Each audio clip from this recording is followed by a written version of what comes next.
Hello! Hello! And forgive the lateness. Oh, my browser's not working. Cause it's not, there we go. There we go, there it is, there it is. Hello, everybody! Hello, welcome. It is Sunday, my dudes. We are here.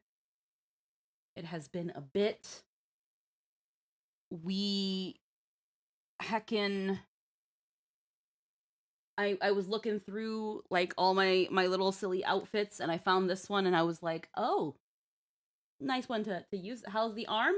It's been sore today. It's been heckin' sore, but it's getting feeling back, which is technically good. Technically good. It's been getting feeling back. Heckin' it's getting a little bit better every day. It just also is a little bit more in pain every day, but we're doing pretty good on our flexion and motion. Obviously can't lift anything, can't force a lot of things. Need to be careful how I extend, but we're doing pretty darn well. Heckin', I'm gonna just open heckin' can here. Yeah, we're making progress, which is good. A huge relief. I guess I'm gonna update you guys. a good relief is that we finally um all of my EI stuff went through. Um and because um and because of blah blah blah my brain. So a lot of the EI stuff went through. I did like the confirmation phone call a couple weeks back. I told you guys about that. Filled up some stuff. They made a decision. And essentially um I am finally getting the money payments. It's like 300 a week. But what was really nice was that because it takes them so long to process all this stuff, I got all the money that I would have made since May sent in as one big lump sum, which is such a relief. Because now, not only do I not have to worry about this month's rent, at least my half of the rent. So this month's half of the rent and essentially next month's half of the rent is pretty much covered. Any remainder of the money is obviously going to be going to my physio. Is going to be going to helping chip away some of my credit card because I did have to use my credit card while I was waiting for this money. So it's some of it's gone to pay that.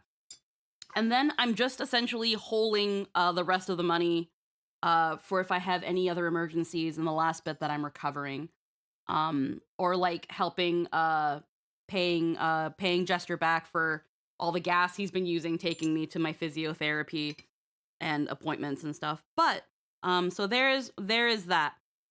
Because of that nice lump sum, I was able to essentially secure the funds that I needed, and essentially kind of put myself back in a comfortable position. Obviously, my Kofi will still be there for those who still want to support in any way, shape, or form, but I can now happily say that for the remainder of my recovery period, I should be fine monetarily. But that being said, I can't overstate or understate how much I appreciate everybody supporting and, you know, being here and stuff. Even if you were just only able to be here and you weren't able to donate, it doesn't matter. You guys already did so much for me. So I really, really appreciate people that have dropped by the stream and spent time with me, because we've been going a little bit cabin fevery in the time that we've been here. But you guys have been so supportive. But now I can happily say that we will be covered, because if I looked at the report properly, I should be getting about 300 something a week. Which, I mean, if I would, like, let's see, I think it's like 300 something a week, I think, which is like 700 something every 2 weeks, which is not the same as my actual income. But it's about 60%. It's 60% of my usual income, essentially. But it's better than no income. So it's it will make sure that things that need to be paid are paid. And it's a huge relief. But yeah, that all being said, I did choose to I did say yesterday that we were going to do some comfy notes, but I remembered that the new patch of Star Rail comes out next week, or technically on Tuesday, and we'll be doing that next Sunday. But that also means that we never watched the special program. Now, this special program, we're going to probably go through it pretty fast. I'm kind of debating if I still want to use this outfit because the boba keeps going in my face, and I know that's the point. But I did as like a little celebratory thing decide to get a little outfit. So I was looking through all my outfits and I was like, oh yeah, freaking I can get a new one. So I got this one. Which again, just a nice little thing, but honestly, like I'm looking at the boba and I'm like, I think it's because I haven't used it that I'm getting used to it. Either way, We're gonna be watching the special program. We're gonna probably watching it at a somewhat sped up pace just to go through it a little bit faster. This is for the 4.4 in Ravages Does the Whistle Sound. Just kind of gonna go through it. I think it's gonna probably talk about the fate events, the next patch, and then there's a lot of videos that have come out for 4.4, and in that sort of thing, I'm wondering if we should watch them. That way, when next Sunday comes along, we can just go right into the patch. So let's not dilly-dally too much. I do have an omelet here that is getting cold. And we're gonna heckin' see what's happening in the next couple days.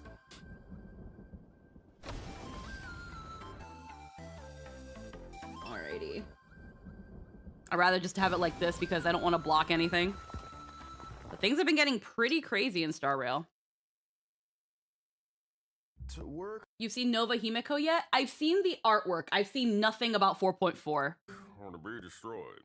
That is the question. Sweetie, the destruction combo you ordered is here. Just leave it on the ground. Thanks.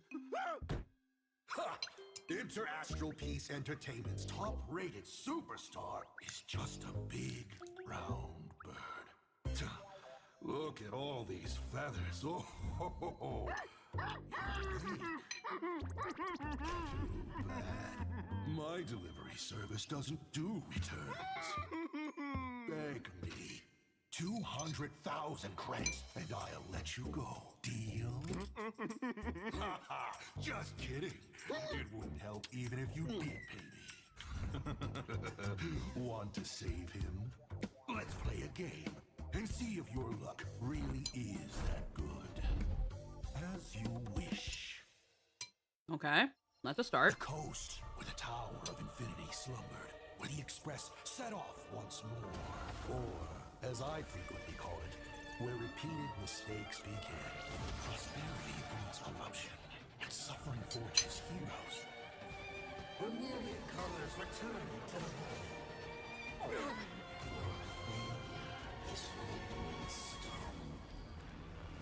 Alrighty. There's nothing ahead of us. Then we'll trailblaze a path forward with our own hands. Starblazer! Mech.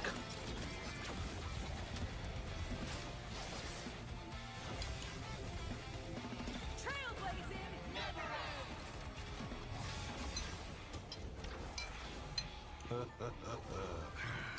This is the resistance I have been looking for. Kid, if you can't find me, just look up at the stars. Oh, she's dying. Himiko's dying. I'll be there to light up the entire night sky for you.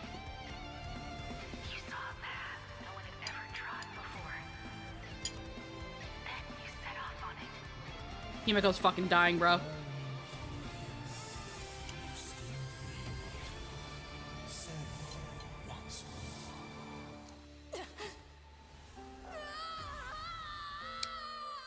Don't be afraid. I'm here.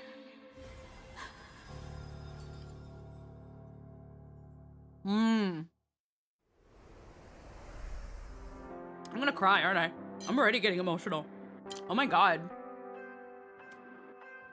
Wake up. I'm gonna pull, say she feels like the next must pull in terms of mechanics.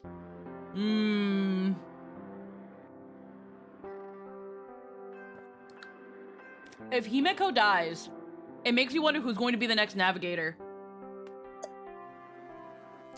I can only see either it being Welt, Dawn, or Sunday. And that's how Sunday becomes a member of the Astral Express. That trailer felt very, she gonna die, bro.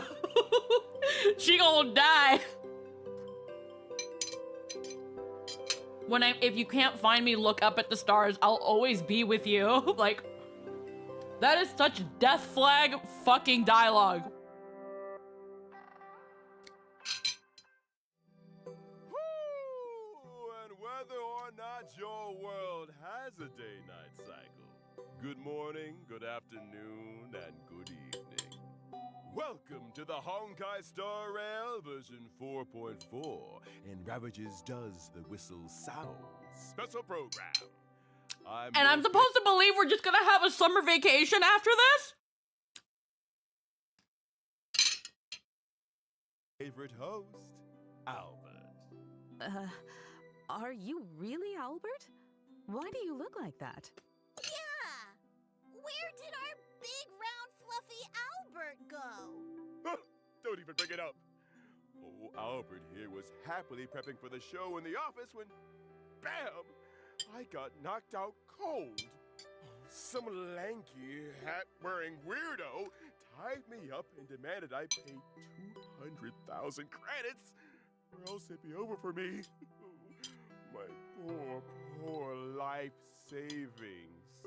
When I came to, I was already like this. Oh, good thing it was just some hat-wearing weirdo. For a moment, I thought you might have run into Asat Pramod. Asat Pramod? What do you mean? This is that sort of thing, too, where I feel like... Actually, Asat Pramod. I feel like at some point a character cast member has to die.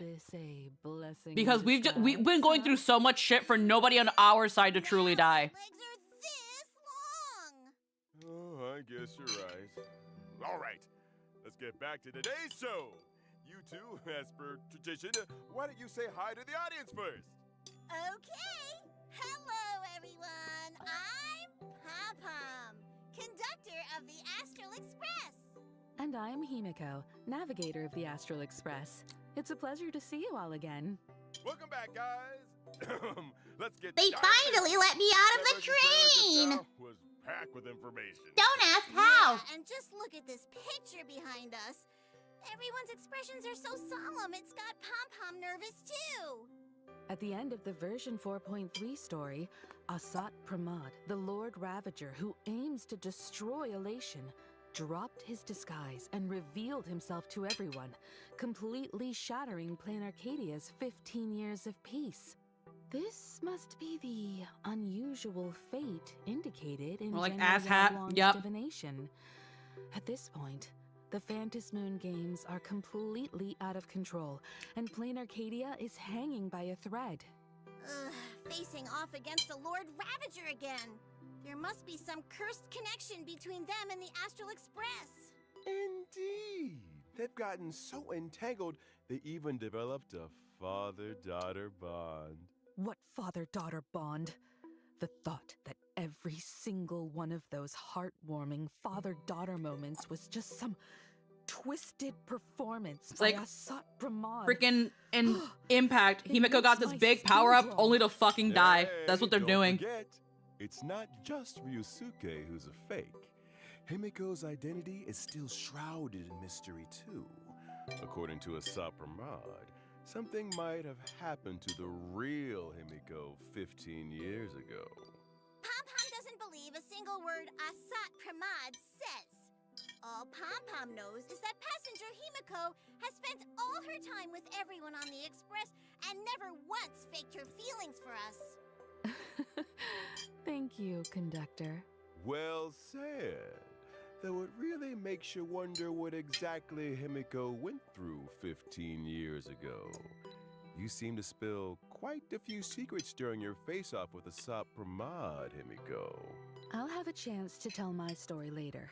Right now, our top priority is dealing with the massive problem that is Asat Pramod.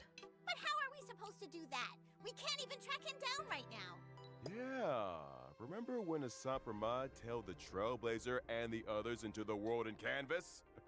He also showed up in the tavern, the school, the abandoned station, and a bunch of other places at the exact same time. This guy is seriously good at fighting with clones. And every single Asat Pramod looks exactly like the real deal.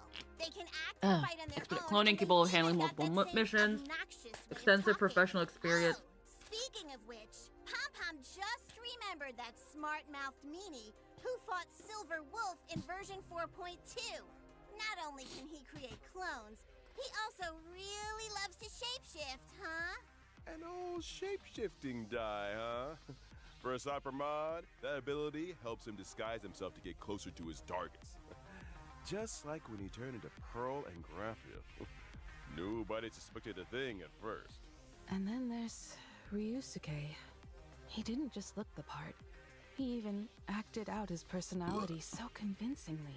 How would you know? You never knew your dad. What? You never. I gotta grab something. Hold on. Hold on.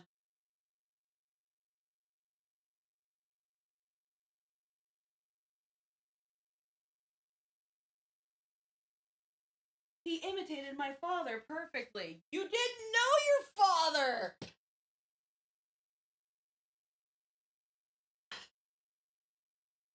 You literally didn't know your father. You met him the day your mother died. You wait. They're bringing back Lord Ravager.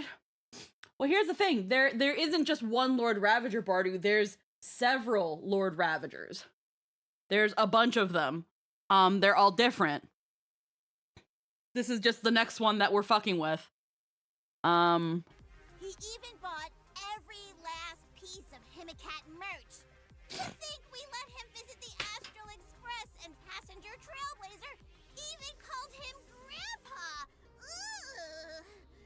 He really played everyone for fools. But then again, who wouldn't love a sensible, independent, and capable daughter like Himiko? Besides, is there really that much of a difference between acting like you care and actually caring? Excuse me? What made you burst out with that, Mr. Albert? Weird. See? Feels exactly like something a sub. Is he also gonna end up already dead by a Raiden Shogun reference? Well, this one seems to be going more for a Murata Himiko reference. Like, they showed the trailer, but we'll watch it again after this. It's loaded with death flags. I would not be surprised if Himiko dies. Stop imitating him, Albert. Just hearing that gives me a headache. But to tell the truth, he is quite the master of disguise. If you in the audience ever ran into him, you might not even know it. True. But Pom Pom has another question. He uses these abilities to do so many things that seem completely unrelated to destruction. Why is that? Mm-hmm. There's a reason for that, of course. Based on previous intel, when a Cybermod carries out destruction, it's never just about overwhelming brute force. He prefers to observe like a chess player, sometimes even standing right beside his victims to watch them struggle in agony as they march step by step toward their demise. Exactly. That much was proven during the catastrophe in Plain Arcadia a millennium ago. I also forgot to mention that because of like getting some employment insurance funds all in one sum. Like, I'm telling you, like, I got like suddenly $2,100 like all of a sudden from like the back pay because I haven't worked for like 2 months. Because I was pretty much off of work all of May, all of June. I'm gonna be off of work all of July and pretty much all of August. I was able to go grocery shopping and freaking get like a good like amount of groceries. I'm an ingredient buyer where I buy ingredients so that I can make food. And these past couple days, we've only been buying enough ingredients to make a quick dinner. I was able to like actually get like a good grocery run, and I wanted to cry.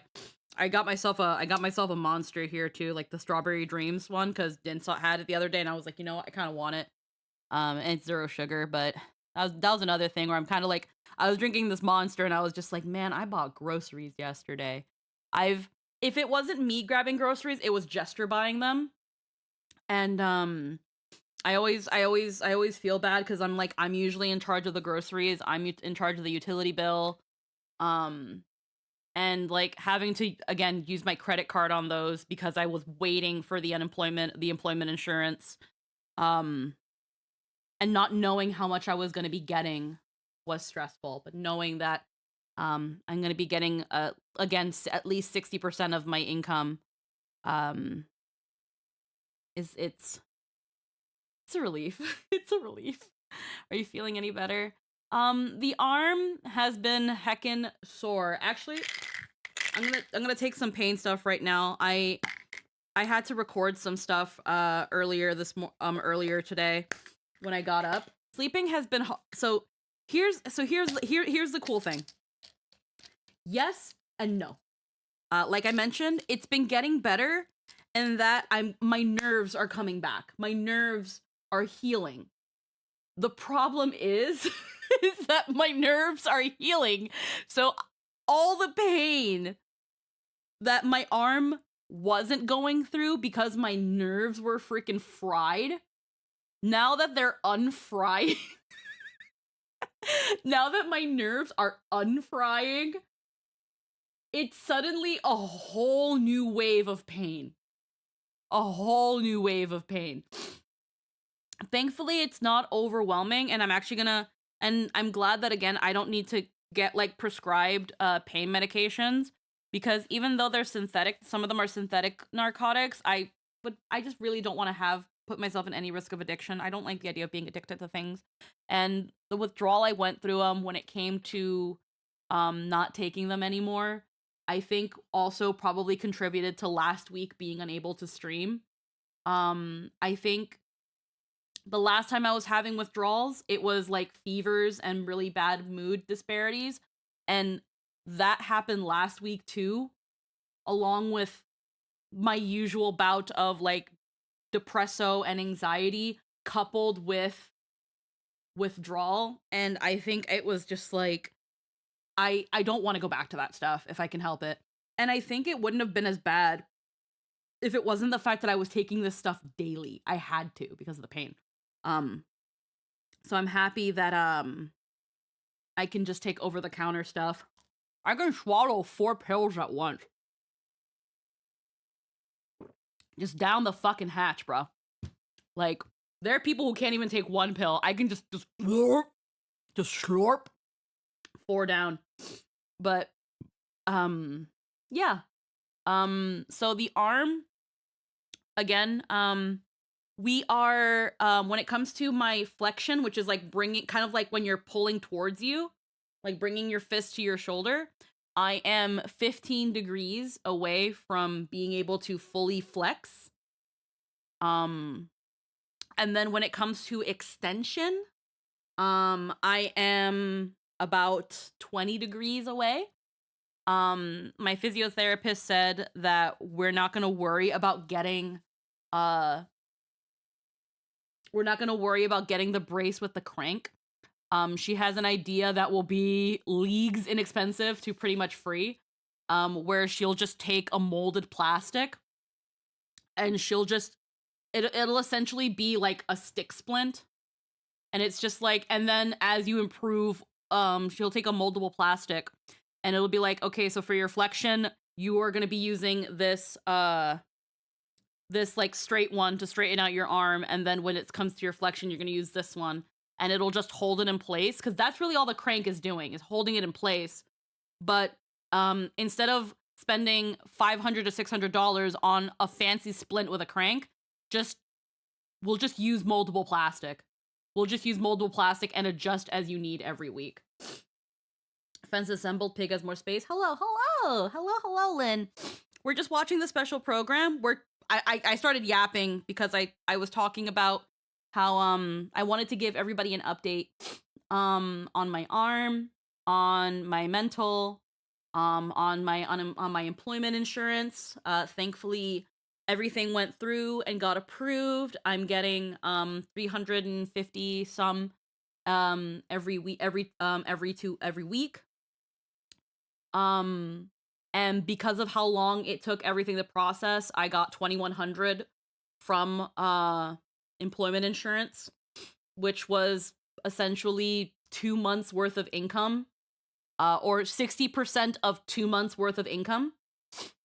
Because if it's 350 something a week, then it's around 700 something a week. And I usually make about $1,000 every 2 weeks at my job. So the fact that they're giving me about 700, that's about 60 to 70% of my income. But they send it to me in one big sum, and then it's going to be the smaller payments going forward until my my medical leave is done. But essentially, because of just that lump sum, I was able to separate my rent for this month, preemptively save my set aside my rent for next month, buy groceries, and pay off a little chunk of my credit card that I had been using to pay for things like physio and groceries. So it's been a huge relief. And I'll just be getting for the rest of this month and I think the first 20 days of August, because technically my medical leave is till August 20th. I'll be getting some more payments. So that'll probably be maybe collectively another 2K, which that's fine by me. And then whatever I don't go through, I'm gonna probably put into my savings. And that's pretty much gonna be it. But it's a huge relief. And then just talking about how I think one of the mental spiral that I had last week, aside from the usual bout of bad brain, I think might have also been withdrawals from the medication that I had no longer had, because I ran out at the end of June, the start of July. I ran out completely.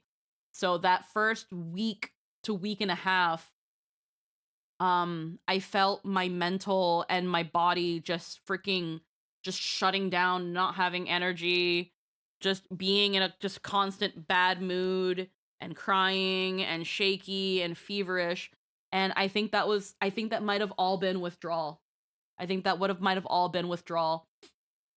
On top of just the usual depresso and anxiety just coupled together. But thankfully, over-the-counter medications, like, again, your Motrin and Tylenol, have been able to kind of help me combat a lot of the pain that is still coming in, because unfortunately, I have still been in pain, because while I'm healing and doing pretty well healing and getting my flexion and extension back, my nerves are coming back. And my nerves coming back means that there's now the parts that are still recovering to stretch and flex, that's all coming back. And it hurts. It hurts. These new nerves are like, ah! So, or not so much new nerves, but these now, more better than before, like more repaired nerves are like, ah! And, it's been a little rough in that bit. Sleeping has been pretty rough. I'm really happy that Jester isn't sleeping on the couch anymore and he's back on in the bed with me, but it's now my arm has just been so much angrier whenever I'm in bed, and it's trying not to shuffle around and move too much because I don't want to wake up Jester. But I'm yammering. Let's get back to this. It was none other than the invader Asat Pramad who rescued Gravia from the ruins. He then bestowed upon her the power of destruction, granting her the ability to turn her brushstrokes into reality.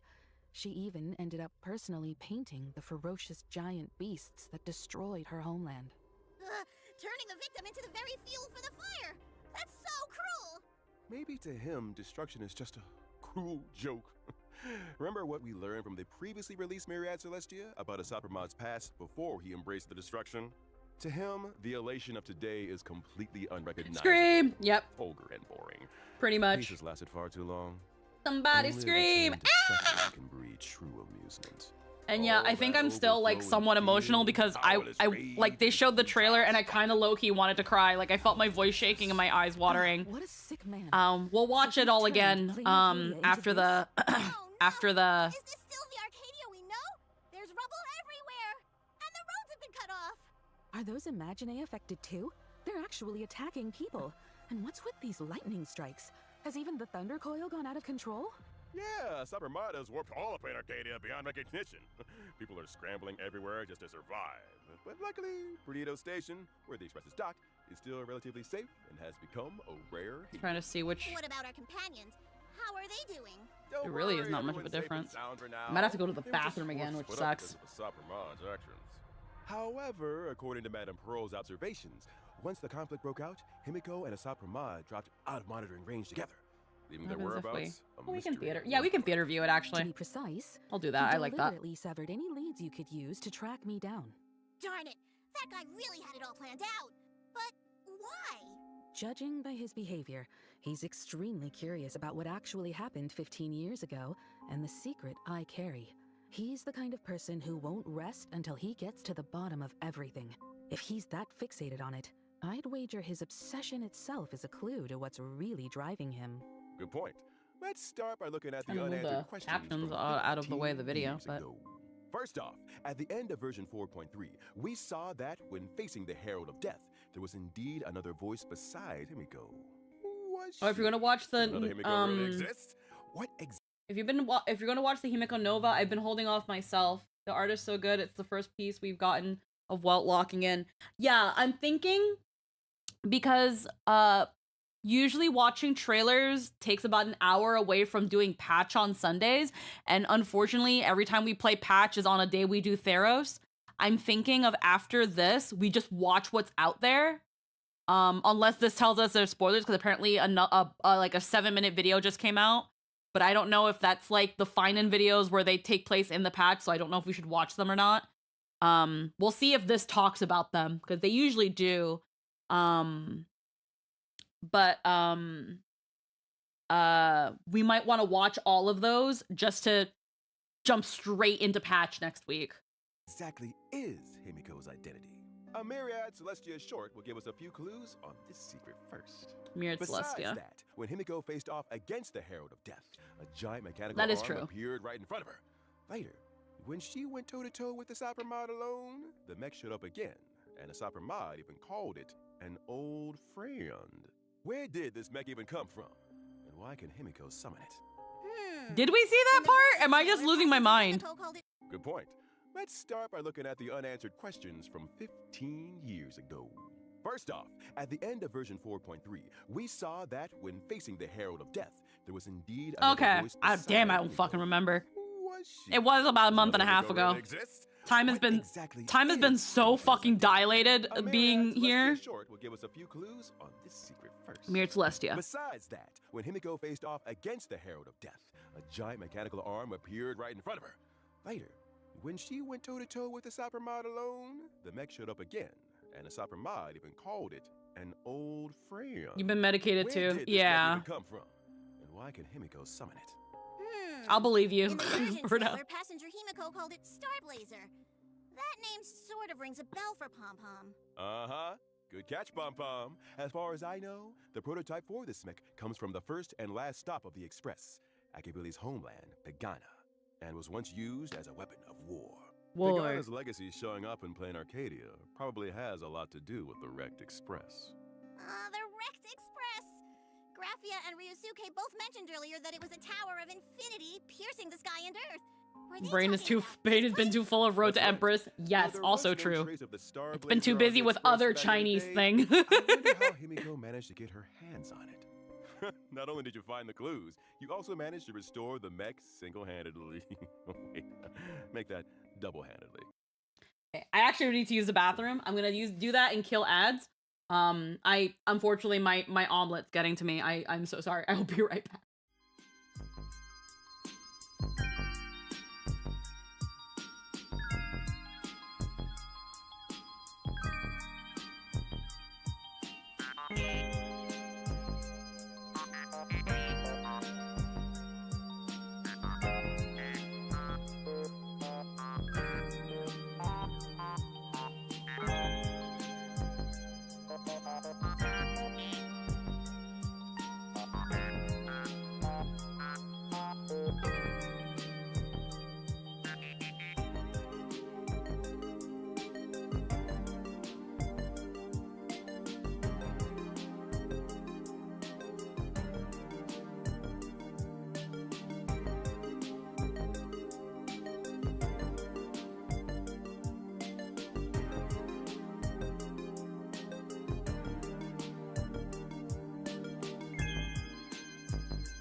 Okay.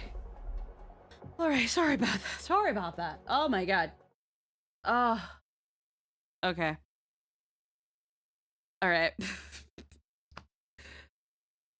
Let's continue. As expected of my navigator. And as for more details about the Herald of Death case from 15 years ago, there's indeed a bit more we can reveal. Stay tuned for the upcoming animated short. Be sure to check it out. Okay. And aside from these secrets, right before vanishing with the Sapromad, Himiko subtly left behind a clue related to the Express. Cracking the clue might just reveal Himiko's whereabouts, and so try your best to try and stall a Sapromad and wait for her friends to show up. I believe the Trailblazer will step up, uncover the truth from 15 years ago, and find a way to deal with Asat Pramad. When that time comes, we'll face this battle together. You said it. We'll always find a way, no matter how hard things get. For now, let's see what kind of tricks our final enemy, Asat Pramad, will resort to in battle. As a Lord Ravager, what he brings to the fight goes way beyond his usual flippant nonsense-spouting self. And as a former masked fool, an express navigator, and now a Lord Ravager, he assumes 3 distinct forms in combat, each wielding a different set of abilities. Those 3 faces looming over us. So intimidating. First up is a dazzling performance, rocket magic. If the audience isn't careful, it might go like this. Boom! Is that how rockets are supposed to be used? Is dice rolling also part of the battle? Yep, 3 special effects to choose from. To keep things fair, you get 1, and he gets 2. How very fair. Now check this out. Pew! Audit it. Can he stop playing around? I'm afraid not. This battle is just a game of destruction brought by the Lord Ravager. If you don't play along, all that awaits us is the Destruction Deluxe package. No! The Express! However, after clearing the trial, Trailblazers can obtain High Hopes of the Falsely Enlightened, a trace level up material through Echo of War, the Comedy of Doom. Darn it! Pom-Pom can't wait to teach this meanie a lesson! Right now, I just want to rip his die off and kick it around like a ball. By the way, it's rare to get the chance to converse face-to-face with a Lord Ravager on equal footing like this. This time, the Trailblazer will also be able to uncover quite a few interesting things through Asat Pramad. Like gossip about the Lord Ravagers, their first loves, and stuff like that. Oh, or maybe you'll even be able to uncover some secrets regarding the truth of the finality and the Trailblazer's origins. But how much you actually manage to uncover, well, that'll depend on your own skills. All right, story time's over. Now, let's check out the all-new Himiko Nova's performance and battle.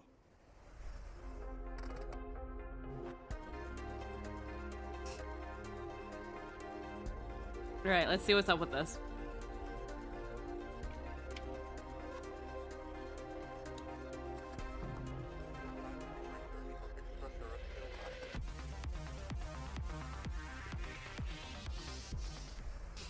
Passenger Himiko really is something else with her brand new powers! She looks more like a valiant Valkyrie now. She's so full of spirit. I know, right? With an aura He like also that, looks a you're lot gonna younger. light up. My younger self probably wouldn't have believed that I'd actually get to fly into space and pilot a mech one day. That's right. It's also her biggest highlight in combat. Himiko Nova is a fire-type character following the path of erudition. When Himiko Nova is on the She's field, pretty. she immediately deploys a territory and summons the Star Blazer. Wow, if Passenger I know Logan's gonna want to pull her even though he hasn't played freaking Star Rail in forever. He's like, are you good? I know Logan's gonna want to pull for Himiko Nova even though he's behind on the story because he's like, yeah, but they also just created a unit that comes with a mech. I want a mech. This is such a Logan-coded All character. enemies will be brought onto the satellite platform. This is our home turf. When using her ultimate, Himiko will lead her teammates to pilot the mech together. Huh, that's so cool! When you're piloting the mech, enemies are like ants on the deck with nowhere to hide. The mech even auto-cruises at high altitude, giving us complete control of the field of vision. We can pilot Starblazer to unleash 2 different attack abilities against the enemy. Use Hyperluminal Particle Beam to slice through foes with a blur of light blades, dealing damage and gaining charge. After aiming and charging up, the mech unleashes an Orbital Annihilation Pulse and consumes all charge. The more charge it has, the higher the damage dealt. And once the Blade of Light's attack count is depleted, Himiko will also lead everyone in piloting Starblazer to launch the final blow. What an explosive strike! Take that! That's the power of the Navigator! Spot on. And that's not all. Sorry, that was a loud sneeze. Not just that, a fashionably dressed redhead with a mech. I'm sorry, my gremlin's coming out because I was looking at a chat, and my gremlin came out. Nova is on the field. She immediately deploys the territory and summons the Starblazer mech. Passenger welcome. Excuse me. He'd be so thrilled. He'd drop everything to study it for 3 days and 3 nights straight. All enemies will be brought onto the satellite platform. This is our home turf. When using her ultimate, Himiko will lead her teammates to pilot the mech together. Huh, that's so cool. When you're piloting the mech, enemies are like ants on the deck with nowhere to hide. The mech even auto-cruises at high altitude, giving us complete control of the field of vision. We can pilot Starblazer to unleash 2 different attack abilities against the enemy. Use Hyperluminal Particle Beam to slice through foes with a blur of light blades, dealing damage and gaining charge. After aiming and charging up, the mech unleashes an orbital annihilation pulse and consumes all charge. The more charge... I love her outfit. Big sucker for military dress uniforms, and it actually looks like a military dress. Yeah. it has, the higher the damage dealt. And once the Blade of Light's attack count is depleted, Himiko will also lead everyone in piloting. Also, we recently learned now too, because of 4.3, because now some of it's, I'm remembering some of it now. The reason Himiko has like those rose motifs is because of the original younger self. So, I'm not being petty, Lynn. I'm just saying I think we have thoroughly disproven the Night of Beauty theory. Starblazer to launch the final blow. What an explosive strike! Team Met! That's the power of the Navigator! Spot on. And That's a not banner, all. yeah. As the navigator of the Express, Himiko will always protect her teammates alongside Starblazer and lead everyone to victory. By using her skill, Himiko Nova can gain Navigator's Semaphore, which increases allies' damage and recovers uses of the assist Also, it's a Bident. It's actually not a lance, it's a Bident. Wait a minute! What's an assist skill? Ah, the conductor is asking the right question. In Himiko's territory, all allied teammates will gain an extra special ability, the assist skill. The assist skill has its own dedicated button. Once you use it, The you call on assist Starblazer skill. to lend a hand, launching an attack on all enemies. And if the teammate using the assist skill is a fellow companion from the Express, Low-key, Himiko should have been the anniversary character. It's a spear that splits into a Bident, yeah. Oh, sure, the general idea is that theories are usually wrong, but they're fun to think about. Yeah. It was that thing of it was still in the back of my head for a bit when we, like, look, but now that, like, seeing her model and getting a better look at the intricacies of her design, it's just like, yeah, no, she's definitely more military-coded than knight-coded, you know? depending on who they are, they'll also gain special effects. Wow, the Express cohort has such a strong bond! But what if they have different forms, like Passenger March? Do the special effects apply to every form? Don't worry. In my eyes, March will always be March. No matter how much our companions grow, this bond will never change. You can open the buff information screen both in and out of combat to check the specific effects. Got it? Oh. And if the teammate You'll call Hold it on. the assist. In Himiko's territory, all allied teammates will gain an extra special ability, the assist skill. I do think it's interesting that Argenti's spear looks like a stylized Trailblaze crest. Assist skill Yeah. has its own dedicated button. Once you use it, you'll call on Starblazer to lend a hand, launching an attack on all enemies. And if the teammate using the assist skill is a fellow companion from the Express, depending on who they are, they'll also gain special effects. Wow, the So they got this. They're passing on what they learned from the Cyrene unit. But now instead of making it its own buff like what Cyrene used to do, now they've made it its own dedicated button. That's interesting. Express cohort has such a strong bond! But what if they have different forms, like Passenger March? Do the special effects apply to every form? Don't worry. In my eyes, March will always be March. No matter how much our companions grow, this bond will never change. You can open the buff information screen both in and out of combat to check the specific effects. Got it! That makes things way more convenient! Outside of battle, Himiko Nova can also pilot her mech while exploring the map, locking onto the enemy from high above and launching attacks on the enemies within range. This is practically turning into a first-person shooter! Yep. All right, now that we've seen the combat showcase, let's check out the banner details for this version. Throughout the whole duration of version 4.4, A light, that Trailblazers star can that obtain lights the the limited night. 5-star character, Himiko Nova, and the drop rate for the limited 5-star light cone, a star that lights the night. She's absolutely gonna rerun at the end of In the Planet first half of Arcadia, version like 4.4, at the end of limited 4.0. 5-star characters, 4.x. Don Hung from Mansour Terrai, and Uh-huh. every night, as well as limited 5-star light cones, Dazzled. Yeah, of course they're gonna rerun Sparksy. Will have a rerun. Fuck. Version 4.4, Part 2 of the special warp event will also become available. The limited 5-star characters, Ceridra, Anaxa, and Aventurine, and the limited 5-star light cones, Epoch etched in golden blood. Inherently unjust destiny will rerun. All right. I keep telling myself I'll pull for Aventrin's light cone, but I don't even use them anymore, bro. Anaxa, you bitch. Do you have anything else you'd like to say to everyone? Let Pom Pom go first then. The crew of the Astral Express has been traveling together for a long time, and we faced many challenges. But as long as we always stick together, there's no. You know what's funny to think about? If we didn't have the break in between 3.0 and 3.8 and 4.0, this probably would have been no, because the anniversary was 4.2. No, this still wouldn't have been the anniversary event. I feel like this Himiko feels much more fitting for an anniversary character than Silverwolf. But Himiko's not purple, so it doesn't work. No obstacle we can't overcome. I try to get him every time, always fail, and now I can't afford to go for him, and Axe's a bitch. We've Yup. definitely been through a lot of tough moments along the way. But that's exactly why traveling and trailblazing together holds such profound meaning. As long as we never give up, we'll always be able to trailblaze a path to the future. But this time, whether we can continue depends on your choice. I've laid all my cards on the table, big hero. Did you enjoy my show? I'm really looking forward. Holds such profound meaning. I like how they did that. As long as we never give up, we'll always be able to trailblaze a path to the future. But Might as well this be this time, and cover the chat. whether we can continue depends on your choice. I've laid all my cards on the table, big hero. Did you enjoy my show?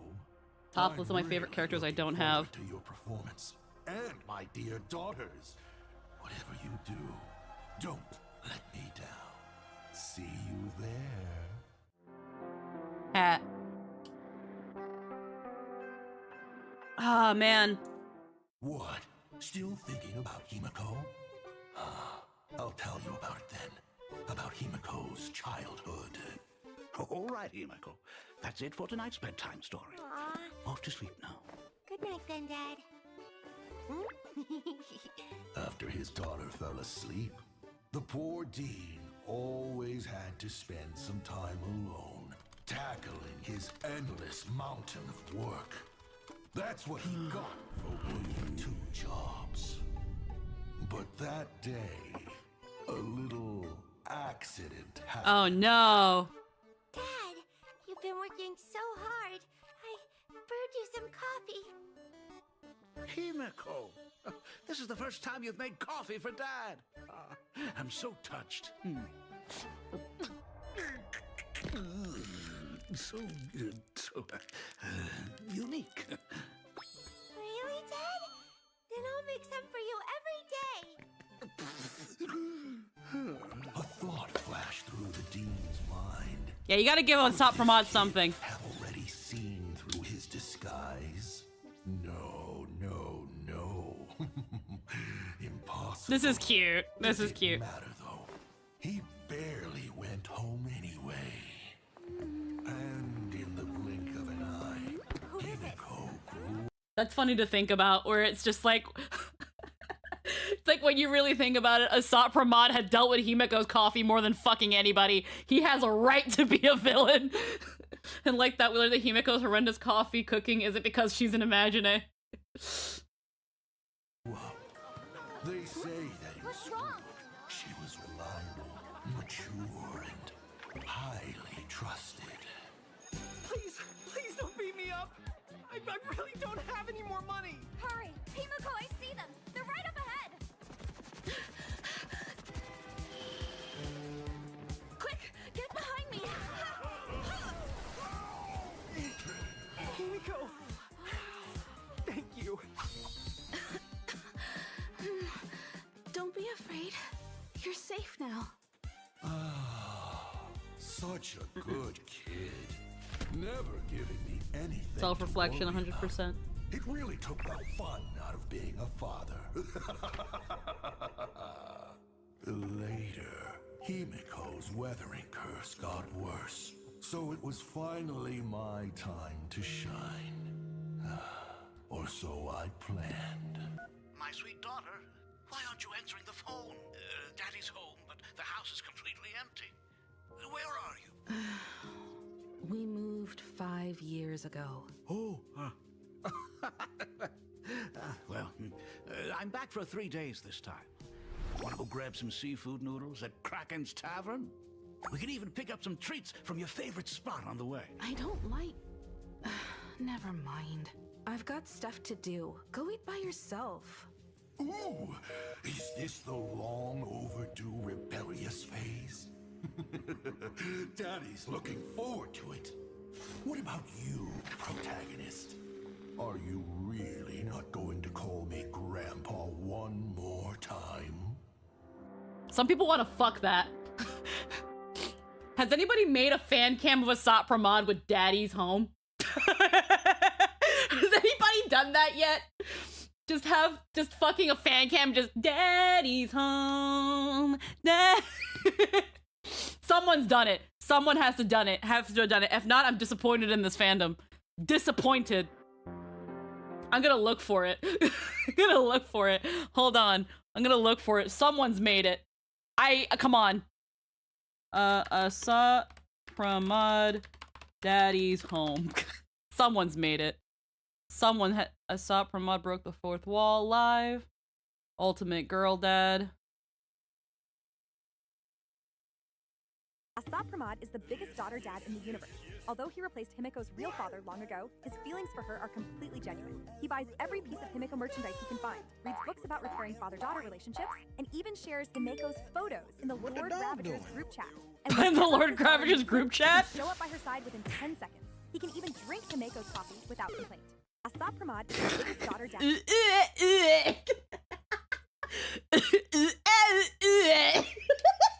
I fucking love that cover. Coffee without complaint. No, you gotta give Asat Pramod credit. If, like, he didn't have to go that hard in being a girl's dad.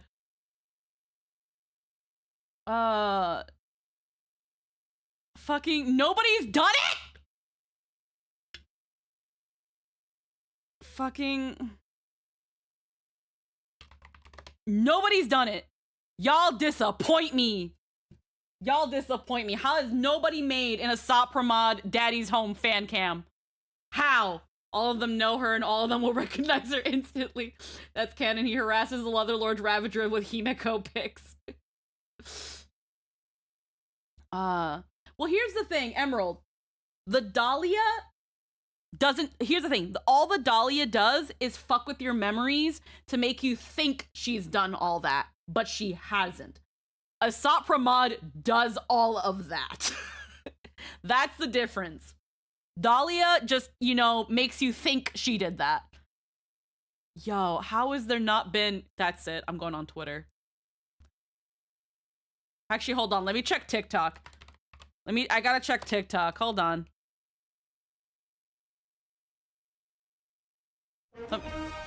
Stop it.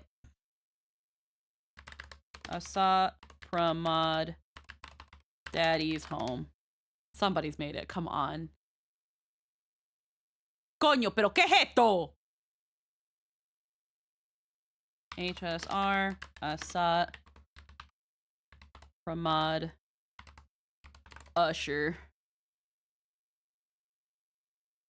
So, what's the point in this? No, you guys are so disappointing. Y'all disappoint me. Trying to make fucking A, bro. So.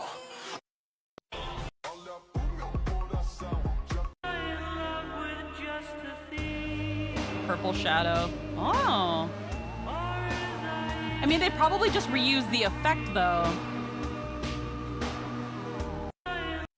They probably just reused the effect, though, not gonna lie. Okay, hold on. How has no one made a fan cam of Asat Pramod with that.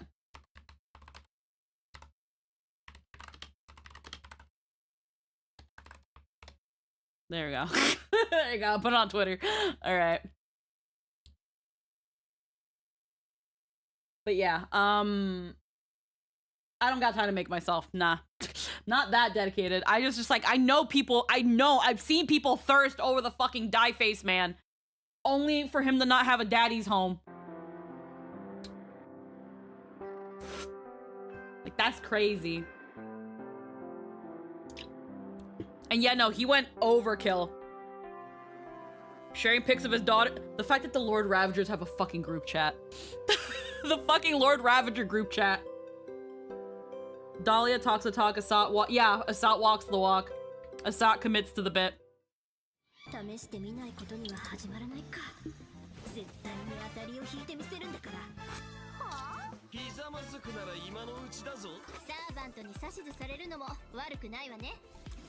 So we're the servant.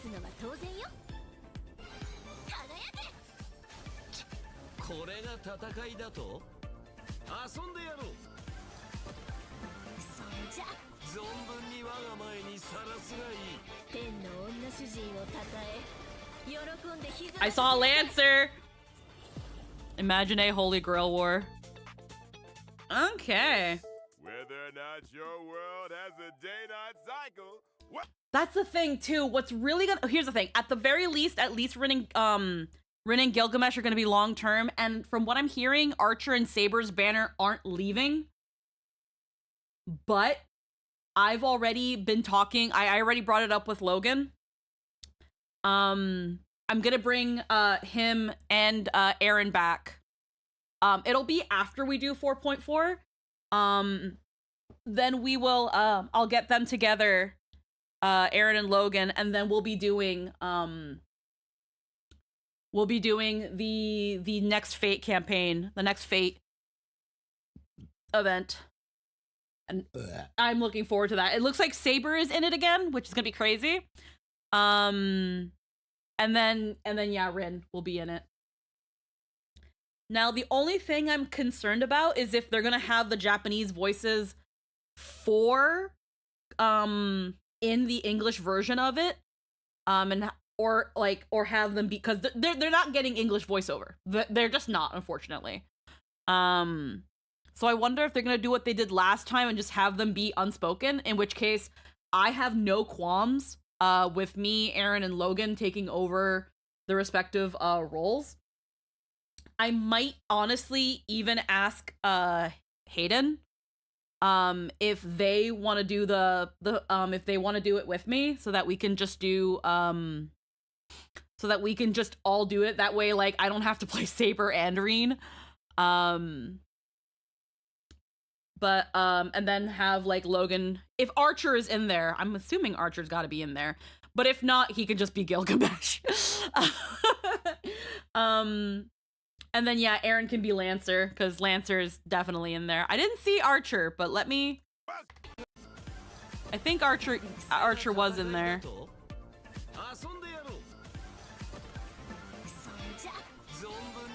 Doesn't look like it. And dual stream it, that'd be super fun. The only so here's the thing. And this is gonna sound very selfish, but there's no other way to word it. If they want to stream their side, that's completely fine. The only reason I would probably not want to dual stream it is because I wouldn't mind I wouldn't mind the audience. But if they were like, well, I want to dual stream it, then absolutely, I don't personally mind. But that's the only reason why I kind of would wanna not dual stream it. At the same time as well, let's say we are able to get Hayden to be a part of it. It would probably be weird for Hayden to stream it, to essentially stream with, like, I don't know where Hayden is right now in Star Rail story, but it wouldn't make much sense for us to do the stream and then on their side also do it later on, because Hayden might want to do it after catching up with the story. So it wouldn't make much sense to, before Hayden gets a chance to catch up and understand how Plan Arcadia works, to then be like, okay, so like we did it a couple weeks ago, we're doing it all again, you know? That was the draw of Hayden doing their own stream and me doing my own stream, was that it was two ways to watch it, two somewhat different experiences on their own, you know? So I don't think dual streaming it would be that good of an idea, personally, at the moment. It could just be a collab stream, and then whenever Hayden wants to do it on their side, then we can all just come back for that, you know? But yeah. I hope I'm making it make sense. The only reason I'm considering asking Hayden is if Hayden's all right. One, if Hayden has the time, because Hayden's really busy, and secondly, if Hayden is fine with not having been caught up and wanting to just like kind of like with Logan and Aaron and I essentially have me screen share the game and then blah blah blah and all that. I think it's just their Japanese voices. Yeah, but what I'm kind of hoping for in this case is that they do what they did last time, where they're just not voiced, where like it's not English voice and the Japanese voice. Like, just keep them muted for the sake of the story. That way it's easier for us to voice them. And there isn't this like I have to fuck with the voice volume and shit. Because if the Japanese voices are playing alongside the English voice, it's gonna feel very dissonant, and I don't really care for that. It will also make it a little bit harder to dub over. Yeah, I was only meaning if Hayden wanted to be on stream with you and the others for voices, but they are super busy, Obvi. Yeah. Yeah, what I'm mostly saying is counter to the idea of dual streaming it, because then if Hayden wants to do it later on their stream, it wouldn't make sense to have done it twice on their stream, technically. Like, to not only stream, like, I don't know how to word this properly, and I feel like it makes things sound weird. But essentially, they'd be watching the screen share on my end, I would be playing the game, and it wouldn't make sense for Hayden to stream my screen share, you know? That's why I wouldn't duo stream it. That's why I wouldn't dual stream it. Why would I think it's a little weird. To just hey, I'm gonna stream your screen share.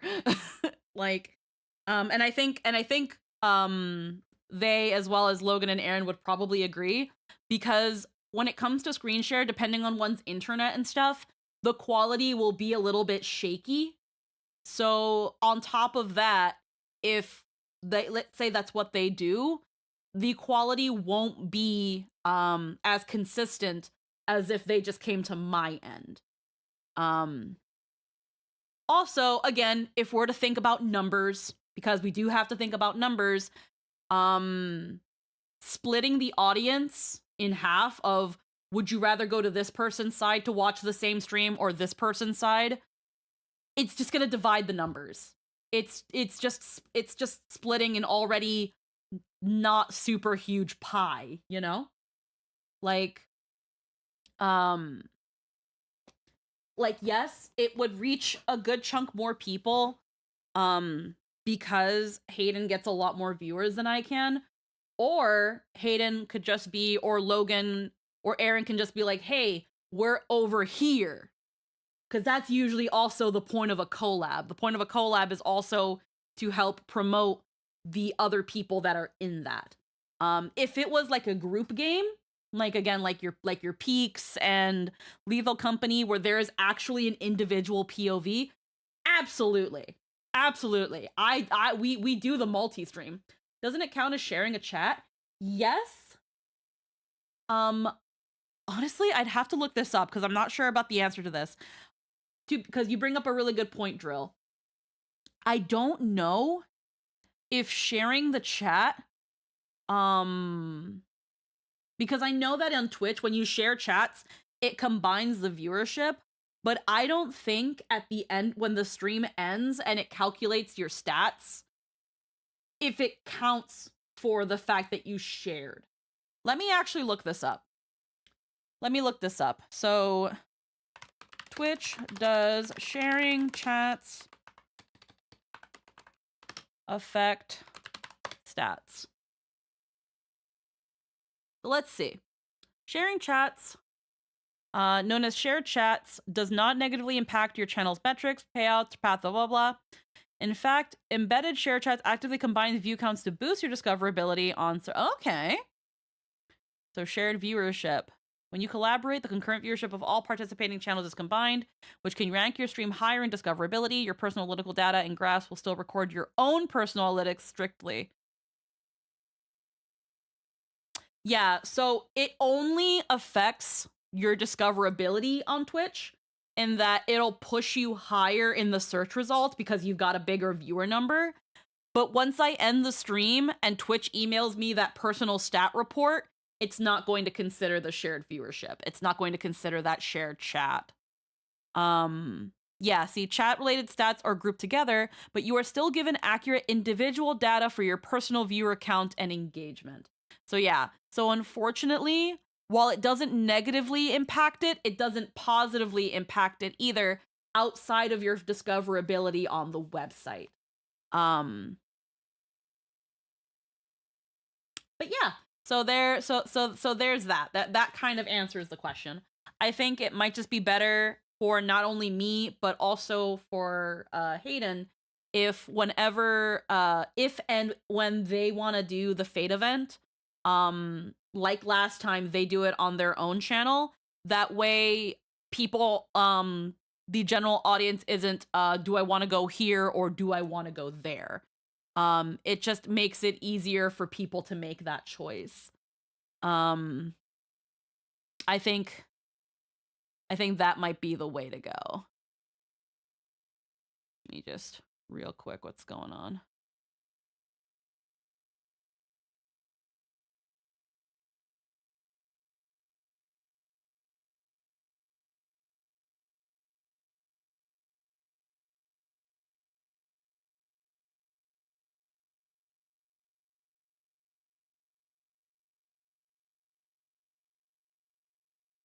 Making sure for some reason. Okay. Get that out of the way. Anywho, now that I've gotten all that out of the way, I'm gonna approach Logan and Aaron about this, and I'm also gonna poke Hayden if they want to do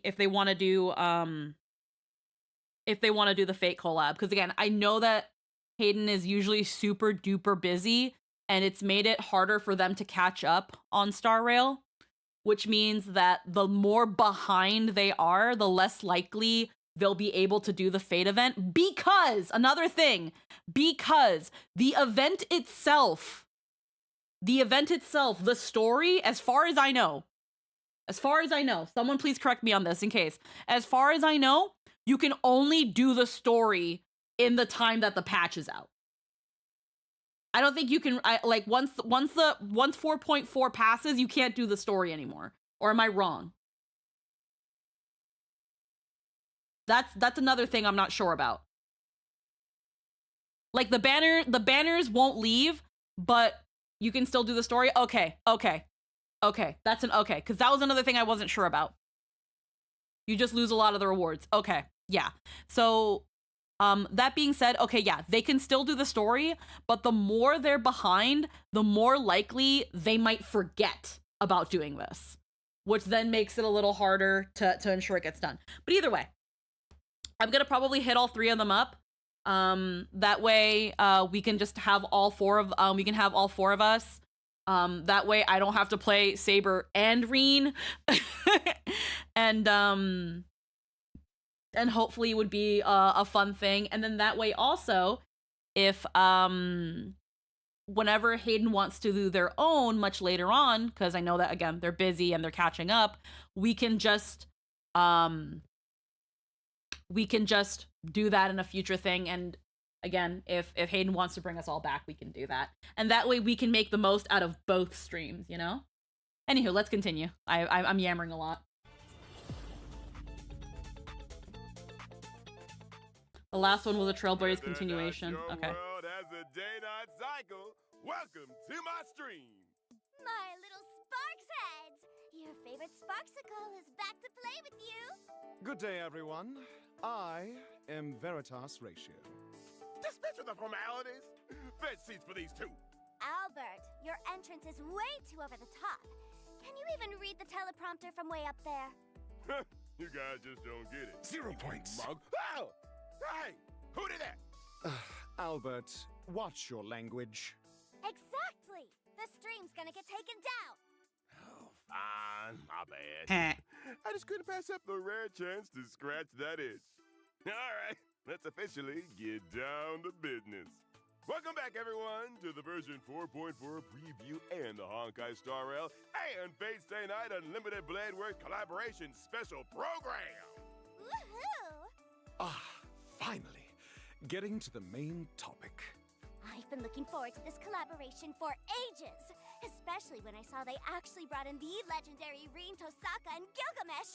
My heart practically leaped out of my chest. I'd really like to see how this night plays out.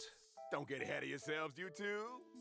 Let old Albert here break it down for you. Naturally, our story this time takes place in Plain Arcadia. Just look at where we are right now. The Little Furbo's publishing house! No, it's Ashvale's detective agency. There's another case? Correct.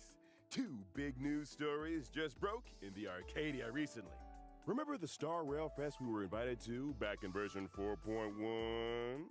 It left quite an impression.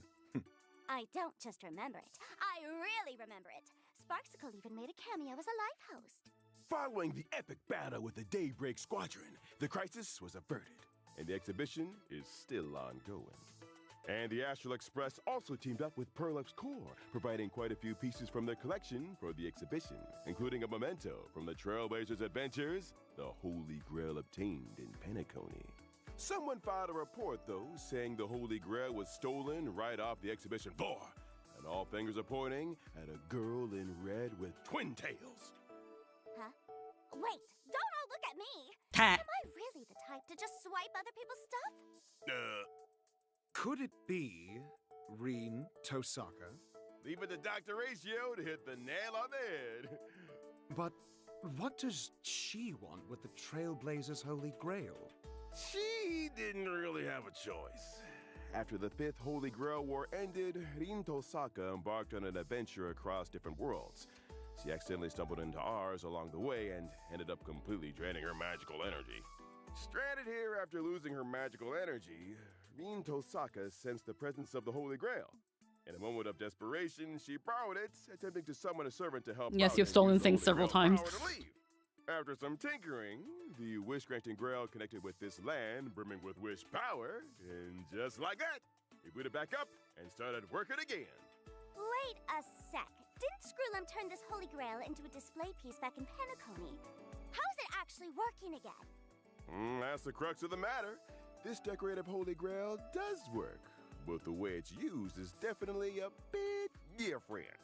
The power it uses now is wish power rather than magical energy, so it can't directly summon heroic spirits or initiate the ritual.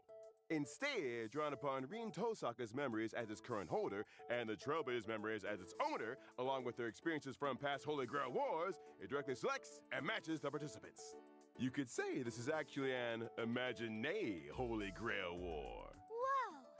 Isn't this just a massive cosplay convention? Since the contestants are picked based on memories, they should all be familiar faces to the Trailblazer, right? Not necessarily. At least to the Trailblazer, Gilgamesh is hardly a familiar face. Yep, Sparks is right. This time around, the Trailblazer won't just run into familiar companions from their journey who appear after being summoned by the Holy Grail. They'll also make new friends and new opponents. But wait a minute. If there's no magical energy in the Holy Grail, doesn't that mean Rin Tosaka still can't leave? Which brings us to another huge piece of news. When the ritual began, golden rain poured from the Arcadia sky, and countless treasures fell from above. Time to make a fortune. If I could just snag one or two. Albert, you're practically drooling. Snap out of it. Rumor has it that a lot of people scored treasures from this rain, and each pair of participants walked away with an incredibly precious treasure of the king. These treasures are packed with wish power, and apparently the Holy Grail can convert them into magical energy in some bizarre way. So, if we track down the holders, collect the treasures, and toss them into the Holy Grail, we can build up magical energy? Wait, no. You just said treasure of the king. You don't mean the treasures of that king, do you? That's right, the very same king. The treasures of Gilgamesh. I heard he's super possessive of his treasures. Would he really let something like this happen? But I've also heard he's lost the key to his vault more than once. So I guess it's not that surprising. So yeah, things went off the rails real quick. The scattered treasures sparked a massive uproar across the Arcadia, and some folks are even using social media to stir up the pot. Seems like they've got a hidden agenda. Right now, the Imagine Holy Grail War has already kicked off, yet the identities of our opponents remain unknown. Even the King of Heroes has manifested in this realm due to his scattered treasures. Everything is happening way too fast. Are they hoping that There's some kind of joke definitely about a Rin and mastermind Sparkle? Oh yeah, that'll be fun. behind the scenes. I'm kind of really excited for Rin. I love Rin so much. Like, obviously, Medusa is my favorite servant, and I have a really soft spot for Sakura, but Rin holds a special place in my heart. Recover the treasures of the king, stabilize the situation, and track down the truth behind this series of occurrences. Plus, it'll help Rin Tosaka stock up on enough magical energy to continue her journey. That's right. I wonder what kind of beautiful sparks our friends from another world will I'm listening to all this while I'm also sending out the messages to Logan, Hayden, and Aaron. Trailblaze continuance, Imagine a Holy Grail War. Can't wait! I gotta find Aaron. Plus, this year's collaboration event, Fate Star Rail Night, will also unfold as the story progresses. Fate Star During Rail the Night. event, we'll be fighting side by side with Rin Tosaka to take on the enemy. In battle, not only can we use characters' own signature moves, we can also freely wield various noble phantasms to unleash different abilities. And as the story unfolds, we'll encounter different noble phantasm holders. Defeating them will allow us to recover their noble phantasms and gain even more abilities. Plus, new characters will also join the team lineup to fight alongside Rin Tosaka, unlocking their unique noble phantasms and moves for an even richer 90 damage, combat bro? experience. Oh, What the fuck is that? What is that fucking caca damage? Noble phantasms in action during combat this time around, like this one. Whoa, rule breaker. Rules are made to be broken, right? Bingo! And as we dig deeper into the investigation, we'll gradually reveal the true identities of the remaining masters and servants, getting closer and closer to the truth. Oh, wait. What's this on the blackboard? It's actually kind of cute. These are painstakingly crafted notes of our research tech noob, Miss Tosaka, to help everyone sort out our current progress and no clues. Anyway, keep exploring alongside Rin Tosaka. Grab more powerful noble phantasms, try out different combat styles, and uncover the truth behind this Imagine Holy Grail War. Okay. Again, I'm also really excited because this is a nice, fun excuse to do stuff with my friends. Let's learn more about our two guests. Like, from- I am also a huge weenie when it comes to, like, asking people to do stuff because I feel like I'm such a huge nobody. Oh, she hungry.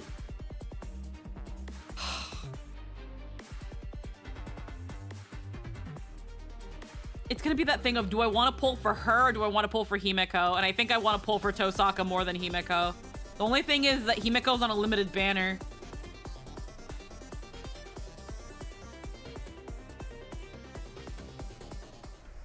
No wonder everyone calls her Miss Tosaka. She's so elegant, even in a fight. But besides, It pains me. Just put a marker. Me. Me. Maybe I should have gotten that draw plugin for OBS so I can draw me, Logan, and then, I want Reen. besides gem magecraft, I think I saw something else. Is that the jeweled sword Zelrich she's holding? And when she was up in the air, wasn't there a giant bow following right beside her? I swear I've heard someone mention a scene like this somewhere. You've got a sharp eye, Sparksy. These are actually powers Reen Tosaka acquired during her travels and adventures, and now she can wield them effortlessly as her own. She never forgets to study and reflect even while traveling.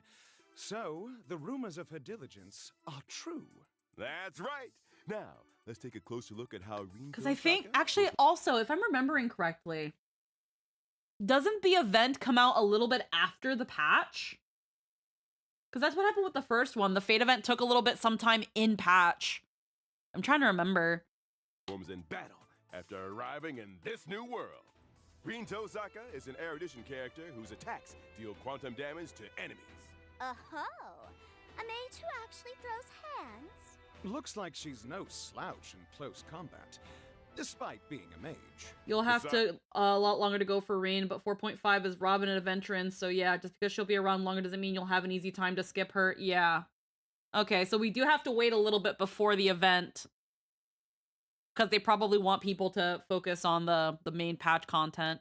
We'll see. We'll see what they say. Combat. An exceptional mage like Reen Tosaka is naturally a pro at using gems in battle. After using her technique to enter combat or at the start of combat, she gains a certain amount of gem energy. During combat, whenever an allied teammate consumes or recovers skill points, crit damage increases and Reen Tosaka gains gem energy. Here comes the sparkly gem magecraft. But gems are pretty expensive. So, Reen will first save up the gem energy she obtains, and once it reaches a certain level, her skill will level up. When using her enhanced skill, Reen Tosaka can deal damage to all enemies. She then consumes her current gem energy to deal multiple extra instances of damage to random enemy targets. The more gem energy she has, the more times she deals There we go. damage.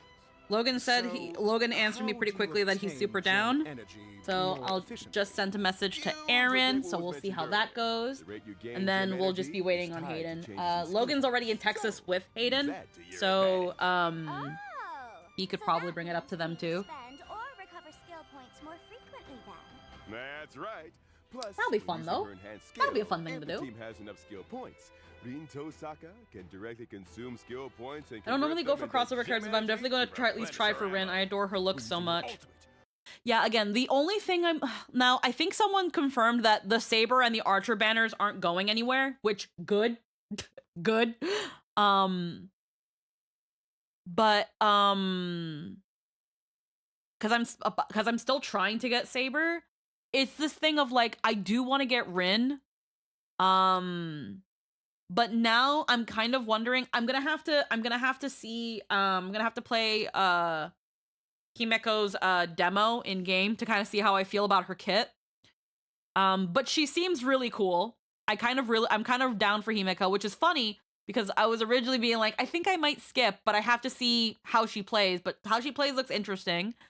We're already getting Gilgamesh for free, so there you go. That just leaves Rin and Saber. And Saber, we're at 40 pity for her. Right? Saber.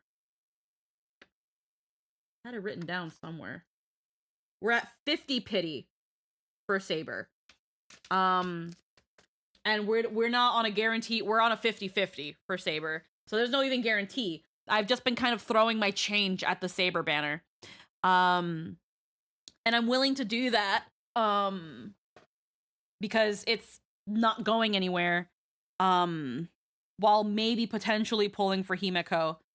But I would love to get Reen. I would love to get Reen though. Again, I love Reen so much. And if they end up doing more Fate character collabs, I would love to be able to get them. I would feel that after some time they would have to get rid of the Saber and Archer banner. But I don't freaking know. Green Tosaka summons a giant bow and transforms a planet into an arrow, firing it from the sky to the earth. This deals damage to all enemies and immediately recovers 1 skill point. Sky above, earth below. When it comes to a brawl, Rin Tosaka steals the show! Wait, in that scene just now, after Archer fired an arrow, did Rin Tosaka also launch a follow-up attack with a giant bow? What's up with that? Good eye, Professor! When Rin Tosaka and Archer are on the same team and certain conditions are met, they'll launch a joint follow-up attack, dealing damage to all enemies and recovering skill points. I see. Finally, the scene I was waiting for! Alright, next up, let's meet the other character. The King of Heroes, Gilgamesh! More of these. Yes, I love the team, the coordinated team attacks.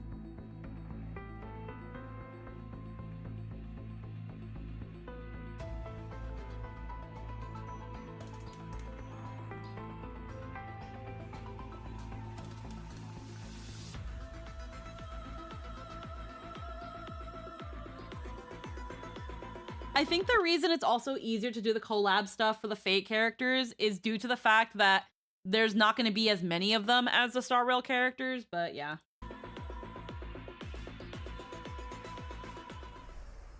That air of superiority and arrogance is exactly as the rumors described. You can't have a scene like this without dropping a killer line! Rabbit dog! Logan. just in crude Sharpie. Logan. Spot on! Totally spot on! That was a pretty good impression. Just some basic acting chops. Speaking of which, this King of Heroes really never forgets his street lamp no matter where he goes. I wonder if he's satisfied with the height of the street lights in Dual-Mention City. So this is how he fights.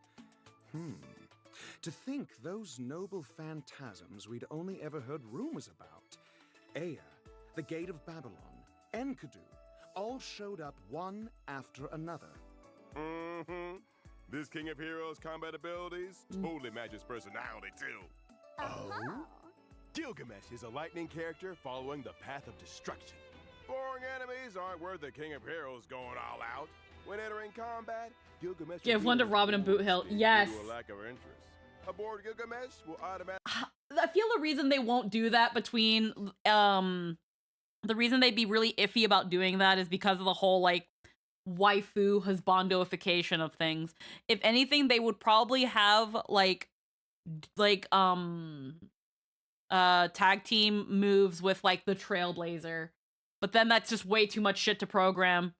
I don't know. Automatically use his basic attack, casually attacking the enemy. After any ally It would make shipping wars so fucking toxic. And when a teammate uses their ultimate, But I do want more of it. Gilgamesh gains additional interest. Amuse me to the Boosts fullest. damage of his own ultimate and regenerates a certain amount of energy. Arrogance is really just another form of stupidity. But once you please the king, he really gets into the performance. When using his skill, Gilgamesh deploys the Gate of Babylon. Ignoring the enemy's defense, he uses Enkidu to firmly pin them to the ground, then fires weapons from his vault, dealing multiple instances of damage to the enemy. The sky is filled with Goldie's weapons. Talk about flashy. I can practically hear him laughing through the screen. Gaze upon my royal visage! Using his ultimate, Gilgamesh summons Enuma Elish. After analyzing the world, he unleashes earth-shattering power, dealing damage to all enemies. Enuma Elish! Even the attack name is incredibly flashy. It's like the whole world is being ripped apart. Talk about over the top. From the looks of it, that strike of his was definitely meant to end it all. So when he and Saber are on the same team, I grant you there's an permission to extra strike. effect too. When faced with this worthy opponent, the King of Heroes will also take action. He steps in to flaunt his kingly majesty, hurling countless weapons onto the field to deal damage to all enemies. Classic Gilgamesh. Yep, after pulling a stunt like that, Gilgamesh even gains interest following the joint follow-up attack. You see? Clearly he's having a... I feel like if they were to do I feel like if they were to do certain dual things, like actually I think a really cute one would be Robin and Sunday, considering they're both dual harmonies. I think Bronya and Zila are also another really good one. Honestly, any of the Galaxy Rangers, so Rappa and Boot Hill, Rappa with Ashvale, Ashvale with Boot Hill, those would be really fun. Or, though this might be a lot of programming, but if you were to have all three Galaxy Rangers together, they can do a joint attack. Essentially, it would probably be more within factions. So the Stellaron Hunters maybe do something together. The Astral Express members maybe do something together. If you have like Sparkle and Sparksy, maybe they do something together. Like, because there are clearly some characters that are made to have some sort of synergy with others, and sometimes they're made in the case of relative to another. So, kind of with Cyrene with the Chrysos heirs, you could have the Chrysos heirs have something. You can have Ceridra and Hycelins have something together. You can have Finan and Mighty do something together. You could have the Trailblazer and Castorus do something together. Funnily enough, we even seen already have an animation of Bronya and Zila joint attack. They did one for the first HSR trailer. Yeah, where Bronya lines up her shot with Zila's ult. They would just have to put it in the game. A way to make old units relevant again. Yeah. That's another way to do things. And I think that the Fate characters are one way that they're playing with that idea. That's one way they're playing with that idea. One, to make them more special by introducing this cute little new gimmick, but also something that they're going to play with later. Another example being the fact that how Cyrene introduced buffs that could also be unit specific, and how Himiko Nova now has this this system where certain characters, in this case the Astral Express members, she can give them a special ability. They initially introduced something like that with the introduction of Cyrene. So with certain units, they bring the possibility of they try out a gimmick, they add in a new flavor of something, a new mechanic, and then they start sprinkling it on other units to see how well it does. And in this case, again, the Fate characters are the best way to test this out, because you don't have to do it with a plethora of units. You can just have Saber and Gilgamesh have a tag team. You can have Rin and Archer have a tag team. Because another fun thing is that if let's say you choose to have Gilgamesh, then just pull for Saber. If you choose to get Archer, just pull for Rin, and you've got your tag team partner. You don't have to pull for two whole units again. You're already going to have one half of a pair. Just pull for the other one, you know? Yeah, every gimmick is in road, like how Finan introduced solo boss units and Cyrene's abilities paved the road for those by coding and abilities. Yeah. So I wouldn't be surprised if later on, maybe another version from now, maybe at the earliest, they start sprinkling more of these duo tag team things after seeing how it works with the Fate characters. Now, will they retroactively add these sorts of things to older units? Unfortunately, I don't think so. They could do something like that when they buff certain units, where it's like, now if you're running Jing Yuan and Yang Qing, they do a funny little silly, and then call it a day. But it's going to be that thing of, why would they introduce these duo teams for units that nobody is using? Nobody uses Yang Qing. Why would they give Yang Qing something like this unless they also buff Yang Qing? You know, so that's the only reason I don't think they're gonna put, if they do put this gimmick onto newer units, it'll be just that, to newer units. They won't add them retroactively to older units unless it comes with a buff and it essentially becomes free. The reason I say this is also because of what happens when you change things with gacha games in China. How, like, one good example is what happened with the Nouvellette issue, which is why it can be like the rework that the player can phase into if they already have the unit. It's very likely a lot of players have Yang because they've lost their 50/50s. So getting a free Yang buff, while it might not make people want to use him, it's there, you know? But that means they would also have to buff Jing Yuan, which it's very likely they'll buff Jing Yuan, but they'll have to do that first, you know? The only one they might would be Bronya, but even then probably not. Yeah, I don't think they do it for older characters. It's just too much work to go back and do that. Too many permutations. It's just easier to do it for new units. And as we've seen now with the fact that the game has been playing around with special paths, it's probably going to prioritize newer units over the older ones. The blast. This team-up is just... When using his technique on the map, Gilgamesh unleashes Enkidu to imprison nearby enemies upon entering battle. He also immediately gains a certain amount of interest. The skill design this time really captures the King of Heroes aura. Plus, we get to see so many iconic scenes all at once!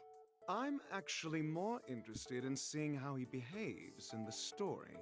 All right.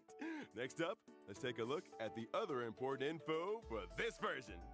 The Honkai Star Rail and Fate Stay Night Unlimited Blade Works collaboration will officially launch on July 24th. The funny thing is that this is hard to Unlimited Blade Works anymore. Trailblazers can log into the game to claim. But it's just easier to keep it Unlimited Blade Works. Gilgamesh or Archer for free. Choose one to obtain for free. Wow, the entrance of the ever-arrogant King of Heroes himself! Here's another free man. Spectacular moments to your trailblazing expedition. If you truly until the end of version 4.6. Gilgamesh, you definitely... Now, what's really funny is that this one you get to choose. A lot of people were not happy. People who don't... Essentially, the people that don't wash their ass and didn't want a man added onto their roster. Archer joins your team without your consent. In this one, it's now you can just choose, and people who really don't want male characters on their account will probably just ignore this, which I don't know why you would ignore a free unit, but like, you know, some people really don't want fucking men on their accounts, and okay. As for whether it gets written into an epic, that's entirely up to your... We're taking the free Gilgamesh. It's free. To be meeting the King of Heroes. So, once you choose a character to claim, you also receive a set amount of the corresponding upgrade materials. After the collaboration kicks off on July 24th, July 24th. Obtain the limited 5-star collaboration character Rin Tosaka from the Gem Coursing in Red banner, and the limited 5-star collaboration light cone Flickering Stars from the Kaleidec Coruscation banner. Through of the beginning. Also giving Gills pull Sparksy's hammer out of the gate. Decent shot. She's his master. The thing is, his Gates of Babylon thing, he has Castorus's scythe, Sunday's book, Sparksy's rod, I think somebody else's weapon. Someone was able to identify all of them, but I remember seeing Sunday's book, Castorus's scythe, Sparksy's rod. Some people are actually thinking that the little chimera that appears on his shoulder is his master. And that's really, really funny if that's the case. I don't know if we saw Sparksy in the trailer. Maybe we did. But I'm not sure if Sparksy would be able to be a master considering she's an Imagine. But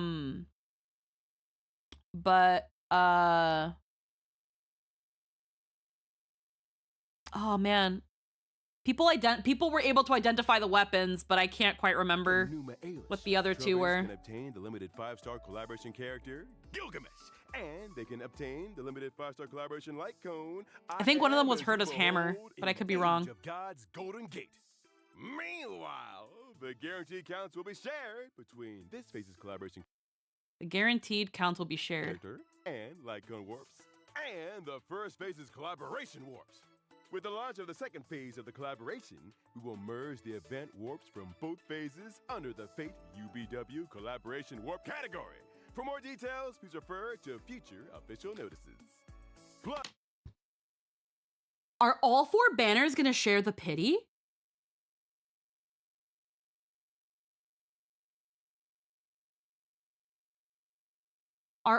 Is that what I just heard? The guarantee counts will be shared between this phase's collaboration character and the Lightcorn warps and light of the first phase. They're combining the pities. So for example, if I'm on 50 pity for Saber, I'm on 50 pity for Reen. If I'm understanding that correctly, which means that I can pause pulling for Saber because I'll be closer to getting somebody.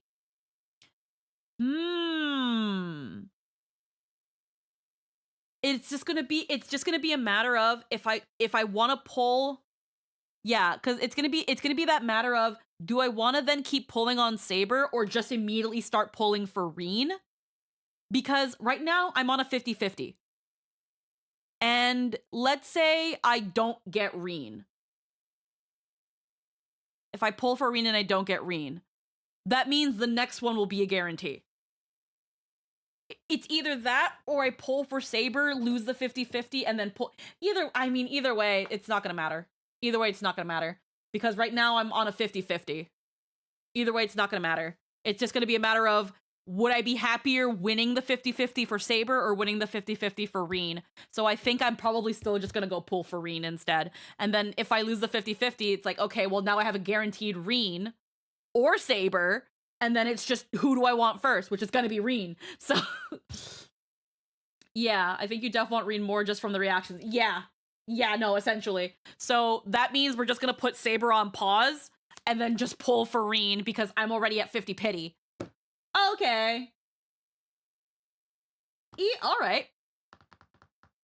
Interesting. the first phase's collaboration warps. With the launch of the second phase of the collaboration, we will merge the event warps from both phases under the Fate UBW Collaboration Warp category. For more details, yeah, because that's going to be 4 banners under one thing, and then they might as well just put it in, essentially in a subfolder. Will also be available long term. Ah. Albert, are we getting any warp promos like last time? You bet! After spending a total of 200 Star Rail Special Passes, Trailblazers can directly choose and claim one limited collaboration 5-star light cone once the collaboration event We need begins. to pull anyway because we want the free light cone. We gotta pull anyway. We gotta pull anyway because we gotta get the free we gotta get the Gilgamesh one. Behold, or the hell were ideals, but It just becomes a matter of, do we get Reen or do we get Himeko? And I'm trying to remember, when did we won. I accidentally like chunked my glasses. I'm trying to remember, was Evanescia guaranteed?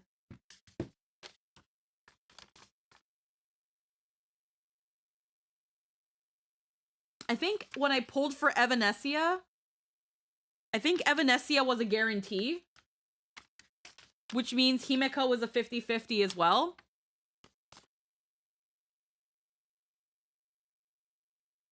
I think we're gonna focus our pulls on Reen. I think we might focus our pulls on Reen. I think I want Reen more. Himeko will rerun, and oh god, it's just a matter of the priority, because Himeko will rerun at some point. But I like Reen. But like, Reen's banner is not going anywhere. But oh my god. Promotion lasts for all of version 4.4. So, from the version update until the collaboration event begins, any Star Rail Special Bashes spent in from the version update until the collaboration event begins, any Star Rail Special Bash. The bonus event will last throughout 4.4. The light cone will be available to claim after the collaboration event begins. During any warp event. Okay. Collaboration event begins. I am as you behold, or the hell where ideals burn. The special promotion lasts for all of version 4.4. So, from the version update until the collaboration event begins, any Sharo special badges spent in any limited warp will count. Amazing! That is actually pretty great. So we can start pulling With immediately. Archive Starrel and Fate Stay Night Unlimited Blade Wars collaboration about to launch again, So we can pull immediately. So what I'm understanding is we can pull immediately and then just claim our free light cone, or we can wait till the fate banners and then pull and then grab our light cone. I want to once again take this opportunity on the special program to sincerely thank all our partners. I might wait for the fate event to come out to pull then. Masu and Takashi Takeuchi for their continuous help and support, from story planning to character combat design, all the way to the project's launch. And here's a little something for the dedicated staff behind the scenes who worked so hard both this year and last. Thank you for everything. Good work. We hope this year's content delivers a stellar experience for everyone. Our voice artists have also prepared some special well wishes for all of you. Let's take a look. 開拓者の皆さん、こんばんは。東坂凛役の上田香奈です。崩壊スターレイル、フェイト・ステイナイト・アンリミテッド・ブレイドワークスのコラボがいよいよ始まります。私もいつもと少し違うリーを演じてとても楽しかったです。実はストーリーの中で長年の夢が一つ叶ったので、私にとっても今回のコラボは特別な経験になったなと感じています。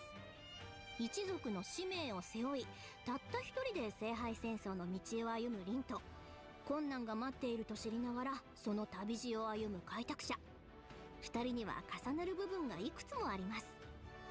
違う世界を生きている二人なんですが、その根底にはボロボロになっても決して諦めないという強い意志があるんですよね。今回のコラボではリンが別の世界で魔術を振るい、そして新たな仲間と出会います。活躍するリンをまた見ることができて私も嬉しかったです。どの世界にいてもリンは決して諦めず一歩も引かない、そんな優秀な魔術師です。ぜひ今回のコラボを楽しんでくださいね。開拓者の皆さんが旅の中で自分だけの光を見つけられますように。常に余裕を持って I'm gonna say right now, and this might be a hot take in some cases, aside from KG Tang's absolute valid reason, I think the English VAs absolutely dropped the ball not taking this work. フェイト・ステイナイト・ギルガメッシュ役の関智和です。崩壊スターレイル。Designers cooked with these outfits. It's not cool how they have some of the most aesthetic fits in the game. Oh, yeah, no. When I showed Logan Gilgamesh's fit, he was like, yo, he got that on. He looks like such a slut. But yeah, no, I'm sure some of the English VAs absolutely wanted to reprise their roles for the freaking game. I know KG wasn't gonna go anywhere near this for his reasons that are super valid. If the other English VAs just chose not to, or weren't allowed, then I know Saber's voice actress is unfortunately a SAG member. And ever since the strike, SAG is really cracking down on those VAs now that are not FI-Core members. And I'm guessing Mela Lee, who plays Reen, and I can't remember who plays Gil's voice at the top of my head. I'm thinking they're all SAG actors, and because of that, they just cannot reprise their roles, which must absolutely suck for them. If they genuinely wanted to return for their roles, but they can't, it would absolutely suck. Low-key, I'd be fucking adopting a goddamn alias. I'd be like, Squeaky Chiana's not playing character. Squishy Cheese Sona is playing this character. Gilgamesh being slutty. Next, you'll tell me the sky is blue. Like, I'm sorry. I'm doing the fucking alias shit, and I'm reprising my damn role. I'm reprising my damn role and doing an alias. Like, and then playing stupid the entire way until like 3 years later where I can be like, oh yeah, that was me. Yeah, honestly, I'm surprised they actually committed to no English VAs for any of them. They chose consistency over quality, and that's respectable, but still kind of upsetting. It's super upsetting. It's super upsetting. I don't think for a second, aside from KG, that these actors did not want to reprise their roles. But because they're all SAG actors, they cannot, especially after what happened with the strike. I don't know. And unfortunately, I think even if they tried to like bullshit it through like with an alias, I think it would unfortunately put them in jeopardy. And that's so sad. That's so sad when it's the case that maybe they considered the alias. But like God. I would be so freaking crushed if I was any of these actors and I couldn't reprise my role for this. One, because it's a paycheck, and two, because like the people, especially Tosaka. I think Carrie Walgreen has been playing Saber like the whole time, and same thing with Mela Lee. I think all of the actors have been playing their characters, honestly. Except for obviously Liam O'Brien used to play Archer and then it became KG. But I think all of the actors have been their characters for a very long time. Hold on, Fate.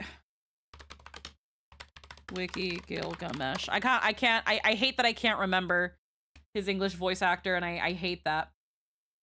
Grant George originally played him in Dean Stay Night, and then David Vincent plays him. So David Vincent plays Gilgamesh now, in other iterations. What about Saber?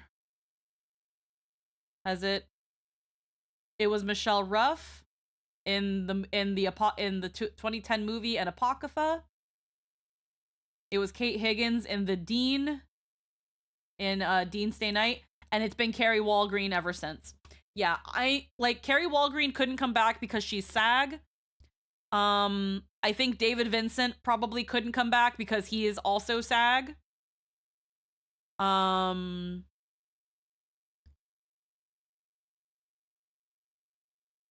Is David Vincent a SAG actor? Is David Vincent a... Is he in the... He is in SAG. He's a SAG actor.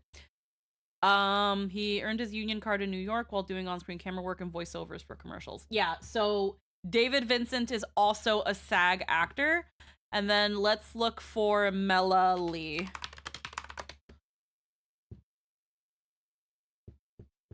Who is a long-standing SAG member.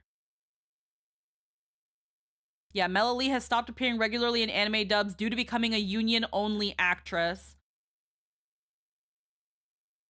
However, she occasionally continues, to voice characters in anime dubs and video games, though it's generally for select unionized dubs that she contributes to or role reprisals, rather than new dubs as a full-time. Yeah, unfortunately, a lot of anime and video games, are not union. It's mostly, movies and TV shows that tend to be, union. Things that are on Netflix, on Paramount, on Warner Brothers, on HBO, those sorts of things, those tend to be more union catered. Things like Disney, Marvel, DC, they very rarely are non-union. Unfortunately, there are certain anime, like Fate, that are done by Aniplex and stuff, and that is a union. That is union. Only like really big dubs are union dubs. And Fate is unfortunately one of those. And yeah, all the actors are SAG actors. I think except for actually, is KG, while we're here, is KG Tang a SAG I think he is. Yes, he is also a SAG actor. And then, yeah, and we already knew Carrie Walgreen was. So, yeah, So Archer, Saber, Reen, and Gilgamesh, they're all SAG actors.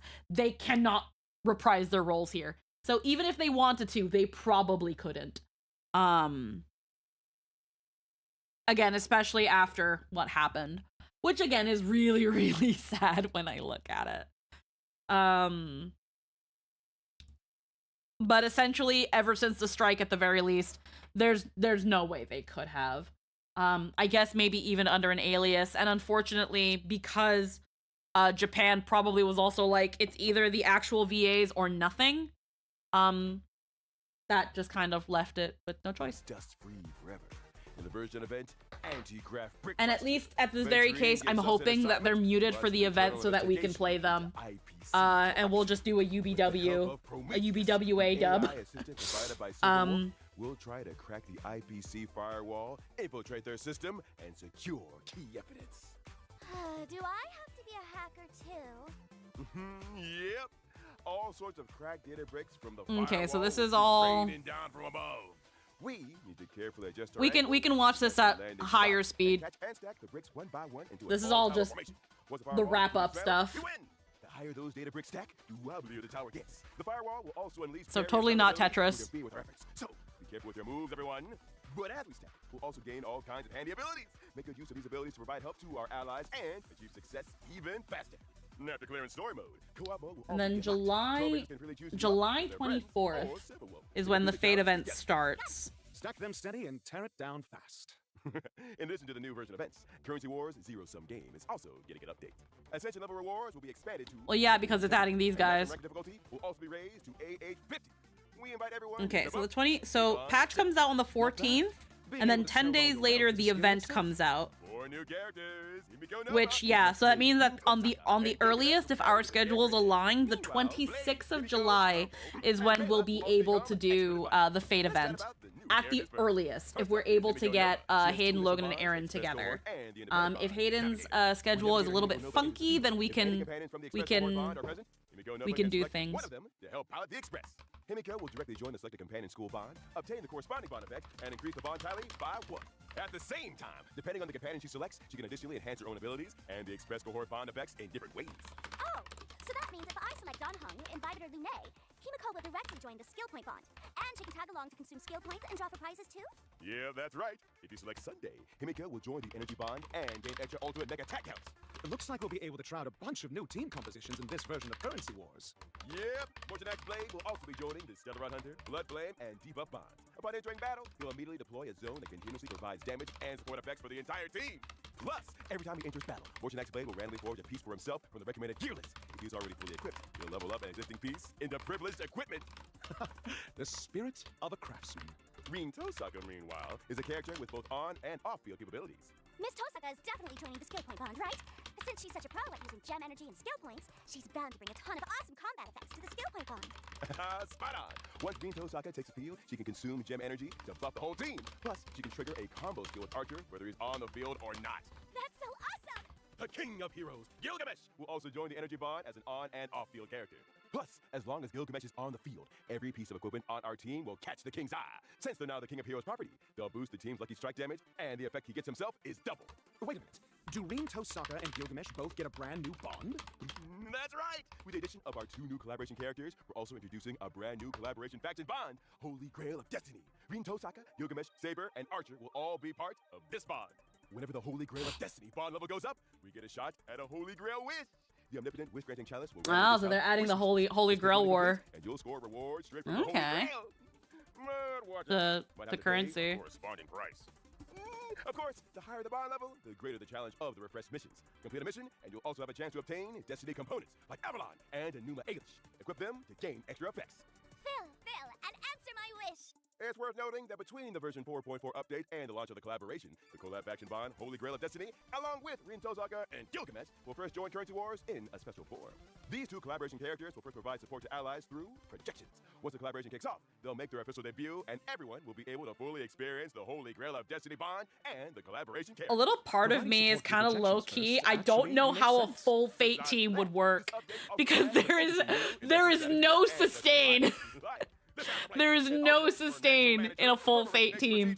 and hands for If they actually do choose to do a third collab for Fate, and they introduce the characters that people are saying they might introduce, I'm really hoping one of them is a sustain. Because holy shit. Fantastic. In this version, we've also made a bunch of updates and enhancements to existing bonds and characters. We can't wait for you all to try them out in game. Plus, this update introduces 2 new planar ornament sets, Fallen Star Anchorage and Cosmic Life Sciences Institute. Feel free to farm. Sustain Lance. Yeah, honestly, and please just give us fucking Lancer. He's right there. There are also the Planar Fisher and Garden of Plenty of Ends, so remember to take on Caster and Soichido. And after the version 4.4 update, the Gift of Stardust store will also be getting some new. It wouldn't make sense because it's called Unlimited Blade Works, but I wouldn't mind if they gave us Sakura. It's gonna be some kind of mini kitty or mini oldie or something, right? No, it's just an innocent egg yolk.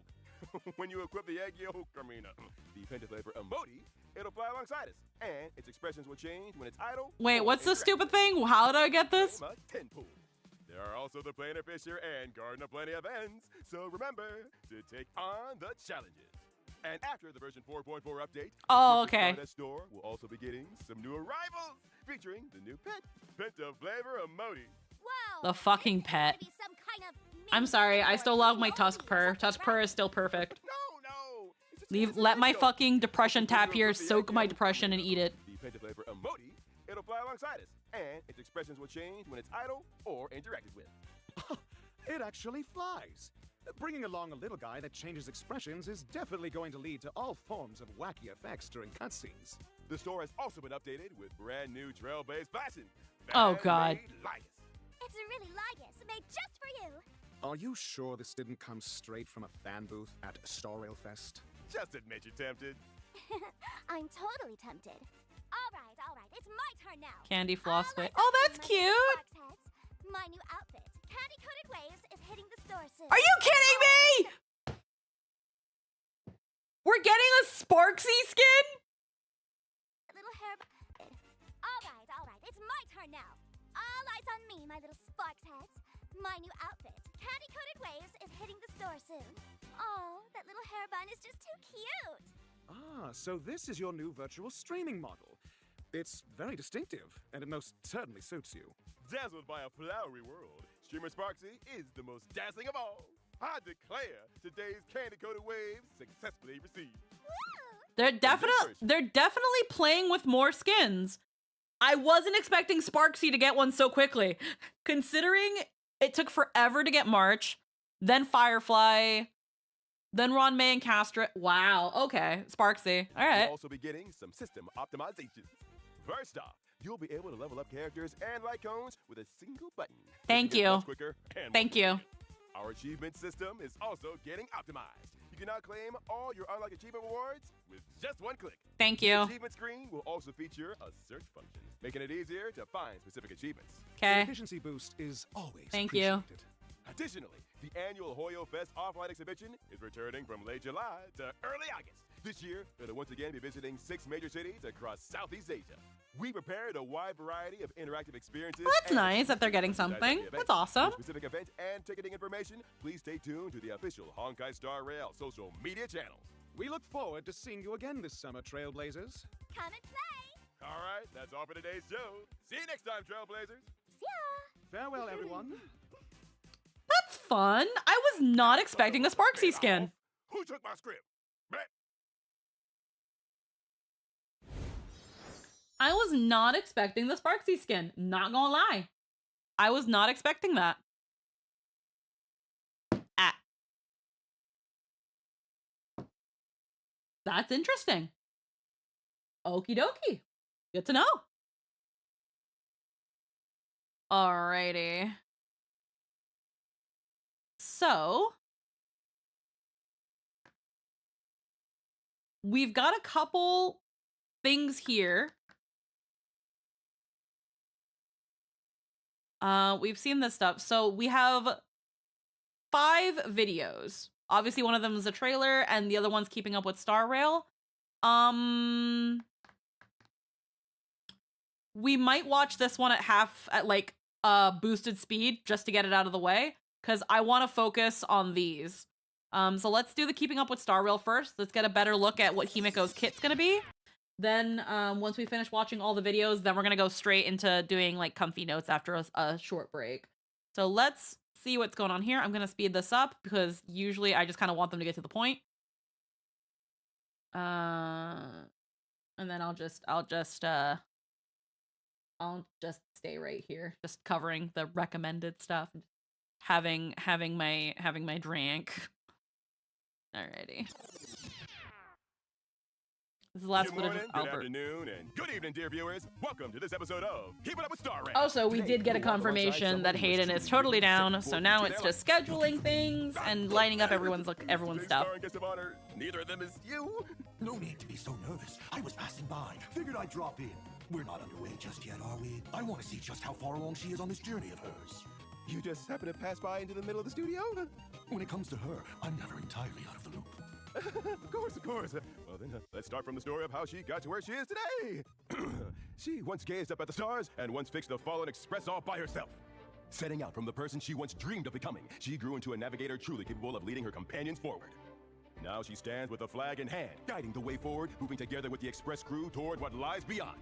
On this episode of Keep It Up with Star Rail, we take a look at the navigator who marches boldly ahead on the trailblazing path, Himiko Nova! It sounds like you're saying she's someone who has left everything in her past far, far behind her. What? Do you feel that I'm being a little too one-sided? Don't worry. What needs to be said will be said in due time. For a program like this, the build-up matters too. Wouldn't you agree? Please, go on. All right! Himiko Nova is a fire character following the path of erudition. She can have her entire team pilot a giant mech in battle, and she's also the first character to possess an assist skill. Together with the mech, she provides reliable support throughout her teammates' actions. Now, this is what you call a blood-pumping combo move! It's no easy feat, watching everyone's back out there. When using her basic attack, she deals fire damage to one designated enemy. Good. Much more to the point than all those overly flashy openings. When using her skill, Himiko Nova gains Navigator Semaphore for a set number of turns and immediately recovers all assist skill uses. While Navigator Semaphore is active, all allies deal increased damage.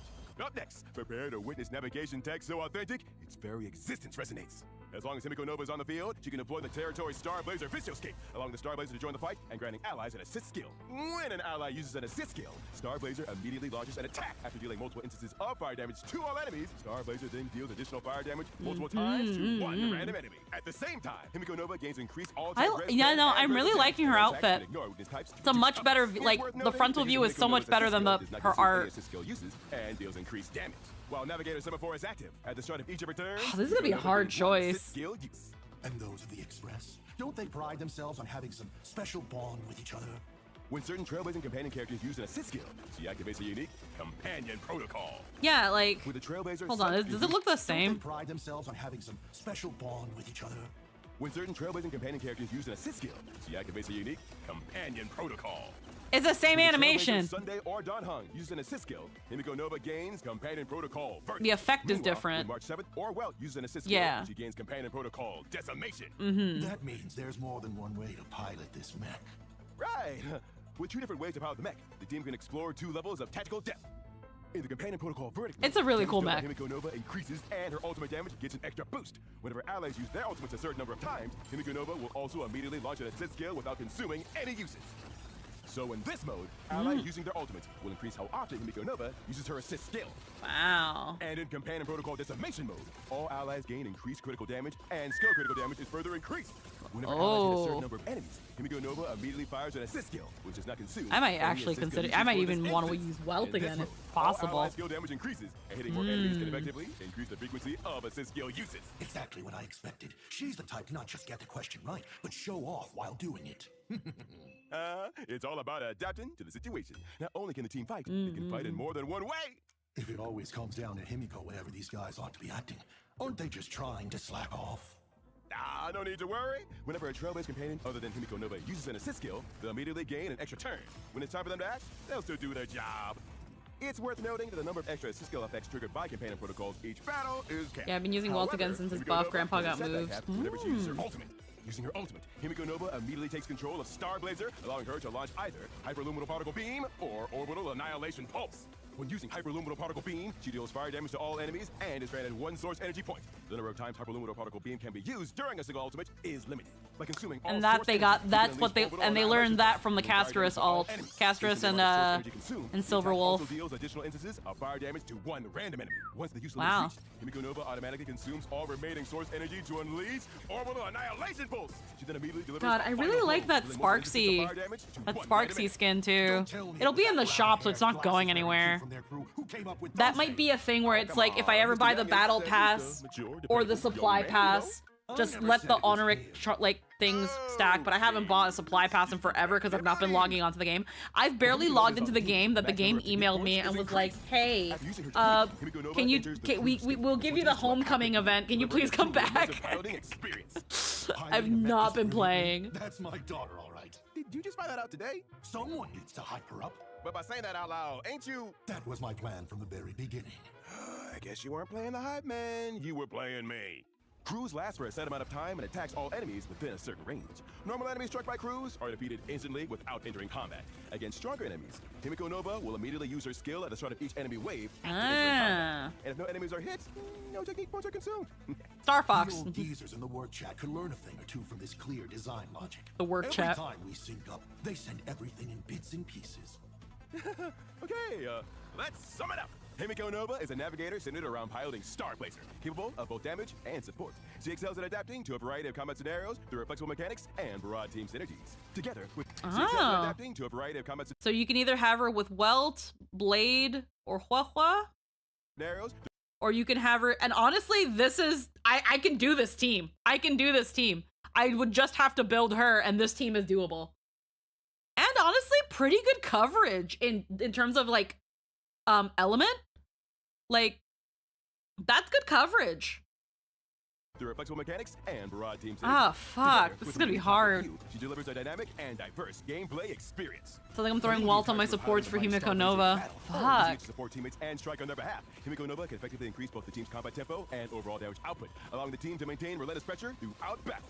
Verdict focuses on having allies use more ultimates to increase the frequency of Himiko Am I Nova's gonna have to assist skill, claim while Hua this Hua unleashes from the boosts whole shop? team's skill damage and speeds up the use I of might the have to assist claim skill, Hua Hua from the creating shop too. Because right now my main, well here's the, my main sustains right now are Don Hong, Hyacinth, and Aventurin. But Hua Hua's been getting better. Hua Hua's been getting used a lot more. Did she get buffed recently? I'm maybe forgetting. That goes beyond just defeating opponents. Each battle is a true act of navigation, time and time again. It would appear the Express. I might have to get Hua Hua. If anything, she's the one who carried the Express farther than ever before. And with that, it's time to wrap up this episode of Keeping Up with Star Rail. Let us set forth to the next destination. Ooh, finally done I have the tokens, so I could probably get a free Hua Hua. I'm halfway through, but overall, it was a pretty smooth ride to the final stop. Attention, Keeping Up with Star Rail Studio. Attention, Keeping Up with Star Rail Studio. Your food delivery has arrived. I don't remember ordering anything. Wait, are there delivery at this time? Have a feeling this isn't a regular delivery. I ordered it for you. For me? Somehow that doesn't sound like good news. You've been on your feet this entire time. Let me help. Oh, wait a second. Sure, our show does overtime every now and then, but things haven't gotten that bad. I love my job. I really do. Especially the part where I'm alive while doing it. Help bring your delivery inside. You nearly gave me a heart attack. That's it. I made up my mind. From this day forward, if a Lord Ravager shows up in person, I'm getting back up.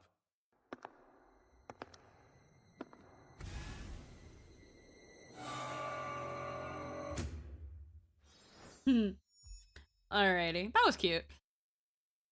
Interesting. Alrighty. Okay, so we're gonna give the trailer another looky look again. We're gonna, can we theater mode it?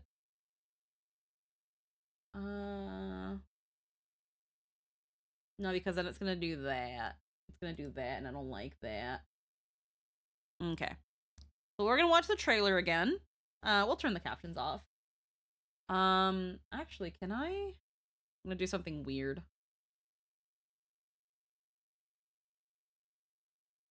It doesn't really make the player bigger, does it?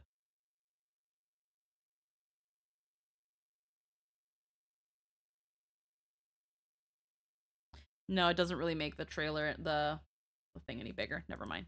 That's okay. All right. All right, let's watch the trailer one more time and get a good look at it. The coast where the Tower of Infinity slumbered, where the Express set off once more. Or, as I frequently call it, where repeated mistakes begin. Prosperity breeds corruption, and suffering forges heroes. The myriad colors return to the home. Is written in stone.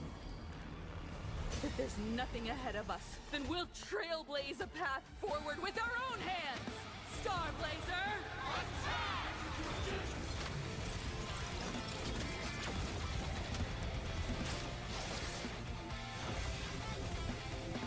Trailblazing never ends!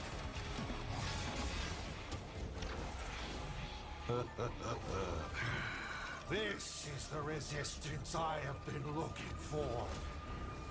Kid, if you can't find me, just look up at the stars. And as always, I'll be there to light up the entire night sky for you. You saw a path no one had ever trod before. Then you set off on it.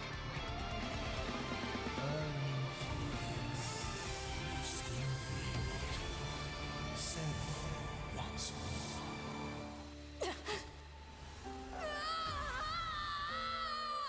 Don't be afraid.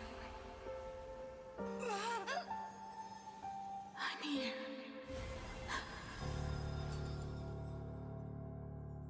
Yeah, no, this is so, like, full of death flags. 始まらないか。絶対に当たりを引いてみせるんだから。はあ？ひざまずくなら今のうちだぞ。サーバントに指図されるのも悪くないわね。勝つのは当然よ。輝け！これが戦いだと？遊んでやろう。それじゃ。存分に我が前にさらすがいい。 Yeah, I see Saber, I see Lancer. Was Archer there too? I see Finan for some reason. Why is Finan here? の女主人をたたえ、喜んでひざまずきなさい。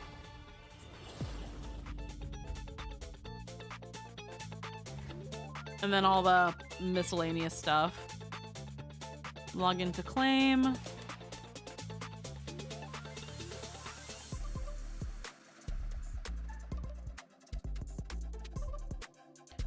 And then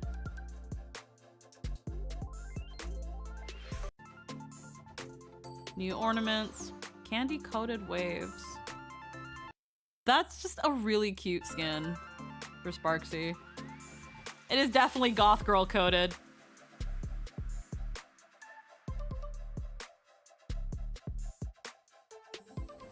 It's very cute. But yeah, no, that this trailer is loaded in death flags for Himeko. They call it where repeated mistakes suffering forges heroes. Like, where was that one line? Colors return to the home. Is written in stone. If there's nothing ahead of us, then we'll trailblaze a path forward with our own hands! Starblazer! Attack!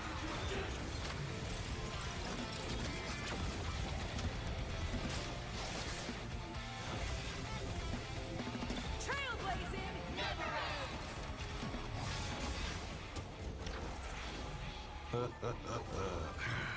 This is the resistance I have been looking for. Kid, if you can't find me, just look up at the stars. And as always, I'll be there to light up the entire night sky for you. You saw a path no one had ever trod before. Yeah, again, those lines, that if you can't find me, look to the night sky. That is such a death flag laden line. That sounds like someone who is dying.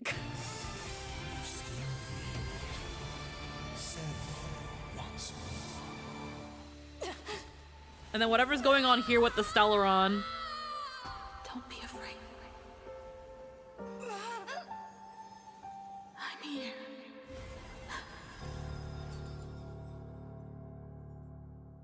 I love mecha stuff and now hope we get a lot of fan art of that mech. Mechs are hard to draw, but yes, there's gonna be a lot of really nice art because Star Rail also commissions art of their characters on like Pixub and stuff and Fanbox. But yeah, no, very, very death code laden, full of death flags for Himeko. Again, I think she's gonna die. It seems here, though, that this has gone far beyond the Phantas Moon games. And like I had predicted at the very beginning, Himiko's gonna get an SP and she's gonna die. She's gonna get an SP and she's going to die.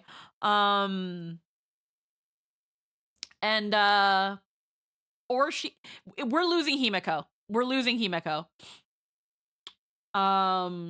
I just don't see with this trailer how she is supposed to live through this. Of course, we'll actually see in the patch, but right now this is so laden in fucking death flags. I think we're about to fucking lose Himeko. Alrighty, then we've got this. We've got Improv Your Trailer, Death of the Elation. And judging by the icon, I'm assuming it's got something to do with Asat Pramod. And then we've got these two. We'll just watch them, honestly. The animated short and the other Improv Your Trailer.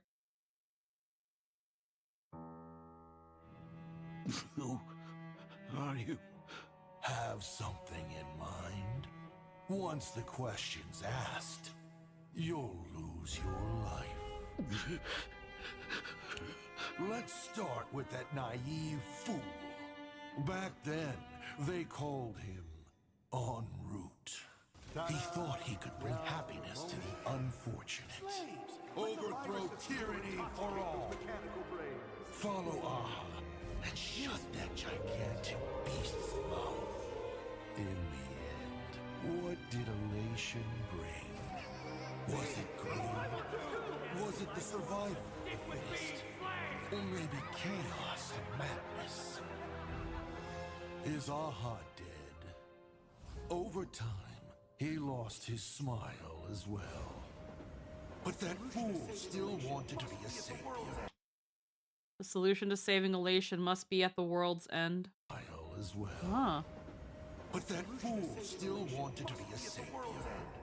He boarded the Astral Express, brimming with optimism. Once I start trailblazing, the stars will bring answers. Yet all he witnessed was people turning paradises into hell.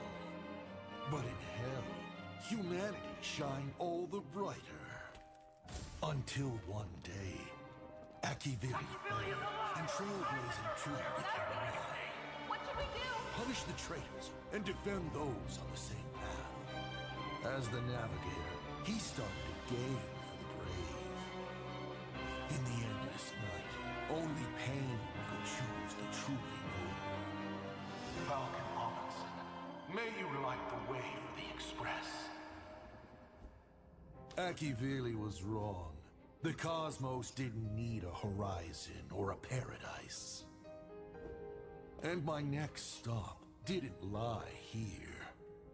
At the world's end, I saw Adlevin's flames illuminating the stars. Humans, show me your dignity. With my hands, I shall bestow a baptism of suffering. Only those who have undergone this trial shall be. Wait, what? Only those who have undergone this trial. Serves you right, fiends. Being broke is the original sin. Better luck in your next life. Happen to scroll past, misfortune be gone. Grab a seat and enjoy the show. It's all AI. Pack it up, folks. Another pro. Damn.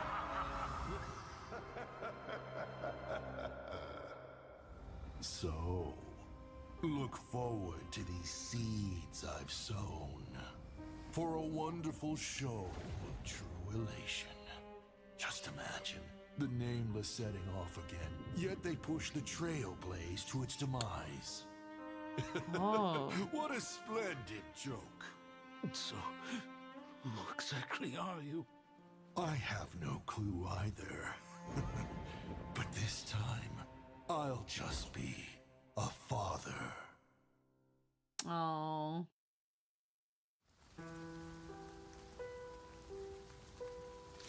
Dad still isn't here. Sorry I'm late. Nice to meet you, Himeko. I am your father, Ryusuke. Do you like this gift? Next time, I'll tell you some of the stories Daddy heard out there. Ah. And he planted that seed in her about the astral. Yeah, I mean, we kind of knew that. The stories of other worlds and the Astral Express. And I'm guessing because of everything he went through as en route and as Icy, he's like, I don't even know who I am anymore. I don't know who I am anymore. I've seen too much shit. I've seen too much shit. Let's see. What do people have to say? Bro's LinkedIn profile must be stacked. Who are you? IDK, lol. When you're in a competition to be an emanator and the guy with this resume shows up.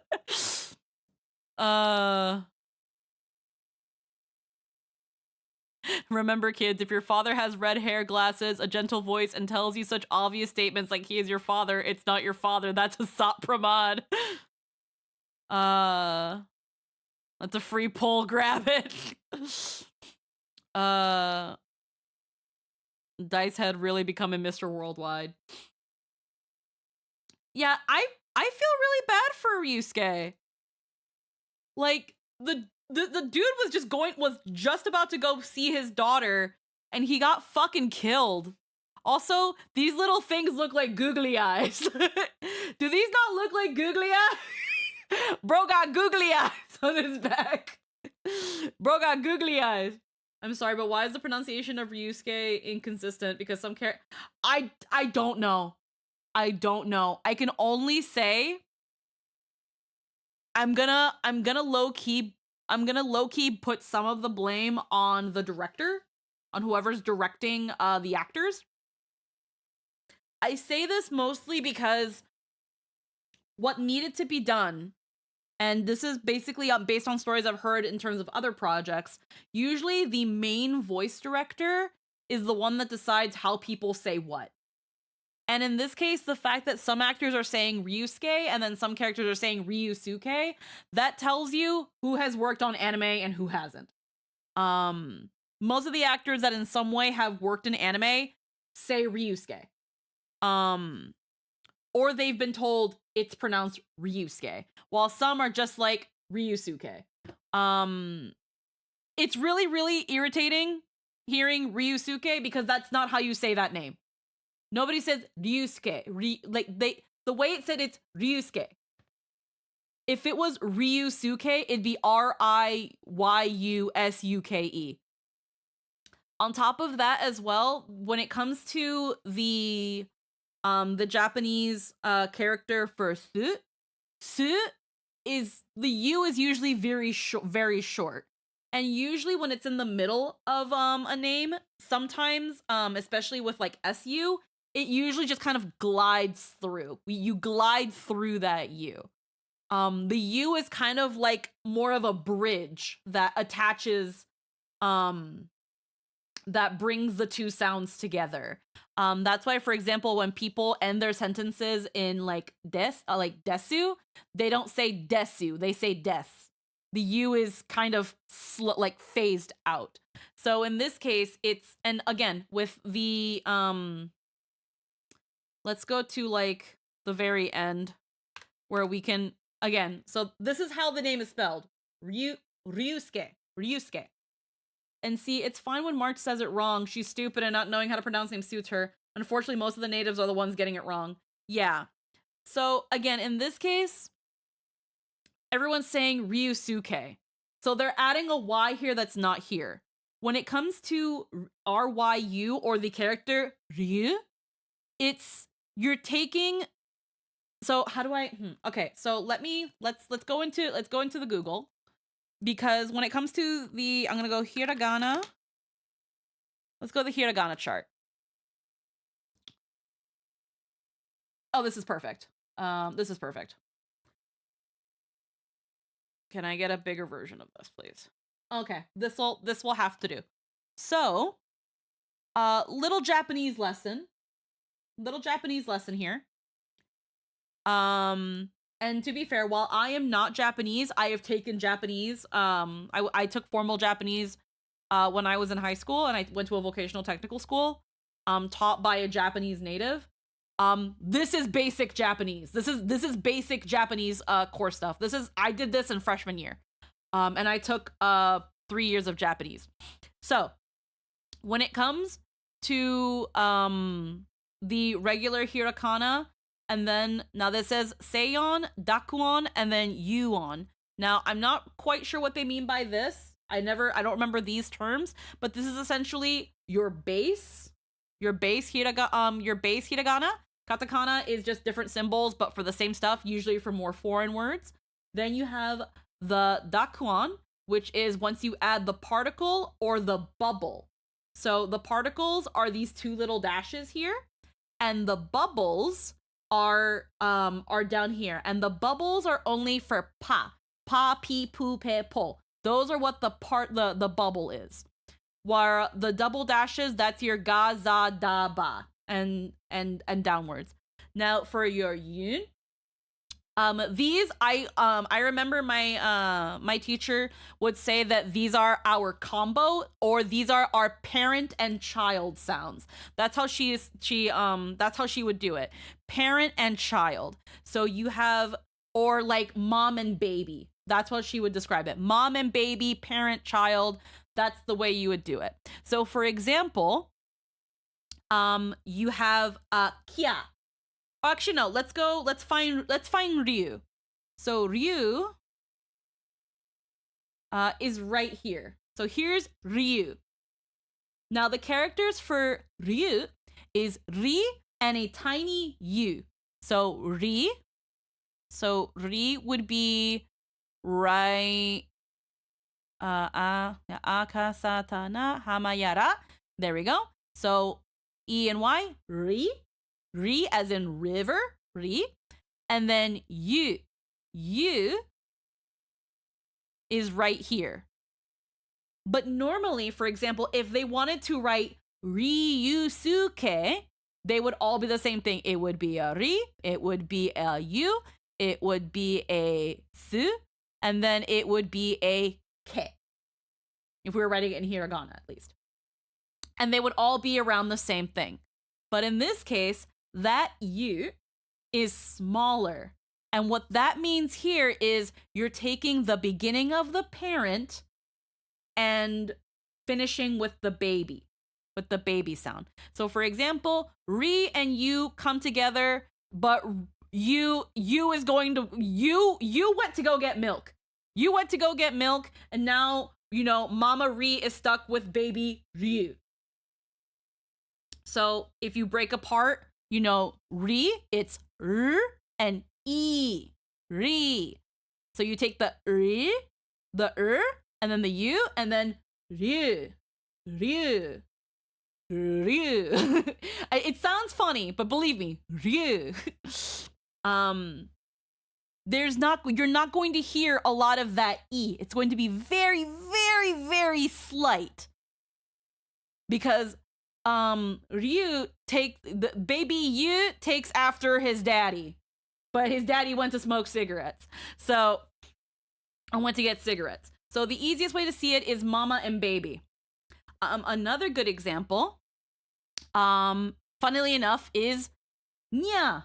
We all know nya. Nya is what cats make. No one says nya. No one says nya. Even though it is ni and ya. It's nya. And there you go. So that's how they work. So same thing would work with I'm just trying to think of meal or Mia. You wouldn't go Mia. It's Mia. So the fact that his name is written like Ryu, that means it said Ryu, not Ryu. It's so already. Now, here's the thing. Like SU the suke, you can say suke if you want. It will show native Japanese speakers will just see that you are not a native Japanese speaker. They will just, it just sounds very gaijin to say Ryusuke, Ryusuke, Ryusuke. Like to emphasize that U under the after the S and su, it just is very gaijin. But if you let it slide from the su to K, ske, that is more naturally native Japanese sounding. So instead of saying Ryusuke and you sound like a gaijin, you would soften that R, slide into the U, soften that U, and use it to slide from S to the KE. Ryusuke, Ryusuke, Ryus. So another way to say this, so if I was to do a phonetic thing on how to say Ryusuke easier to give you a base, take the words reuse and take ske, reuse, ske. And then just, again, soften the ryusuke. Soften the E's in reuse, ryusuke. And I don't know why that was hard. I don't know why this was hard. This is why I feel like, and I've known in the past that when it comes to voice directors, Star Rail has at least 2, and sometimes they don't communicate when it comes to certain pronunciations. So the fact that some characters say it right and some characters say it wrong, I think it was a matter of what voice director was handling things at the time. And again, this isn't like a horrible thing, but it's a notable thing that when the characters start saying the name differently in the same conversation is when it's like, God damn it, it kind of knocks you out of things. But like another example based on a personal story that someone told me, I can't remember the name, the entire name, like the something of Vanitas. It's based in France, and the voice director specifically wanted the French words said in proper French. So instead of Paris, they were saying Paris. Things like that. But there were occasionally times where the characters would say Paris, and it's like, no, the voice director wanted the French words to be said French. But obviously, if multiple voice directors are on a project and they're not entirely communicating the little garnishes like that, then yeah, you're gonna have these things missing. But yeah, that's just another pedantic thing. It's irritating, but it is what it is. I've been complaining about how they keep saying Ryusuke. Too many characters saying Ryusuke, but that's just me. That's something I would probably also ask at the booth where I'm just like, hey, I'm seeing this word. This is a Japanese name. By my own knowledge, I'm sure it said Ryusuke. How does the client want it said? Meanwhile, Pom Pom gets it right. Yeah, Pom Pom gets it right. Pom Pom, and I think... No, March said it wrong. Yeah, I think Pom Pom was the only one who said it right. I can't remember if anybody else has. But it was that thing of like, come on. Everybody else got it wrong. Ryusuke.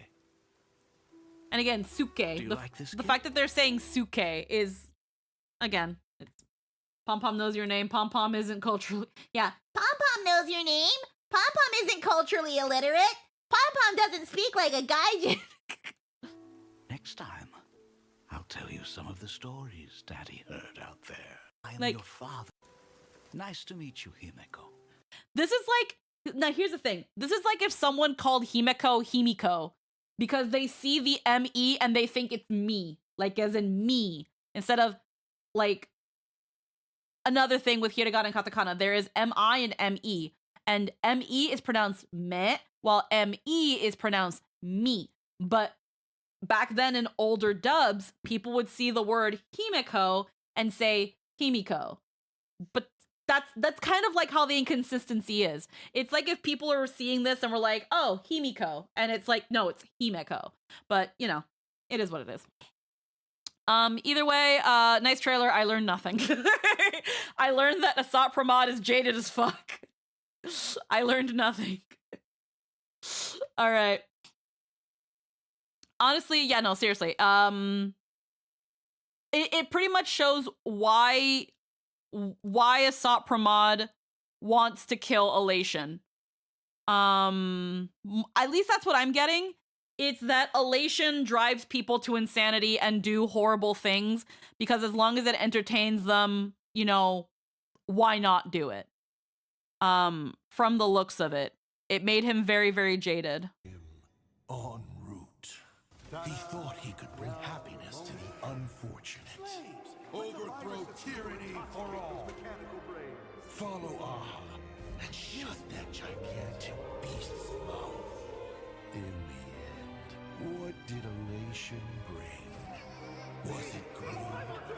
Was it the survival of the fittest? Or maybe chaos and madness? Yeah, see, it's like, whereas some people found entertainment, someone suffered. Asat says he only liked Himiko once about being her father, but he also said he had the withering curse himself. Wonder if that's actually true. Didn't he? Oh, I don't know. I remember him saying that. We're gonna slow this down really quick because there's some stuff that appears, and I want to know what it says. It's gonna sound wonky because we're slowing it down. Then they called him en route. The Fool's Golden Branch. He could bring. Ah, coño. He thought he could. Masterpiece by the masked fool en route. Those who possess the golden branches. Those who hold the gold branch gains the Midas touch. Unfortunate. Philosopher's poisoned wine. Overthrow. A humorous philosopher. Humorous philosopher's poisoned by the masked fool. Credit created by the masked fool en route. It helped the humans of the Philosopher Union overthrow the mechanical tyrant.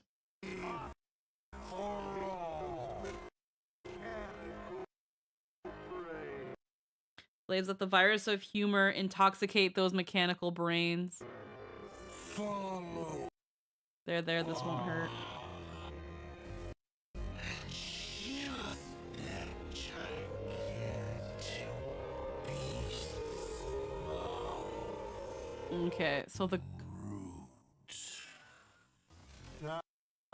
the Fool's Golden Branch. Thought he could bring.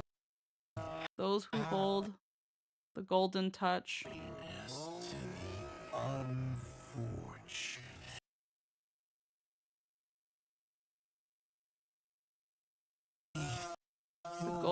I'm sorry that it sounds so wonky. A masterpiece by the masked fool en route. Those who possess the golden branches gain the Midas touch.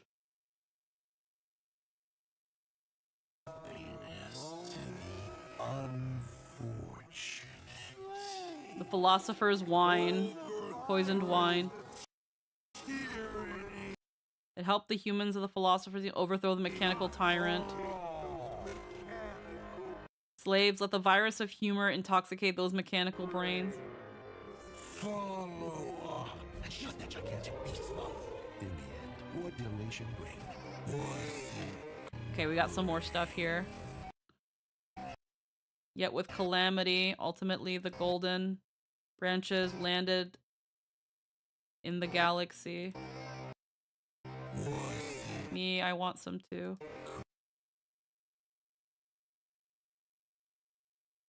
Where they were all plunged into a war that lasted 100 years.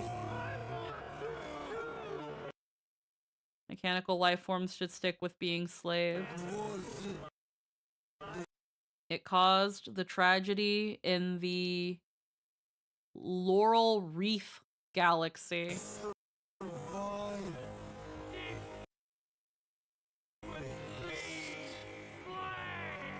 The death of Elation.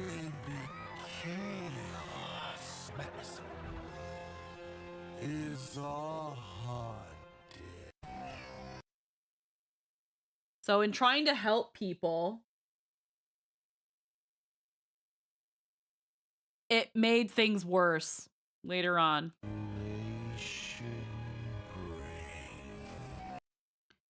Yet with wealth, calamity follows.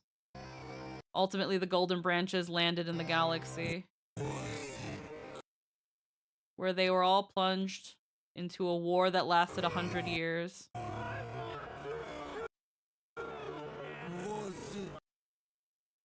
That one goes too fast. The tragedy in the Laurel. Humans. Recklessly.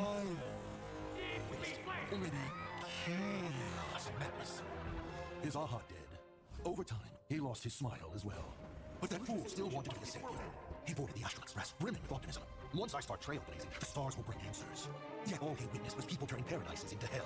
But in hell, humanity shined all the brighter. Until one day, activated fire and trailblazing truth became alive. Punish the traitors and defend those. Punish the traitors and defend those on the same path. As the navigator, he started game.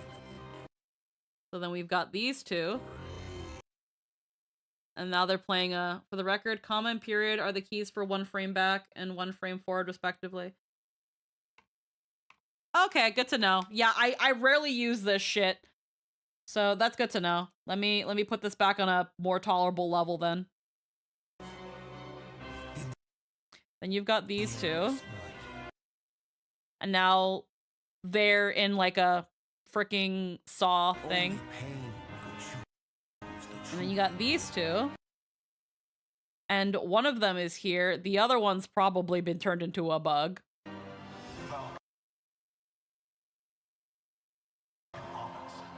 May you light the way for the Express.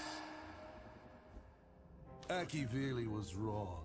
The cosmos didn't need a horizon or a paradise.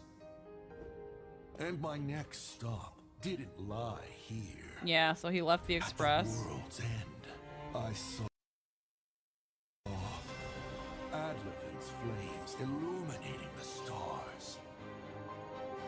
Humans, show me your dignity. With my hands, I shall bestow.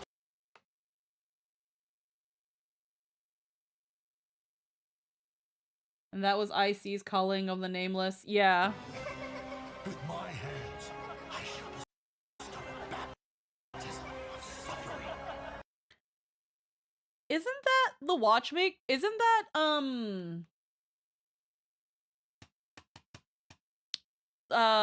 Mikhail's hat?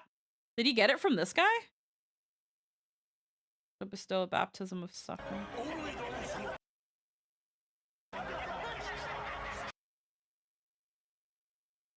And like they're laughing at the suffering of others.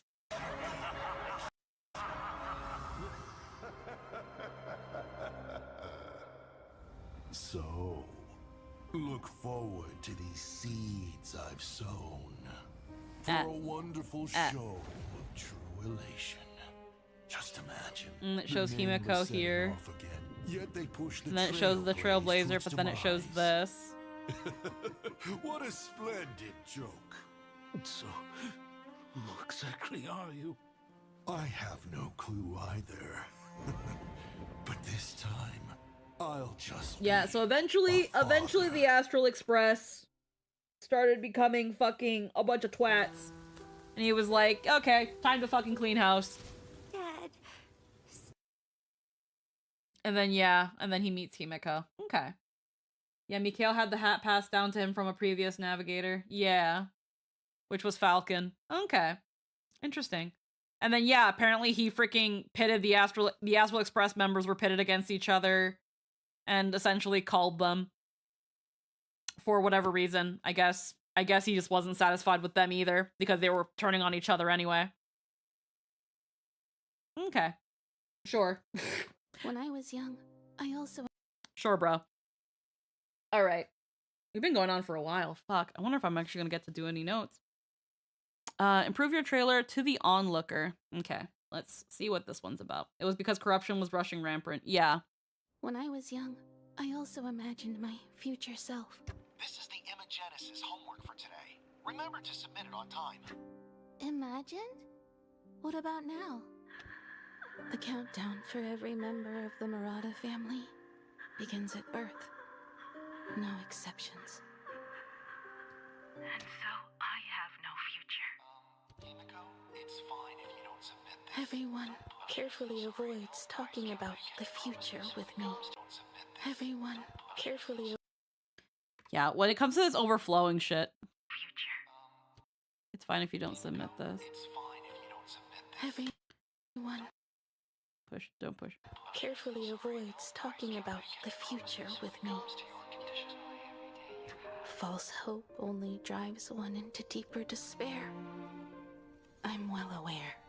Himiko, what am I? You? I'm nothing. Looking back now, you really were rude. Back then, I was just... No, I'm sorry. But you've already found something you want to paint, haven't you? Pagana, the homeland of the Eon of Trailblaze. And the Astral Express, which set forth from there and connects all worlds. The nameless gather like meteors. They were once a crew, and they were once accompanied by a star-chasing giant. Giant? Oh, I want to see all the... Hold on, I want to see... Okay. One sec, why is it not? Giant? God damn it.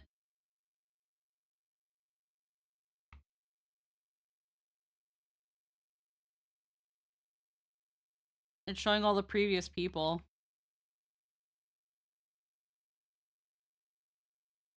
En route. Interesting. So yeah, so they have en route. I think there was one that was like a capybara, but I could be really confusing things. These guys. These two. Those guys.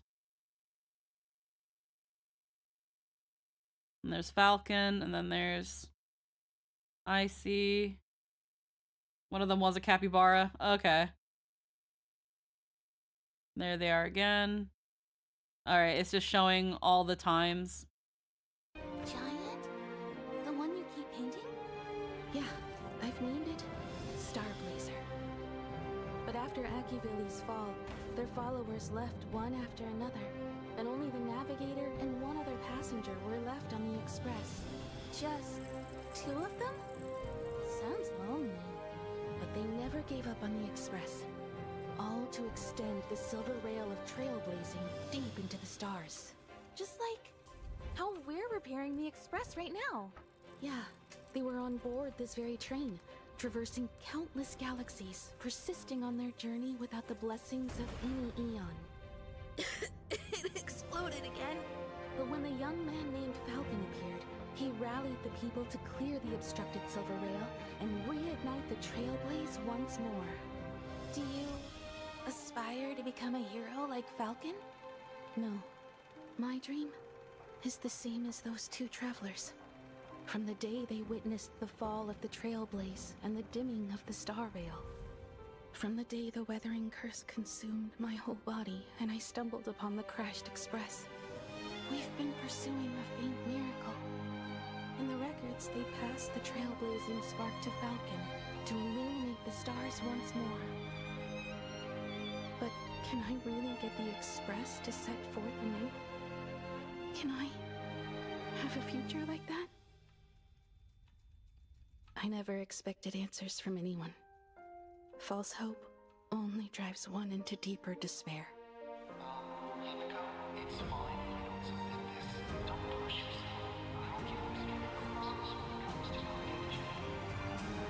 But the express still won't start up. This silent darkness. I guess it's my final stop. But I still find it hard to accept. Himeko.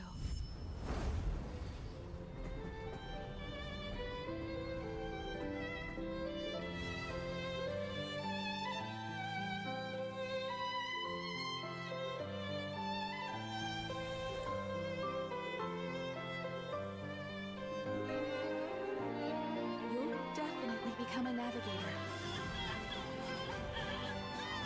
Look, just like me right now. Aww. Aww.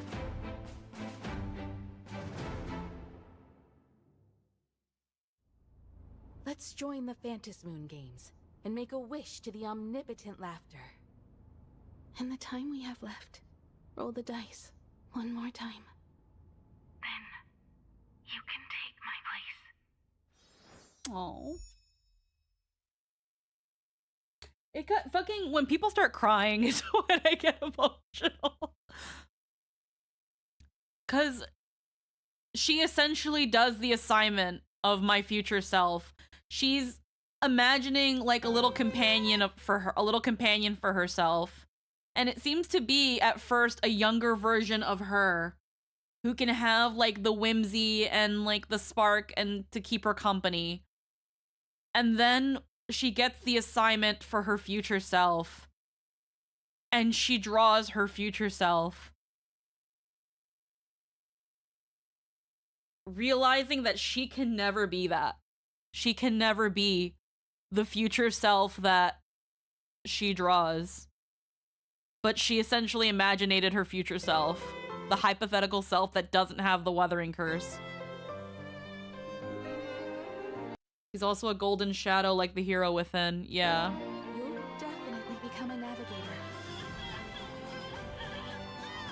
Look, just like me right now. Now, I wonder, like you pointed out, that she's also a golden shadow like the hero within.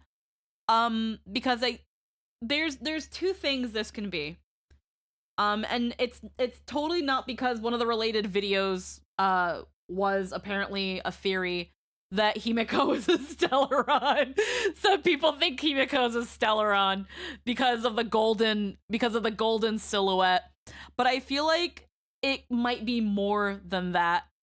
I feel like the idea of it being a golden silhouette could be reminiscent of the hero within. And the fact that like it's kind of within you.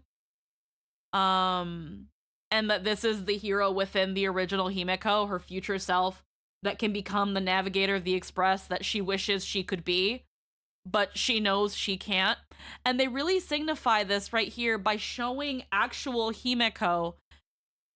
We've seen her walk around. We've walked around as young Himeko, but it makes sense that when she doesn't have to overexert herself, she's essentially in a wheelchair. She is essentially handicapped. She has a very weak and frail and sickly body as the curse starts taking over. And the future becomes less and less possible for her. That's why her teacher was like, hey, Himeko, you don't have to do this. Because it reminds her of the fact that she doesn't have a future. She's going to die. It's only a matter of time before she dies. The only thing she can do is imaginate a future version of her. And with the Phantasmoon Games, hope that she can take over what she wishes she could do, but never will have the chance to.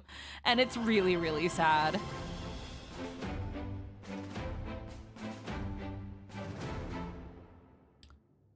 That being said, I don't think Himeko's a Stellaron. I don't think Himeko's a Stellaron, just like I don't think Sunday's a fucking Stellaron.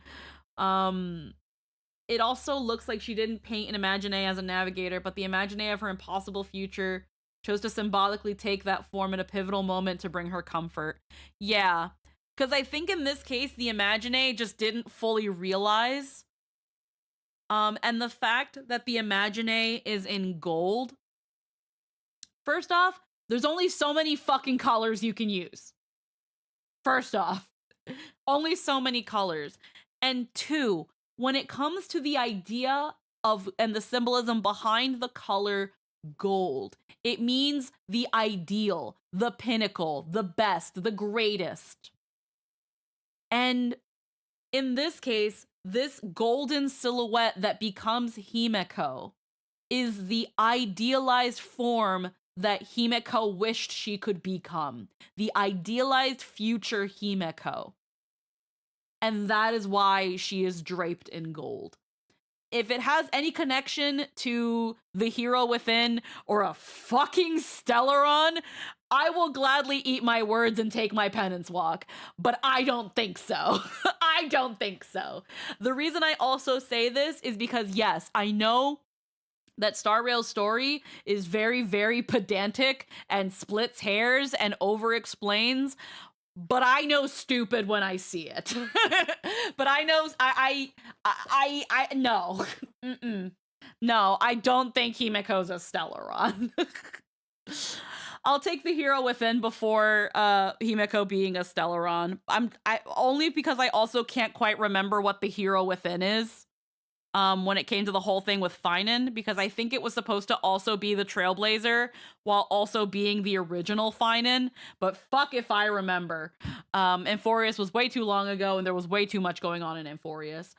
But usually golden HSR symbolizes destruction, and we in the very least know her disease is caused by destruction.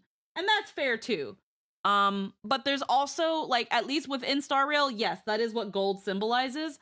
But we also recently learned that the Stellarons aren't from the destruction. They're from the harmony.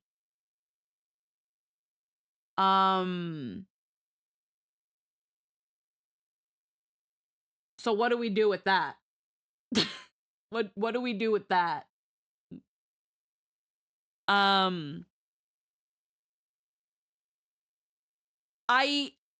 don't think in this case Himeko is a Stellaron.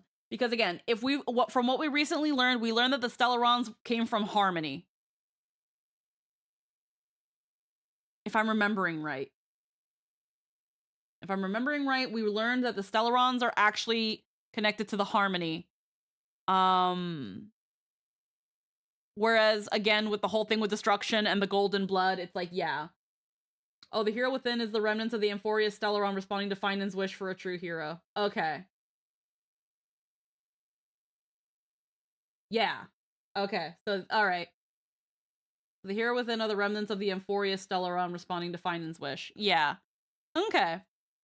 Alrighty. And that's fair. But again, unless I'm forgetting things, didn't we learn that the Stellarons actually come from the Harmony?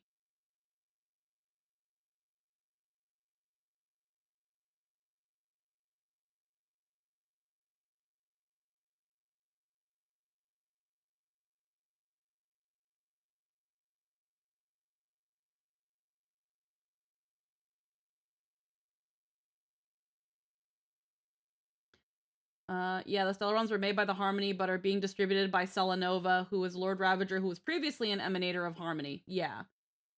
Yeah, the Trailblaze being reignited by a dying girl's dream hits hard, not gonna lie.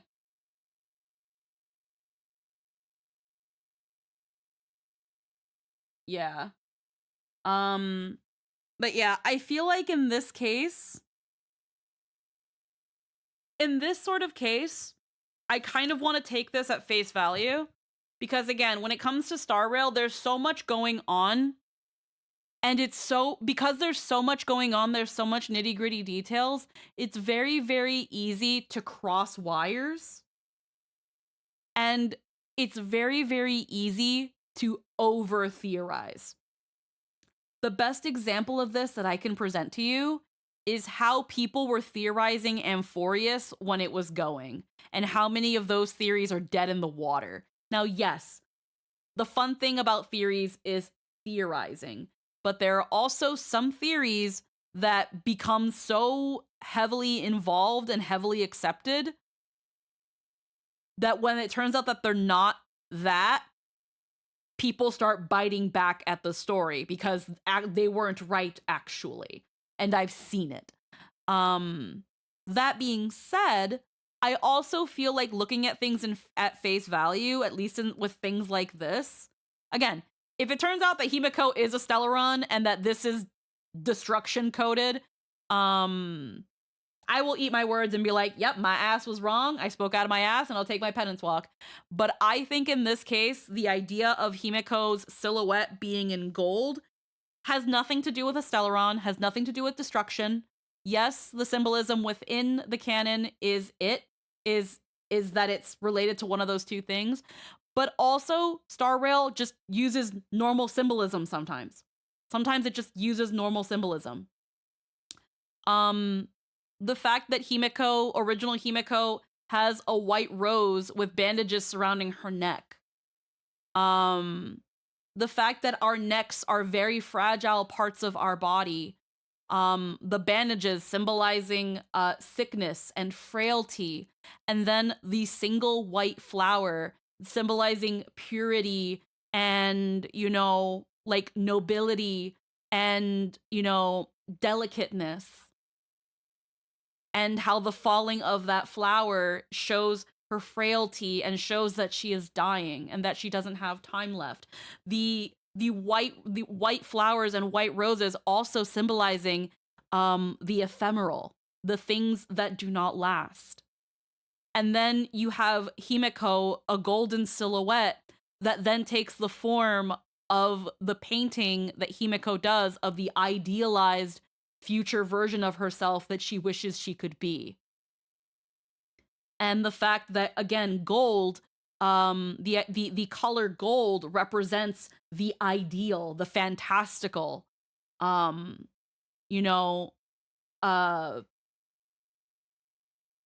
the special program? We're being pedantic again. Also, how a single neck ribbon around the neck is a symbol of death in painting. Yes, exactly. Like, Star Rail has its own symbolism within its world and lore, but it also uses our normal everyday symbolism. And I feel that when people are theorizing and really, really deep in the Star Rail trenches, they tend to forget that. They tend to forget that sometimes it is literally just our usual everyday symbolism. And I think in this case, that is why the silhouette is in gold. Another reason why I think so is because what other color would work? What other color would work to symbolize the ideal future Himiko that the original Himiko wishes she could be? What other color but gold? You can't use black. You can't use purple. You can't use blue. You can't really use red. Because it not only has to capture, again, the idea of the ideal, but also who Himiko is. This gold also emits light, and it's orangey and slightly reddish. It is warm. It is like the sun. It represents Himiko. It's like a flame. So it's warm, it's comforting, it's gold, it's beautiful.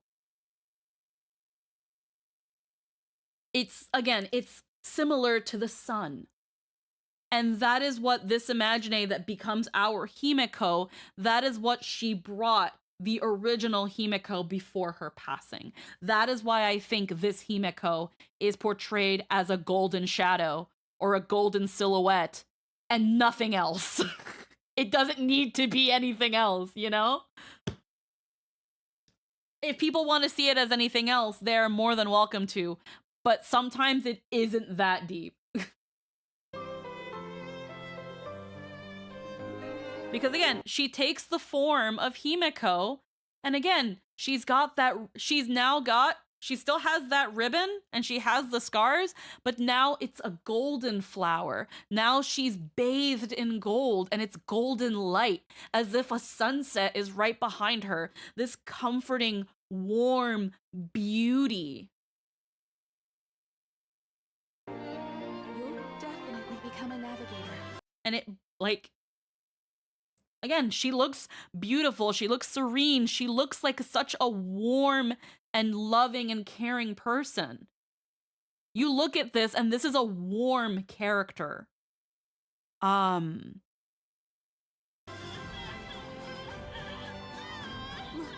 just like me right now. I think some people also forget that Hoyo uses a lot of Asian symbolism. Yeah. Let's join the Phantasmoon Games and make a wish to the omnipotent laughter.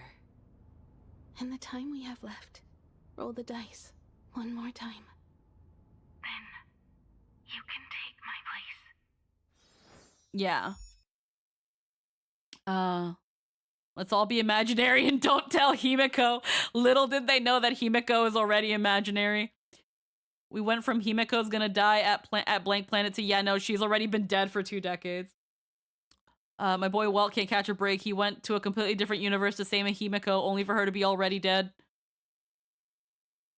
We thought Elation Planet was gonna be funny and joyful, yet yet why am I crying? Alan, we're so fucked. And also the ribbon ties in front instead of fully wrapping, which no longer symbolizes death. Yeah. Again, it can just literally just be simple world symbolism. But yeah. Although some can also still say that this means she's going to die, because it is still a white ribbon around her neck. It's just a little bit different. So it could still symbolize that she's going to die. It just doesn't look like, if I can get a good thing, like, unlike this one, where they look more like medical bandages around her neck, and then you've got that little flower. It's a contrast, but it's still the same idea. It's a red collar or a red ribbon around her neck, more as a bow, while this one is meant more to simulate bandages. But yeah.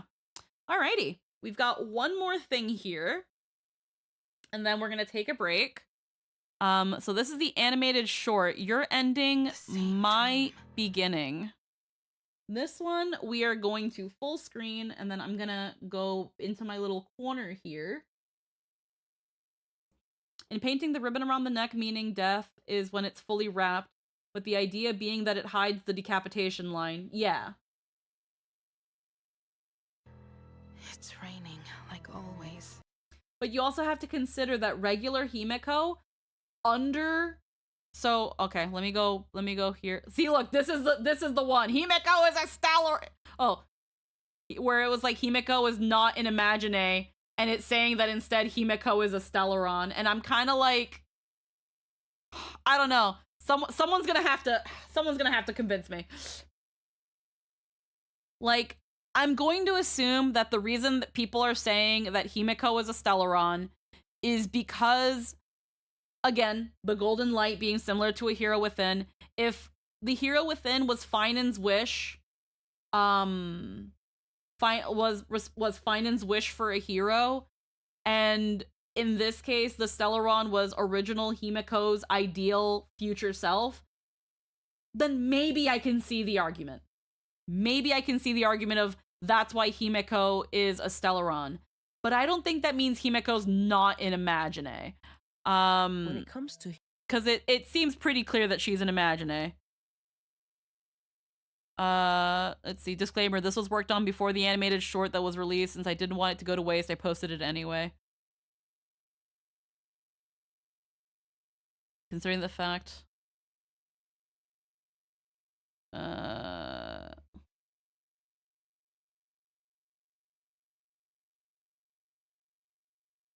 Didn't they say Cyrene was a Stellaron? Oopsies. And it turns out that she wasn't. So tying the ribbon so you can see the neck through the window can be seen as denying death if you want to read into it. Another thing I was going to actually point out... Coño. Another thing I was actually going to point out... When I was young,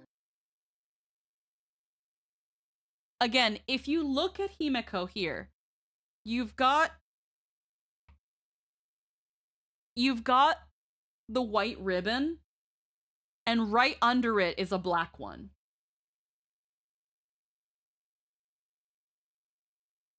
And that's where I think, like, that's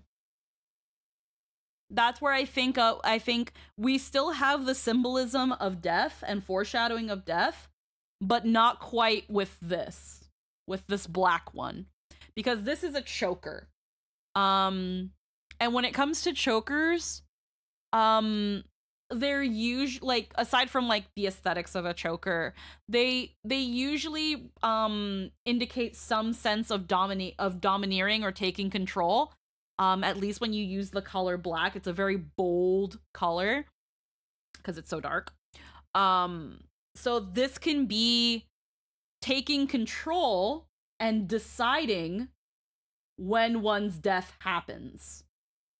Because that's the thing with regular Himeko. Regular Himeko, she just has the rose and that ribbon around her neck showing her frailty and that she is going to die, and the ephemeralness, because again, flowers in totality, not even when they're just white, flowers in general, along with it being white being synonymous with death in Asia, it being a flower in itself, flowers are ephemeral. Flowers bloom and then they die. So for her to have this white flower on a white bandage shows that she is going to die. And because it wraps around her, it also symbolizes constricting and binding, in that she cannot control it. She cannot control her death. She cannot control when the weathering curse will take her. It just will. Whereas with Himeko, she has the rose, but again, it's bigger, which means it's grander. It's golden, which means it could just be a golden rose, a rose covered in gold. What does that do? That preserves the flower. Gold, again, it's other symbolisms of perfection, strength, resoluteness, bounty, grandeur, everlasting. So that's the gold covering the rose and preserving it and keeping it alive, along with the warmth connotations. And then you have this black choker, which again can, on the right character design with the color, can bring the idea of control, dominating, where she, and because of it wrapping around her neck, it can still symbolize death or something macabre, but because it is black and it is under this white ribbon that can still represent death and is synonymous with OG Himiko's bandages, it's her still going to die, but she is going to die on her own terms. She is taking control of her fate. She will decide when she dies, you know? Anywho, we're gonna watch the thing now. The same dream. It's raining, like always. That is where your journey ends, and mine begins. Quick, take this. That thing's almost I also noticed they tried to store Who Says You Can Take My Place. Yeah. here.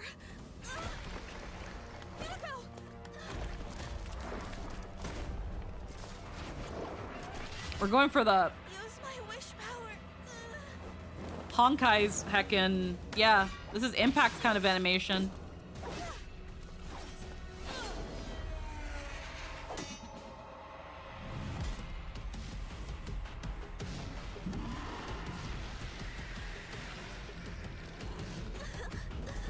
Your weathering curse is worsening. I'm fine. We stick with the plan and defeat the Herald of Death first. What's funny is that this is also low-key synonymous to Himeko summoning a servant using wish power. It's not that far off from summoning a servant.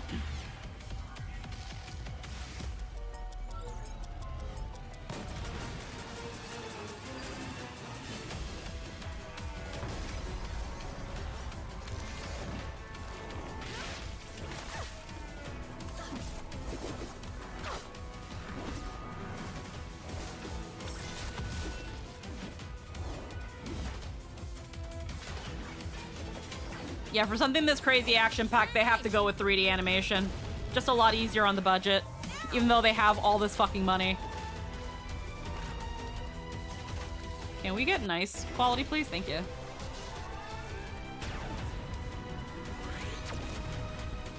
Freaking give me 30 frames a second.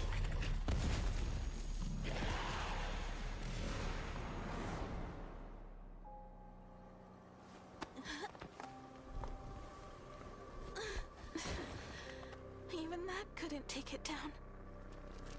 Himeko. I'm fine. Still have one last trick. Himeko. Looks like there's no other way. Are you gonna... No! You can't do that! Motoko, I want to give it one last shot. Death is terrifying, but someone needs to rise up. Are you insane? Even if you manage to imaginate that giant, you'll die! If I die, I want to die where the stars are within reach.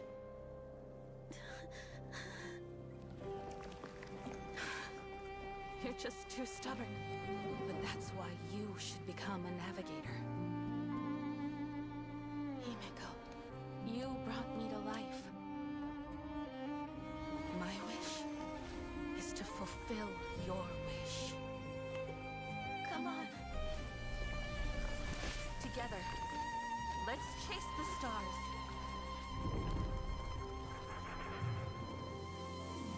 Oh, star-chasing giant from Pagana. Let my body be the torch that blazes a trail forward. Star Blazer, set forth! Did she have the... Even if we must... I was gonna say, I was like, that looks like BK. Anyway. Sorry. Even if we burn to ashes, this shall be proof that we live!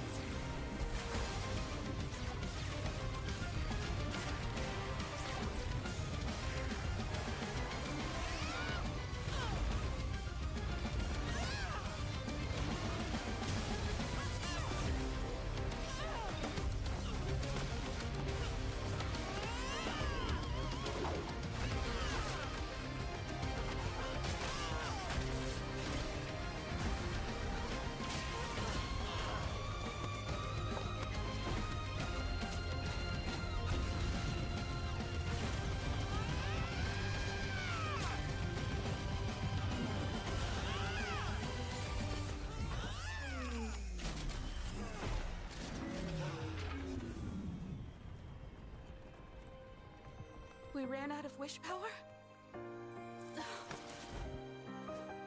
Leave it to me.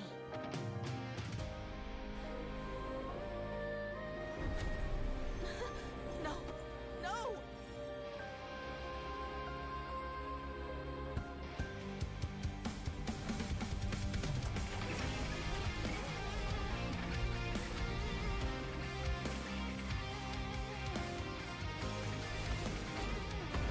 Alright.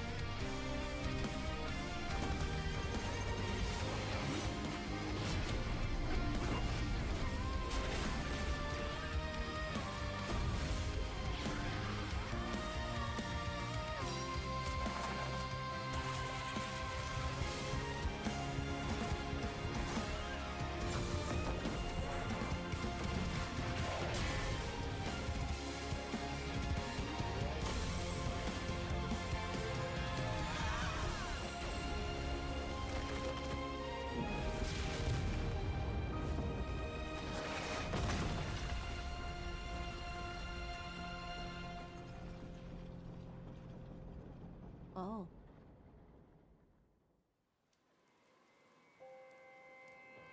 Did you see that, Himeko?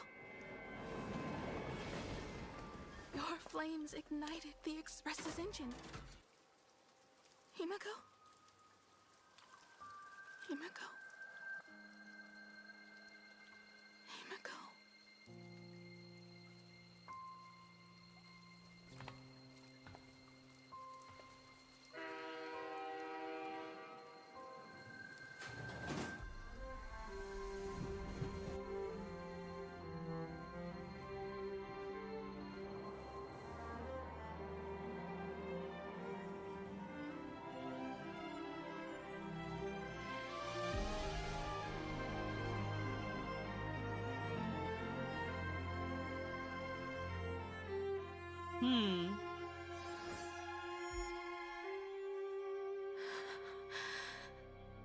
The same dream.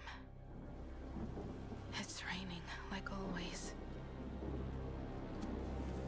If she were here right now, she'd probably make the same choice I've made. It's a pity the game's over, kid. Crash to the ground once more, Astral Express. Oh yeah, she dying. Oh yeah, she dying, bro. She dying. She's like, if she was still here, she would make the same choice. And then as in saying, like, she would do it again. She would do it again. If she were here right now, she'd probably make the same choice I've made. Yeah. It's a pity the game's over, kid. Crash to the ground once more, Astral Express. Alrighty. Captions. No. Wait. Players, cool animation. Captains.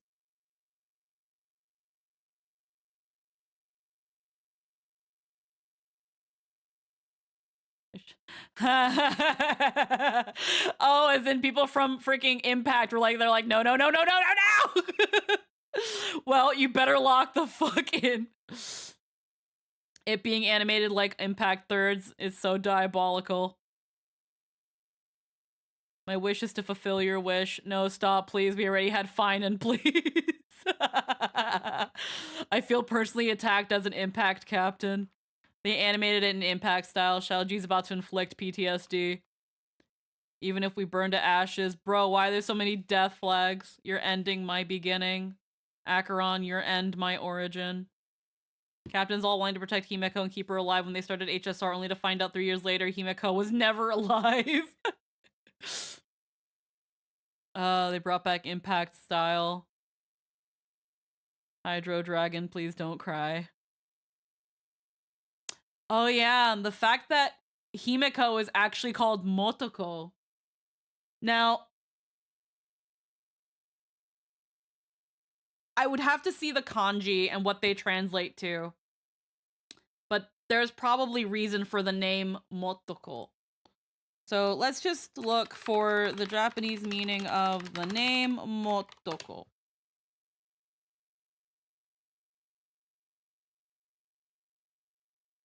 Because ko obviously means child in this case. And hi, Cerberus. So the Japanese name Motoko translates to child of the fountain or origin child. It combines moto for foundation or origin, or the trunk and center with ko that means child. This gives the name connotations of rootedness, resourcefulness, and new beginnings. So actually, yeah, a very, very meaningful name to actually have been given to Himeko, our Himeko, who is the imaginated future self of the original Himeko Murata, who then takes on her name. But the fact that she was called Motoko,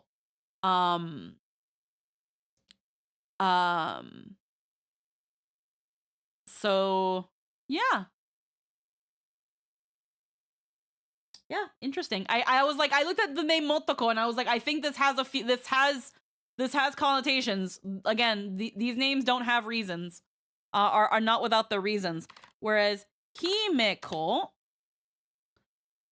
obviously Himeko is, you know, Hime, princess, child, normal, noble child, princess, noble or lovely.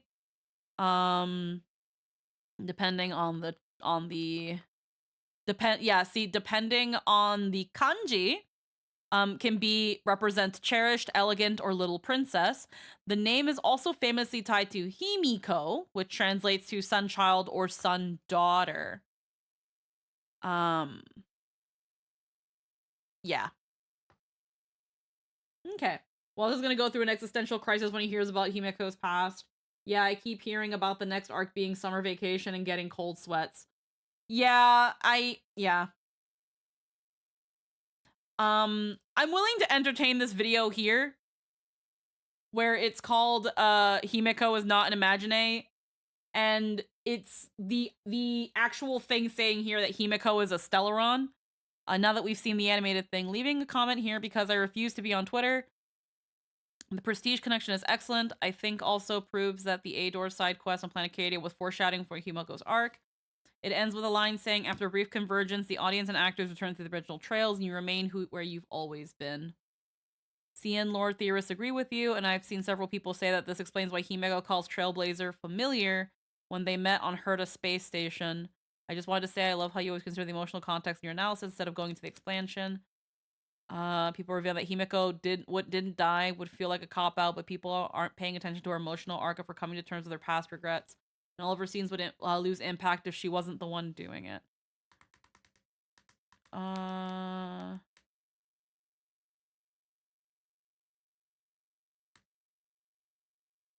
So have to talk about why these wish-granting power sources also seem like they would be connected to the two Aeon that may be one and the same. The Aeon of Trailblaze and the Aeon of Finality, the god that create.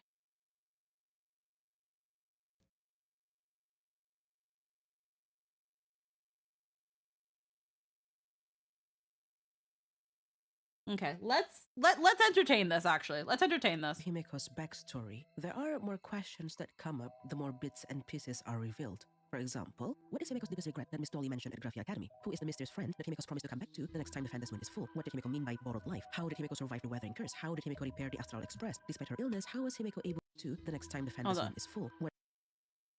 Hold on. Fucking when it comes too to quick. Himiko's backstory, there are more questions that come up the more bits and pieces are revealed. For example, what is Himiko's deepest regret that Miss Dolly mentioned at Graphia Academy? Who is the mysterious friend that Himiko's promised to come back to the next time the Fantasy Moon is full? I promised someone that when the moon over my hometown was full again, I would go back to see her, to let her know I made the most of this borrowed life and found companions I could trust with all my heart. Which is probably her original self. What did Himiko mean by borrowed life? How did Himiko survive the weathering curse? How did Himiko repair the Astral Express? Despite her illness, how was Himiko able to defeat the Herald of Death? And with the recent improv thriller, another question is added to the list. What is that glowing entity that breathed life to the painting of Himiko's future self? Asad Pramad has proposed an answer to this. There were two Himikos back then, he said. One was the original, a teenager who was dying from the weathering curse, and another was the imaginated adult version of Himiko, breathed into life by Himiko herself.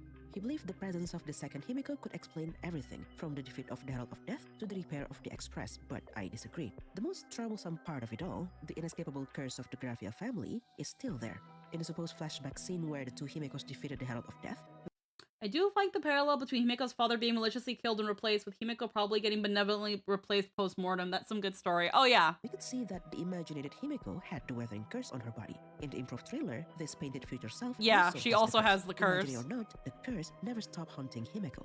Of course, I've also seen arguments saying that Himiko simply didn't cure herself of the curse. She died 15 years ago, and what we know as Himiko today is the Imagine who's taken OG Himiko's trim and made it her own. End of discussion. And I'm afraid some of us are too obsessed with the Himiko is dead in every universe cliche that any deeper discussion of what might have actually happened to her cannot be had. Too obsessed even to notice that it was only a claim made by Asad Pramad. Ryusuke claimed that the real Himiko had been afraid of the universe and had died long ago in Plain Arcadia. The quest summary says, and the word claim is important here. Claimed in that he's saying that, but it's not. The claim can be argued. The one who carried her dreams in the stars was but an imagination she had created in her own image. In Plain Arcadia, the quest. This is just my little theory, but I've been thinking a way we could see the Euphorious characters again would be here on Autopia. Now the question would be if there's enough wish power, and if Imagine and Euphorious is the same. Well. Summary says, and the word claim is important here. There are two other times this word is used in relation to Asad Pramad. First was in Ryusuke's loading screen. It says that he claims to be Himiko's father. Who claims to be Himiko's father. Second was in the quest summary when Trailblazer met Graphia for the first time. It says that the person Trailblazer met was someone claiming to be Murata Graphia. Murata Graphia. In both instances, it is Asad Pramad in disguise. So Asad claiming that the real Himiko had been dead is something that we must take with a grain of salt. There has to be something more to this origin story of Himiko, and that is why I'm here today. Here is my super late theory of what I think happened 15 years ago and of the true nature of our beloved navigator, Himiko. I think the Himeko who's been with us since the start of this journey is the same Himeko from 15 years ago, the one who defeated the Herald of Death, who survived the weathering curse, fixed the Express, and eventually restarted the trailblazing journey. All of that she achieved with the help of the Stellaron. You know, after correctly guessing that Murata means the Astral Express, I have a good feeling about this one. So now, this person also says this was worked on before the animated short that we just saw. The short didn't really change anything, just answered a few things. There are many signs that Himeko is the one alive. Even the description of the short is very revealing.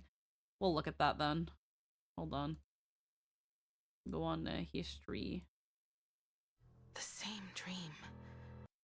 I often dream of the end of that Phantom Moon Games. If you had been the one to survive back then, you'd be far more impressive than I am now. Motoko, I'm home.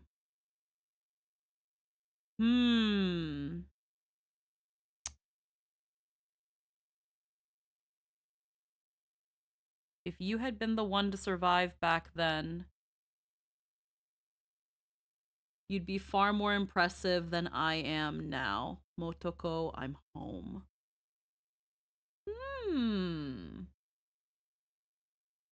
And the theory here is that Himeko has actually been alive this whole time. let's get to it.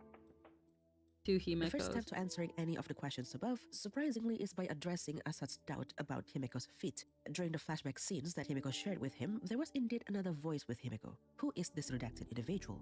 Now, there are 5 figures of interest when it comes to Himeko's story. The first is, of course, the redacted person who was with her 15 years ago. The second is the nameless who guided her before she departed Plain Arcadia. Third is the mysterious woman whom Himeko promised to return to the next time the Phantom Moon was full. Then there's Graphia, Himeko's ancestor, who has a nameless badge in her corrupted form. And lastly, Evanesia, who knows Himeko.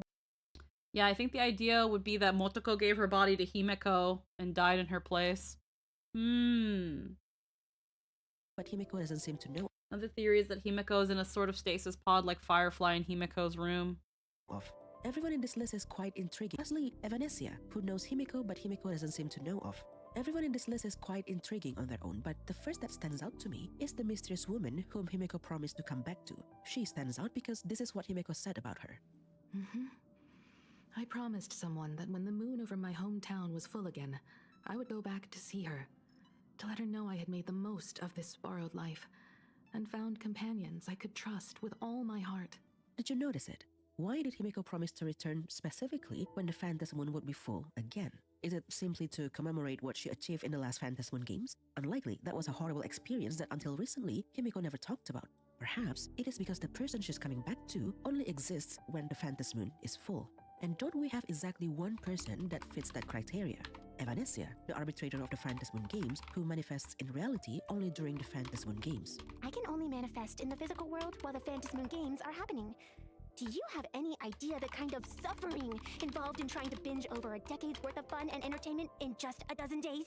No, I'm not saying that this woman is Evanesia per se. What I'm saying is that this woman is someone of a similar nature to Evanesia, an imaginee. Evanesia only manifests in reality as she is now when the Phantom Moon is full because of the accumulated wish power during that period.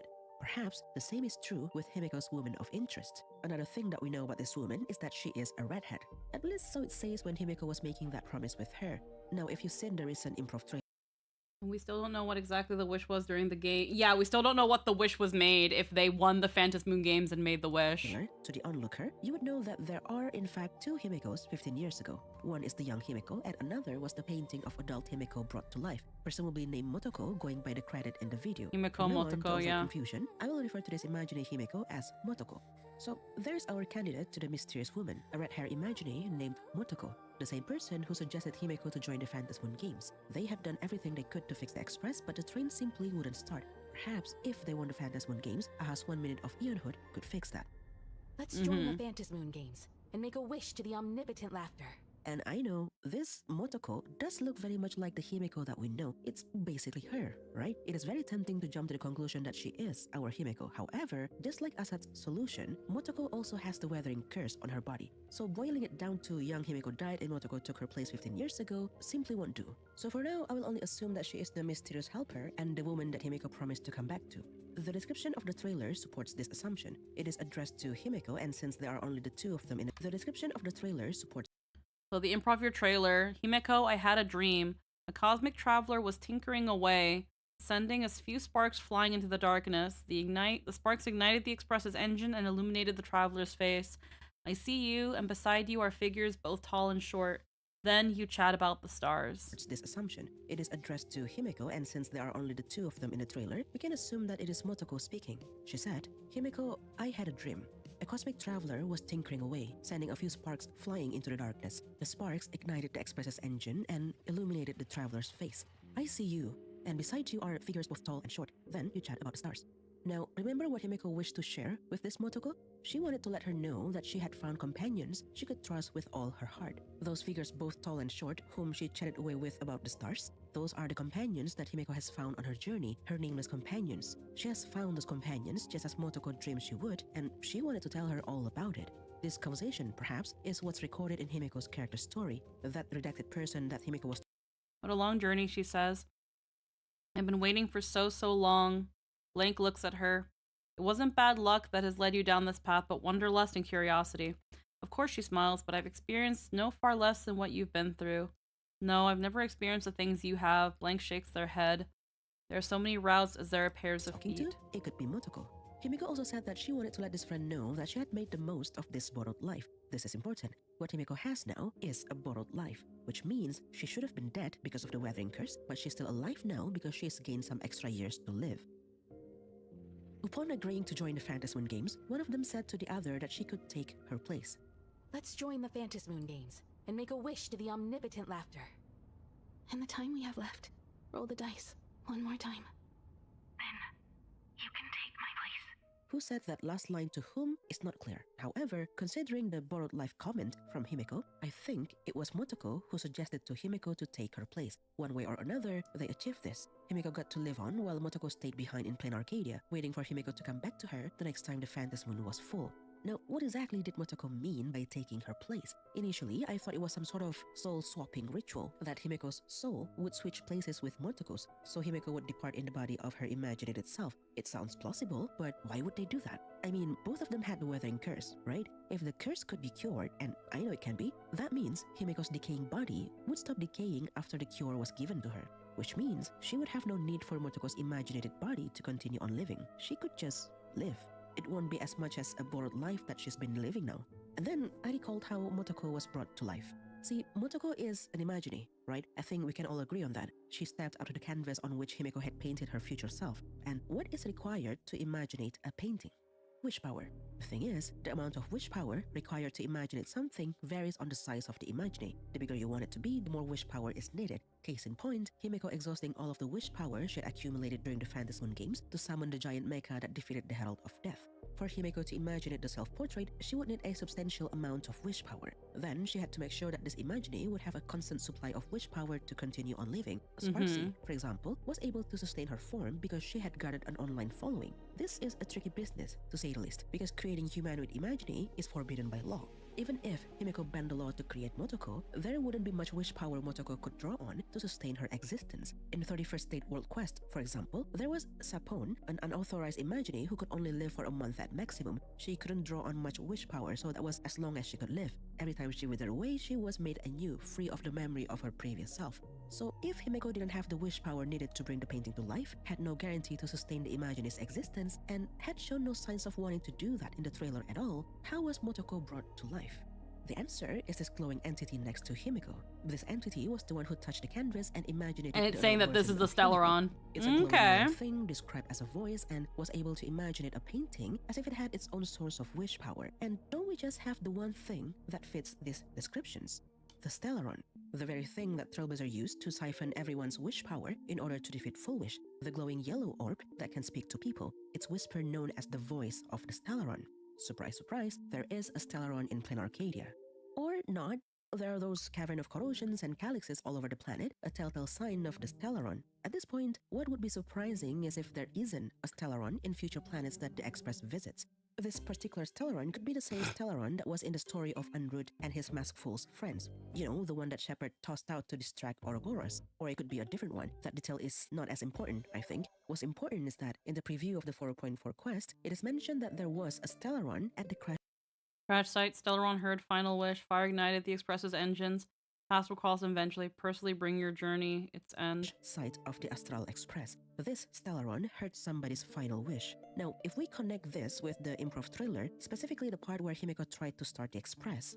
The Express still won't start up. This silent darkness. I guess it's my final stop. But I still find it hard to accept. Her final stop, Himeko said. All she had wanted was for the train to start again and for herself to embark on a journey with it. She had imagined an ideal future of herself where she would become a navigator of the Express just as IC had been. That was her only wish, her final wish. Yet she couldn't make it come true and she just couldn't accept that. The Stellaron heard that despair. Remember how Firefly ignited the swarm disaster in Penacony? She was trying to stop the strike that would hit the cocoon of the swarm disaster, or so the Dream Master had lied to her. She put herself between the blow and the cocoon, hoping that she would come out of it alive. Little did she know what was inside the cocoon was actually a Stellaron. The Stellaron heard her wish to stay alive and granted it by reigniting the swarm disaster because, in its core, the propagation is the path that yearns for life. That granted wish latched onto the only other existence in the room, AR-214, bringing her to life as the new queen of the swarm, while the Stellaron itself became the core that sustained her life. The Stellaron that was with Himeko heard her final wish and granted it by breathing life into the navigator in the canvas, latching onto it the way the Stellaron did onto AR-214. That is why, when the Imaginist stepped out of the canvas, the first thing that she said was, "You'll definitely become a navigator.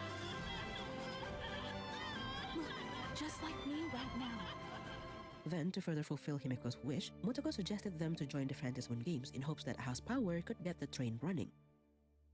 Okay. So now we've caught up to the flashback that Himeko was telling Asat. Unfortunately, Asat was right in guessing that there were two Himekos, but that is as far as he was right about it. His claim on Himeko's death is still incorrect, and I can prove it to you. In order to do that, we must go off on a tangent for a bit. You see, I like some tangents. time ago, I had reluctantly agreed with Asat on a two Himekos theory when I found the Christopher Nolan's movie that Plain Arcadia might be referencing. Hoyo loved their Nolan's references. There was Penacony with Inception, then Amphorius and Not Cry in Genshin with Interstellar, and now this. The movie is called The Prestige. The two main characters of this movie are similar to Himeko and Asat. Spoiler alert to The Prestige in case you haven't seen it and don't want to get spoiled. I don't care. I'm afraid you have to skip to the next part of the video. That's fine, spoil This it. movie tells the story of two magicians who tried to up each other's magic trick. Hugh Jackman's character, Robert Angier, couldn't lose to Christian Bale's Alfred Borden, who had gotten famous because of his illusion, the Transported Man. This illusion showed Borden entering one closet at one side of the stage, then exiting from another on the other side of the stage the very next second. Angier's stage engineer suggested that Borden must have used a double. That was the only way he could have disappeared and reappeared within seconds, but Angier thought it couldn't be that simple. He did everything he could to find out the truth. Eventually, Borden shared him the secret, and it led Angier to this machine that could replicate whatever was put in it, the duplicate popping up some distance away from the original object, humans included. So, Angier began using this machine to perform the better version of the Transported Man. Every night he stood under the machine, and it made a duplicate of himself. The self that was on stage fell down a trapdoor and disappeared under the stage, while the other self reappeared amongst the audience. To keep this trick a secret, he left a water tank under the trapdoor for the self on the stage to fall into, trapping him to death. Angier reminds me of Asat Pramat. He used to be Android the Masked Fool, then IC the Navigator, and now Asat Pramat the Lord Ravager, not to mention the many disguises he had done along the way. When Risuke asked him who he truly was, he couldn't tell. Much like Angier, who ended up not knowing if he was still his original self or if he was now a duplicate and the original had long disappeared under the stage at one point, locked in a water tank to death. In Asat's case, however, he didn't seem to care. What Sparkle said about the many identities she had is probably what Asat thinks of himself too. But if someone could become 10,000 characters, does the original even matter anymore? Borden, on the other hand, is Himeko. While Asat acted like he couldn't care less about how Himeko cured herself of the weathering curse, the truth is driving him crazy. He tried confrontation in their first meeting in the classroom, and it failed. The second time, he tried to play the role of an understanding father, telling Himeko that he would wait until Himeko was ready to tell him herself. The third time, knowing that waiting would do him no good, he told Himeko that he also had the curse. Like, surely, Ryusuke's daughter, who had walked with him all over the academy, recalling the good old times, would not just stand by and watch her father die. Surely Himeko would tell him the one cure to the curse. His relentless pursuit of Himeko's secret is just like Angier's pursuit of Borden's magic trick. The similarity between Himeko and Borden extends to the actual trick behind the Transported Man. Little did Angier know, Borden had lied to him about the machine. He never used one. His trick was as simple as the stage engineer had suggested. He used a double. But not just a double for the performance, it was an identical twin who shared one life with him. They took turns becoming the Borden that everyone knew. The one in the spotlight became Borden the magician, the other disguised as Borden's stage engineer. And here's why I believe that our Himeko is the young Himeko from 15 years ago instead of Motoko. At the end of the movie, without knowing about the twins, NGA got one of them executed. Since the public didn't know there were two of them, they only knew that it was Alfred Borden that was executed. It was later revealed that the one who died was the unknown twin, Frederick Borden. Alfred, who we met at the beginning of the movie, lived. He killed NGA to avenge his brother and told him the truth. Just like Himeko, she was the one who we met at the start of the game. She was the one who grew up with Assad as her father, and she will be the one to confront the Lord Ravager, which adds to the emotional conflict of the story. See, Himiko's dream of being a navigator was nurtured by her father in the first place. When challenged to figure out when Assad took up the Ryusuke mask, Himiko was shaken. That was the only time she ever was throughout the whole exchange. Heck, it was the only time she's ever been as far as any trail-based mission has gone. For the life of her, she couldn't have foreseen that her father, who once told her all the bedtime stories about the stars, the one who shaped her dreams to be that of trailblazing, had always been played by a Lord Ravager. Himiko, who's become the navigator of the Express, who spent years fixing the Express to restart its journey, only dreamed of becoming a nameless in the first place because of stories told by someone that is not even her real father. This is the core of the emotional conflict. Has her dream been nothing but some twisted joke orchestrated by the Lord Ravager, or was there a part of him, just a fraction, maybe, that genuinely believed that Himiko would be able to reach the stars?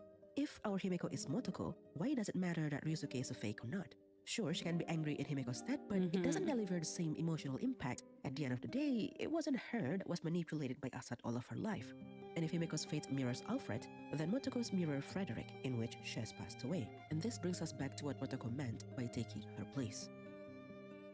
Now, we've already established that soul swapping might not be it. It's saying the taking her place. So instead of what she's trying to say is that the line, and maybe you can take my place, this can be taken two ways. If Motoko said it, then it's saying that Himeko can, in place of her, go off and become the navigator of the Express, and Motoko stays as the one that has to die due to the curse. Or it can be seen as Himeko, the original Himeko, telling Motoko, hey, go in my place and achieve my dream. It can be taken both ways, and that's what they're trying to say. Okay. Because it wouldn't be necessary if the curse could be cured. If she's cured, Himeko could simply live in her own body because it would no longer be decaying. However, something did happen that resulted in these things. 1. Himeko was cured of the weathering curse. 2. The Express could start up and restart the journey. 3. Motoko withered away, and the only way Himeko could meet her again is if the Phantasm Moon is full once more. And no, I don't think that something was Himeko winning the Phantasm Moon games. Himeko has clearly said that she used up all the wish power she had accumulated during the games. The only requirement for winning the Phantasm Moon games is accumulating as much wish power as possible. Even if you're the only supplicant left, if you don't have any wish power, you will not win. So it wasn't Aha's 1 minute of Eonhood. What else then could possibly fix an Eon-made vehicle, could cure Himeko of the weathering curse, and cause Motoko to wither away? Well, it's the Stellaron. We've seen how powerful its wish-granting power was in Penacony. It reignited the Swarm disaster to answer Firefly's wish to live. It got Sunday on his way to become the New Order to answer the people's wish for protection from the Swarm. It allowed Jade to summon Clipoth's hammer to subdue the newly born Enna, which was also an answer to people's wish for protection. Now, Motoko's existence was sustained by the Stellaron that was at the crash site. So what if, now that they could no longer get help from Aha, Motoko chose to give away the Stellaron to power up the Express instead? If it could reignite the Swarm, almost made Sunday an Eon, and summon Clipoth's hammer to Penacony, surely it could jumpstart Akivilis' train. And perhaps it could also cure Himeko of the weathering curse. Look, yes, I have been saying that Assad is wrong for claiming that Himeko died 15 years ago, but what if she did? His doubt on Himeko's survivability is valid if we consider how frail she was while fighting the Herald of Death. While doing admin work at the academy, everyone made sure she wasn't burdened with heavy tasks so not to worsen her condition. Yet now she was to take on an abominations of the abundance? Understandably, it sounded impossible, and perhaps Himeko did die in the process, leaving Motoko as the sole survivor of the Bloodstained Games. However, it could be a rebirth rather than a permanent death. Mawika in Genshin Impact died 500 years ago because it was a necessary step to ensure the completion of her plan. Now, you can argue all you want that she is not a Himeko variant, but her concept art says otherwise. At the very least, she is Himeko adjacent. So, if Mawika's death is not a permanent death, but rather a rebirth, who's to say that Himeko's wasn't as well? Two things led me to this thought. The first is Himeko's anger when Assad said Himeko died and never left Plain Arcadia. From the very beginning, Himeko never left Plain Arcadia. That is not something you should joke about. You know better than I do whether I'm joking or not. Her survival is not something to joke about because somebody gave up their life to ensure it, and that somebody was Motoko. She gave up the Stellaron that had been sustaining her life so that the Express could start again and so that Himeko could live and fulfill her dream of becoming a navigator. And if we look at Himeko's design, her standard character form specifically, and take a closer look at the flower on her neck, doesn't it remind you of something? It sure does me. It reminds me of the Fragmentum. It shares the Fragmentum's yellow and black color scheme. We know that Fragmentum is created by the existence of the Stellaron. And this is the second thing that led me to this thought. Motoko had it on her person because the Stellaron imaginated her to life. Himeko has it because the Stellaron brought her back to life. With the Express brought back to life, the Trailblaze was reignited anew. Or as Pompom put it, the Express's heart started beating again. And if Himeko's death didn't already quote-unquote cure her of the curse, then perhaps reigniting the Express did. After all, the Trailblaze is the path that can cancel out the destruction, which has been proven by the Amphoreus experiment that was meant to answer the question regarding the prime mover of life. While Xander had forcefully uploaded the destruction as the answer, the Trailblaze turned out to be an equally valid answer. The experiment conclusion reads, Conclusion 1. All life activities are attributed to entropy increase. The prime mover of life is destruction. Conclusion 2. Conclusion 1 constitutes only a particular proposition. If the initial proposition is changed to Trailblaze, it is equally valid, which is similar to what happened to the initial prime mover of life is a static value and cannot determine the development path of things. The Amphoreus experiment is concluded. Is changed to Trailblaze, it is equally valid, which is similar to what happened to Blade. The Abundance's endless growth can sustain the Voracity's insatiable devouring. Every time Blade's body was torn apart by the Leviathan, it would grow back stronger to sustain the chewing. Over and over again it happened until his body could sustain the Voracity altogether, which made it a cage that could imprison Shuhu for all eternity. The side effect of this is that Blade is no longer Mara-struck. Mara-struck, he's completely cured. At least he's no longer clamoring to skin that little azure, he's no longer clamoring to skin that little azure dragon alive. Alright, about that box Blade mentioned, he admitted the stuff inside was a gift for us. He gently pushed the door open, frowning. Do I really need to report matters unrelated to the mission to her as well? For Himeko, all of that was achieved at the cost of Motoko's life. The Stellaron no longer in her body, it was only a matter of time before she withered away. This was the regret that Himeko had from the Bloodstained Games, her own survival at the cost of another's life. But perhaps, just like Evanescia, Motoko could come back to life the next time the Phantasm Moon was full, and that was why Himeko made that promise to her. The tombstone that Himeko left behind in Plain Arcadia? It was meant for Motoko, only that she couldn't properly name it Motoko because, as far as anyone knew, Motoko never existed. Now, all of this happened in the world in Canvas. That was where the Express had been slumbering since Graphia concealed the world 1,000 years ago. That is why Asa didn't know what happened. He had been kept out of the Canvas and only recently gained access to it. What's ironic to me is that Asad hasn't even considered that it is because of the Trailblaze that Himeko is still alive now. He grew to hate the Trailblaze because Akivili failed to give him an answer about the world's end and found the journey to be meaningless. He saw Akivili's fall and at the edge of the world witnessed the rise of the destruction, which led him to believe that even the Trailblaze too would tip towards the destruction. His prejudice fails him. Just like Angie, who refused to accept the simple answer behind Borden's magic trick, Asa simply doesn't think that the antidote to the destruction could be the Trailblaze. Or rather, he doesn't even think that there is an antidote. Well, this has been way long overdue. Between trying to figure out what happened to Himeko, real life's responsibility, and a random cold that I caught early this week, I only got to work on this on the very last week of this patch, which is a shame because I wanted to talk about Himeko more. And to be honest with you, in the process of writing this, I had grown fond of Motoko. She wasn't just the imaginative future self of Himeko, she was her protector. While Asad might have played house, nurturing Himeko's dream of trailblazing while thinking that Himeko's predicament would never allow her to achieve that dream, Motoko believed in her. She gave Himeko hope to continue on dreaming, and in the end, she helped Himeko achieve that. If you reached this far, thank you so much for watching. I hope you enjoyed it, and I will see you in the next one. Alright. Okay, I can see what it's trying to argue now.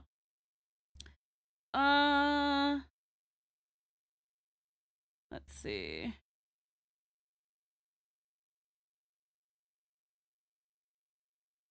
Oh yeah, there's not much else here. Well, the short indeed indicates that it was Himeko who died. Besides, your theory ignored an important aspect. Stellaron's realization of wish always comes with a severe negative effect, yet Himeko suffered none. Yeah, because it wasn't Himeko who made the wish, was it? It was Motoko.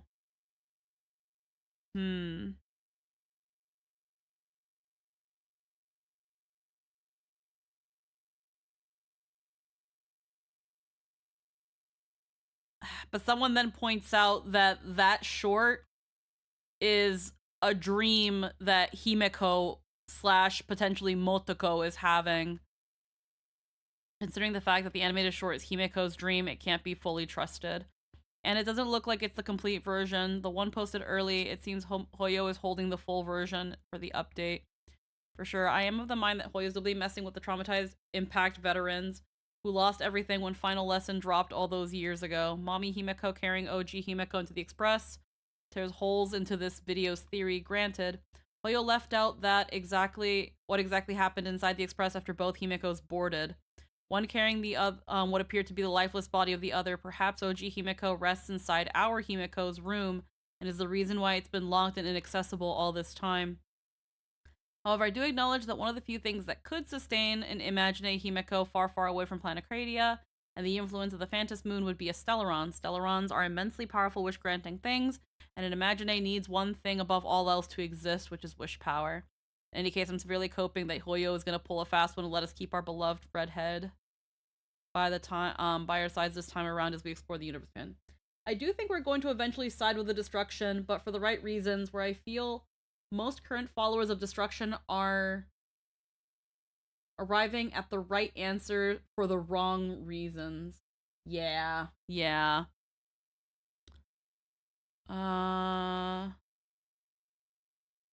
Let's see. There are other details, including the one from 3.8 during the fight against Sunday. They put a "to the moon" sign above her in the dialogue box. If they're messing with us, it's most terrible. Also, Lynn, I'm gonna ask you, because you probably remember this. Did Jade use the power of a Stellaron to summon Klipov's hammer? Or was that not... Was that a Stellaron? I'm hoping Walt will use some whore-powered... That's fine, instead fight the Destruction with Destruction.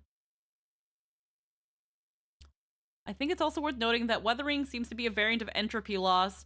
In 4.3, the dialogue between Asa and Graphia made it seem like she was made to follow the Destruction, and only after she began walking the Trailblaze, the curse started to form. This sounds... Yeah, I thought it was her Stoneheart power, not her Stellaron. Not a Stellaron. This sounds exceptionally similar to Firefly's entropy loss. She started walking the path of propagation, which she was created with, making her weather away. So she basically rejected her true nature. I believe it's the same thing that the weathering curse is. Graphia was made with destruction, but started walking down the path of Trailblaze, making her wither away. The Tower of Infinity also is connected to it. The Trailblaze and Astral Express only looks like a tower. But the icon of the destruction is literally a tower, and if prime mover of life is destruction, then that tower needs to be infinite. If that's the case, then a way to cure it is either return to the path of destruction or somehow change your nature. And I think it's the latter here. Her resolve about the stars, the Express, and becoming a navigator made her a being of Trailblaze. But those things were just a fuel. The spark that ignited it was Motoko, and perhaps, to be specific, her sacrifice. That was the trail that Himiko blazed. And not only that, but I further believe Motoko became a part of Himiko, figuratively at least, as Motoko appears to be an Imagine shaped by a Stellaron. It was exceptional. It has exceptional amount of wish power, and that what happened was that Motoko returned to her primal form to pure wish power that Himiko used to defeat the Herald of Death and become a true Trailblazer. Additionally, Stellarons being a creation of harmony only further proves this theory as merging or becoming one. It is indeed the domain of harmony. You could try to argue that she was only able to do it because a Stellaron was present, but at no point is that explicitly stated. She uses the power of her cornerstone to coalesce the power of all the dreamers to manifest Klipov's hammer. Yeah, yeah, exactly.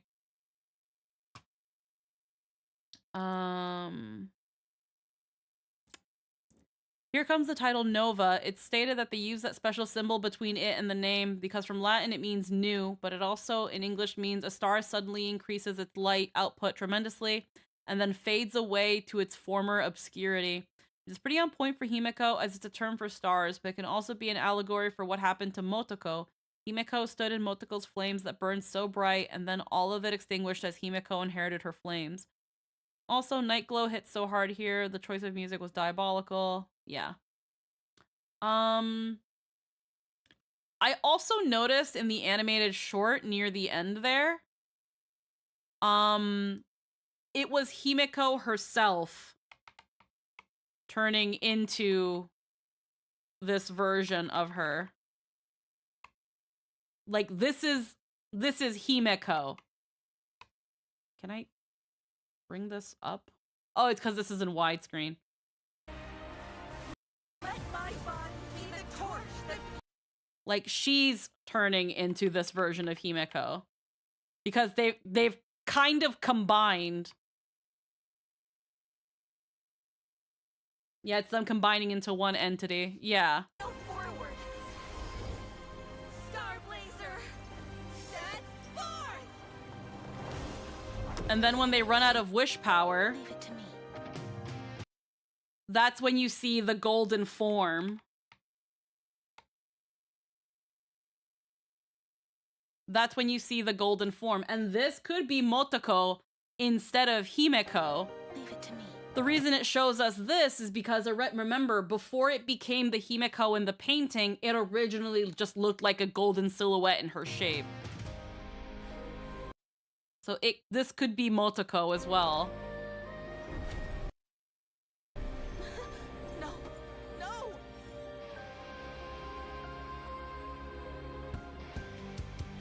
And then we obviously don't know what the lip link says. But yeah.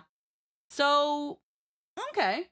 After giving this a shot, as much as I think the Stellaron is initially kind of ridiculous, giving this a genuine look, I'm willing to entertain it. I'm willing to entertain that there might be Stellaron activity involved, because as one of the comments also posted, there's always a Stellaron. There's always a Stellaron. It's just a matter of what the Stellaron is doing. Now, there was something that another person mentioned that that points out that usually when someone uses a Stellaron, there's some sort of fallback or some sort of setback. And we haven't quite seen what that is yet.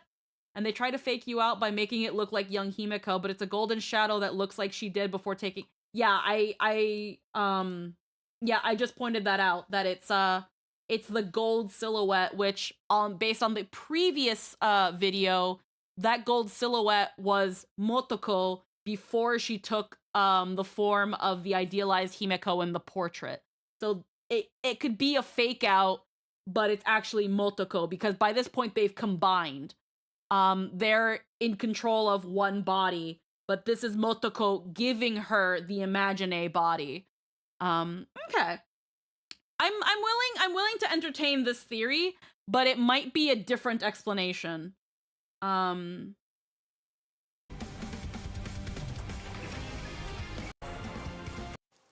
yes, we should assume there will always be a Stellaron. The Stellaron hunters are optimizing our routes. Yeah. And then when it comes to this, there's the fact that Your flames ignited the Express's engine. Himeko? Himeko? Himeko? like this leads us to believe that Himeko died. But something I'm noticing, and this is me listening to the voice. The voice is a lot softer and gentler, and it's the voice that was normally used for Himeko, while Motoko is closest to the Himeko that we've been used to. Himeko? Himeko? Himeko?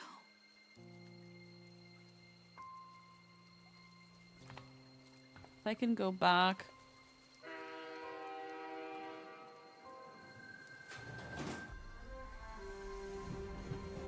And then also, yeah, there's the description. I often dream of the end of the Phantasm Moon games. If you had been the one to survive back then, you'd be far more impressive than I am now. Motoko, I'm home. And again, it's that she's coming back to see Motoko. Motoko who sacrificed herself so that she could have another chance at life and be the idealized version of herself that she drew back then. Which means that Motoko was the one that died. Okay. All right, I'm seeing where the pieces are lining. Okay, I'm willing to entertain this. I'm willing to entertain this.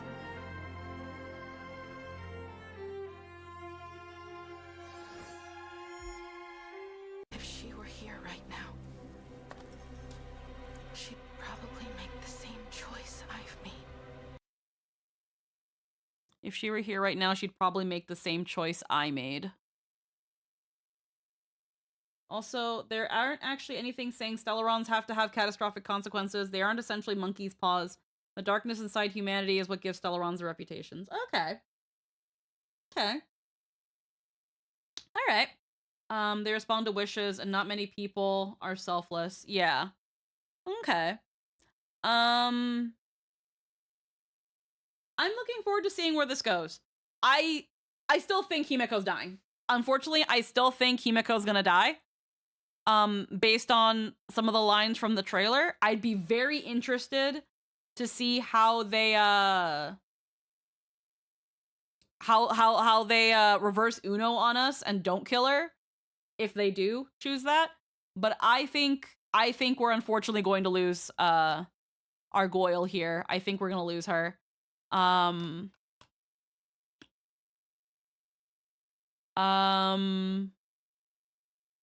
yeah, Rain Thority, for anyone who wants to know the person who made the theory. When it comes to him, I'm just gonna hit it again. Rain Thority, and the video is Himiko is not an Imagine Star Rail theory. There was another video that it was like Himiko is a Stellaron, and again, they brought up some good points. There are some things, like again, the whole like Jade using a Stellaron, which I don't think was the case, but the fact that they were able to bring up parts that I kind of quite frankly forgot about, or again, I did not know that Hoyo likes to reference Christopher Nolan movies. Not gonna lie, didn't fucking know that. Would not have thought about that. That's kind of fucking insane.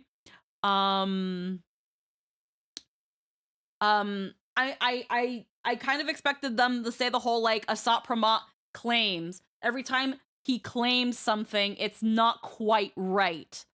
The term claim is there for you to kind of question it. Because if it was something that it was like, yeah, the character, like, this is what's happening, they would say, he said, or people say. But usually when it comes to the word claims, it's not entirely been proven true. It's a claim.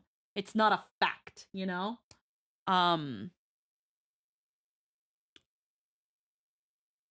But yeah, I feel like what they're trying to do is they're trying to make us as the player assume that there was a switcheroo of Himiko's, but it turns out that it was just essentially they combined at some point. If we take the dream at any value, they combined, and because the robot stopped moving because they ran out of wish power. Well, Motoko is a being made up of wish power. There you go.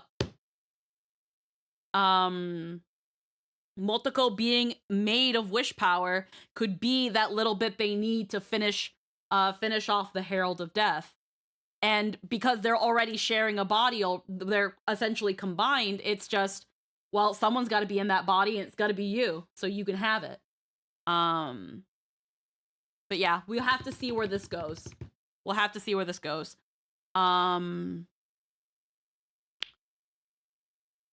Alrighty. I think that's all of the Star Rail videos, though. That is all of them. Like I said, I'm very much looking forward to seeing what this patch, what the next patch details, and where it's gonna go. What I'm kind of just worried about is that it's gonna have this like really bittersweet, sad ending, and then we're just supposed to go to IPC Resort Town and have a vacation, which is kind of crazy. But I'm gonna take a quick break. I'm gonna get myself a little bit of snackage, and then we're gonna spend the next couple hours of stream doing some comfy D&D notes, because I wasn't expecting us to do 4 hours of Star Rail, but there was a lot to talk about. And honestly, I'm okay with that, because this is supposed to be like a climax patch. This is supposed to be a big climactical patch. there's a lot to talk about. This is where a lot of everything starts coming together. So I'm totally down for that. Are you guys pulling or saving? Right now, I'm kind of down to pull for Himeko, but I also really want to pull for Reen. I think some people would say it's smarter to pull for Himeko because Pimeko is going to be a limited banner while Reen won't be. And because all the Fate banners are going to be one pity, that means that my 50 pity on the Fate banners aren't going anywhere. And I can just pull for Himeko. The problem is that I think my pity on the regular special banner is essentially been reset. I don't think I'm on any pity. And I don't know if I have the pulls to get Himeko. But I would be down to. I would be down to get Himeko. We'll have to see where things go. Because I also don't know if I know I need at least 200 pulls worth of Jade. So that I can get the free light cone.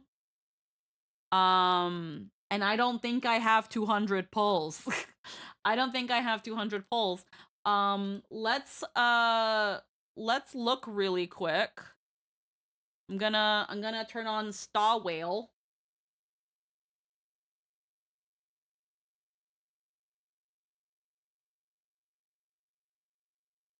I'm gonna turn on Star Whale real quick.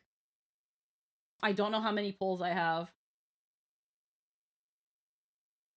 While true, the rationale assumes you'll find a perfect window to pull for Reen in the future. And we have Robin, Aventurin, presumably Pearl. More about which one you're most okay missing. And honestly, I don't know. The Summer Robin and the Summer Aventurin are really, really nice. But I'm not sure how badly I want to pull for them yet.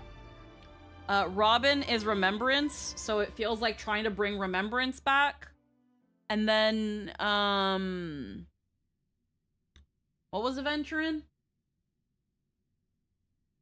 What was Aventurin?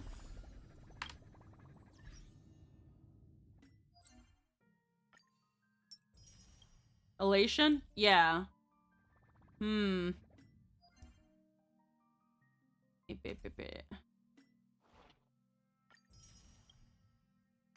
that back. Travel Lodge. Get my additional 200 gems. Thank you. I still haven't done this, but there's 500 jades in it.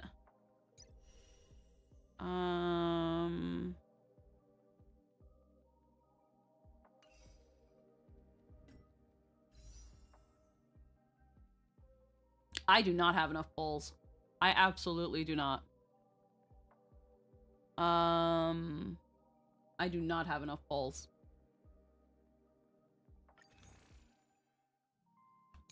Oh yeah, I gotta get my these.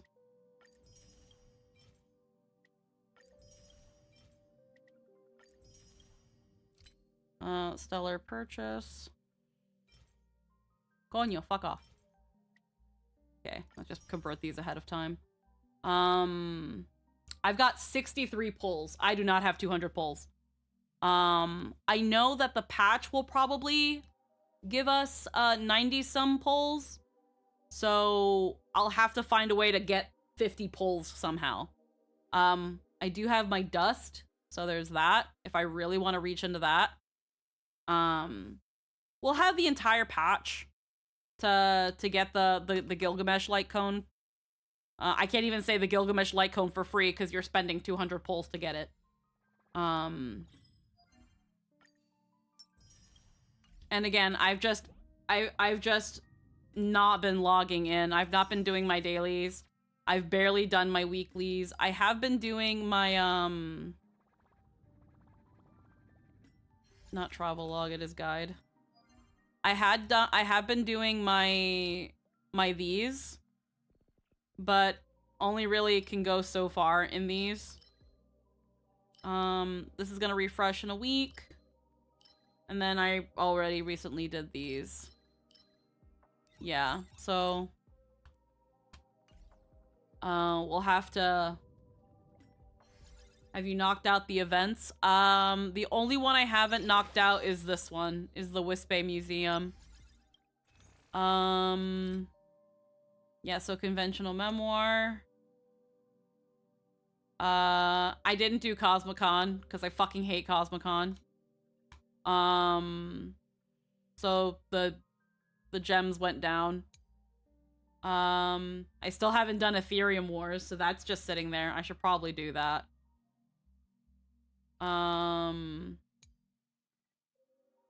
Then there's everything that has to be unlocked within this.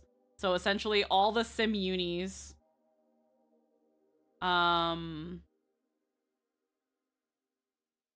Swarm Disaster, Golden Gears. There's a 10 pull in each. So that's 20 pulls. A Noble Domain has a 10 pull. That's 30. Zero Sum Game, there's about a 10 pull in there. That's 40 pulls. But I'd have to do all of this. So unless I dedicate a day to just doing dumb shit in Star Rail, it's gonna be hard. Could do those as long as you place it, because knowing you, you'll burn out incredibly hard if you actually grind. Yeah, and that's the problem. I did this. I got all the rewards for this. And yeah, there's just this, which I'll probably do later tonight off stream. I'll get this out of the way. But I'm not gonna worry about it right now. What's this? Yeah. Something I could do if I really want to.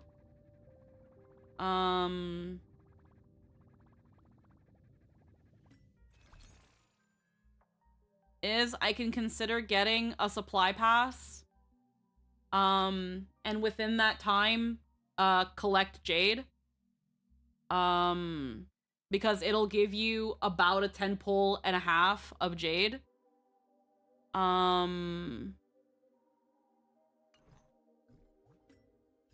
many freaking standard passes do I have? I wish I could exchange these. I would even exchange 2 silver for a gold, honestly. And we got and then we got the Firini going on. And they're just all gonna be under here. Yeah. So we'll probably start fucking around with some of these later tonight. Probably not on stream though. And maybe I'll dedicate some time on stream to just Star Rail and yapping. But honestly, motivation is not there. Yeah, mostly silvers get you dust that can get you some golds now and then. Yeah, so there's also that. There's also just burning my fucking standards. Like, I've got 3 10 pulls. Like, if I just kill one right now, let's just fucking kill one. There's nothing in it anyway. Bye. So that gave me some dust. And then nothing really. How are we on this? Records. 1, 5, 10, 15, 20, 25, 30, 35, 40, 45, 50. Yeah, so we're at 50 pity on the Fate banner. And then when it comes to this, we are at 0 pity. We are absolutely 0 pity. For the regular banner. And then I'll just take 3 out of there just so we have an even 50. 4 pulls. So now we're at 67 passes. So 67 pulls.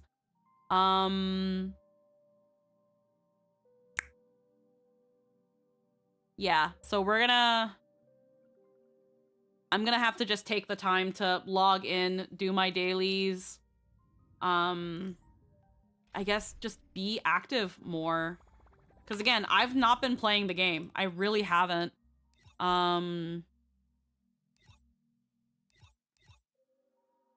Like, I've done currency, I've done this, I've gotten my stuff. Obviously, I could just keep bashing my head into this and getting the rewards that are in that too. So there's that.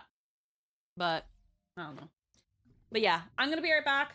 I'm gonna get something to, I'm gonna get some drinkage, some snackage. And then we're gonna at least maybe do 2 hours of notes. Cause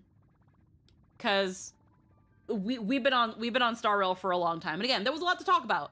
But I wanna do some notes. So I will BRB real quick and I will see you guys in a momo.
Ah. Oh. Wrong thing. I'm on my overlay. Back in. There we go. There we go with Gillum Gum. Alrighty. It has been a while. So I took a bathroom break. I decided I feel like matching my model right now. And I've had in my pantry for a very long time a boba kit.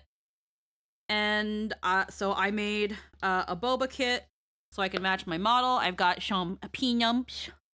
Got some peanuts. And we are going to grab our Gilligan's notebook. And we are going to jump right into session 12. I think I already set up my page. Did I? No, I did not. I did not set up my page. So let me grab my tab. Let's see, the last tab was blue for session 11, and before that was session 10 purple. So it went from purple to blue, so then we go back to green. So we're gonna, how did I particularly do that? Skip a line and put the tab down.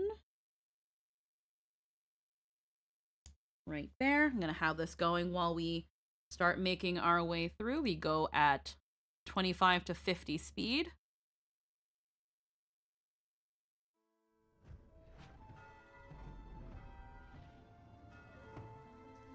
There we go.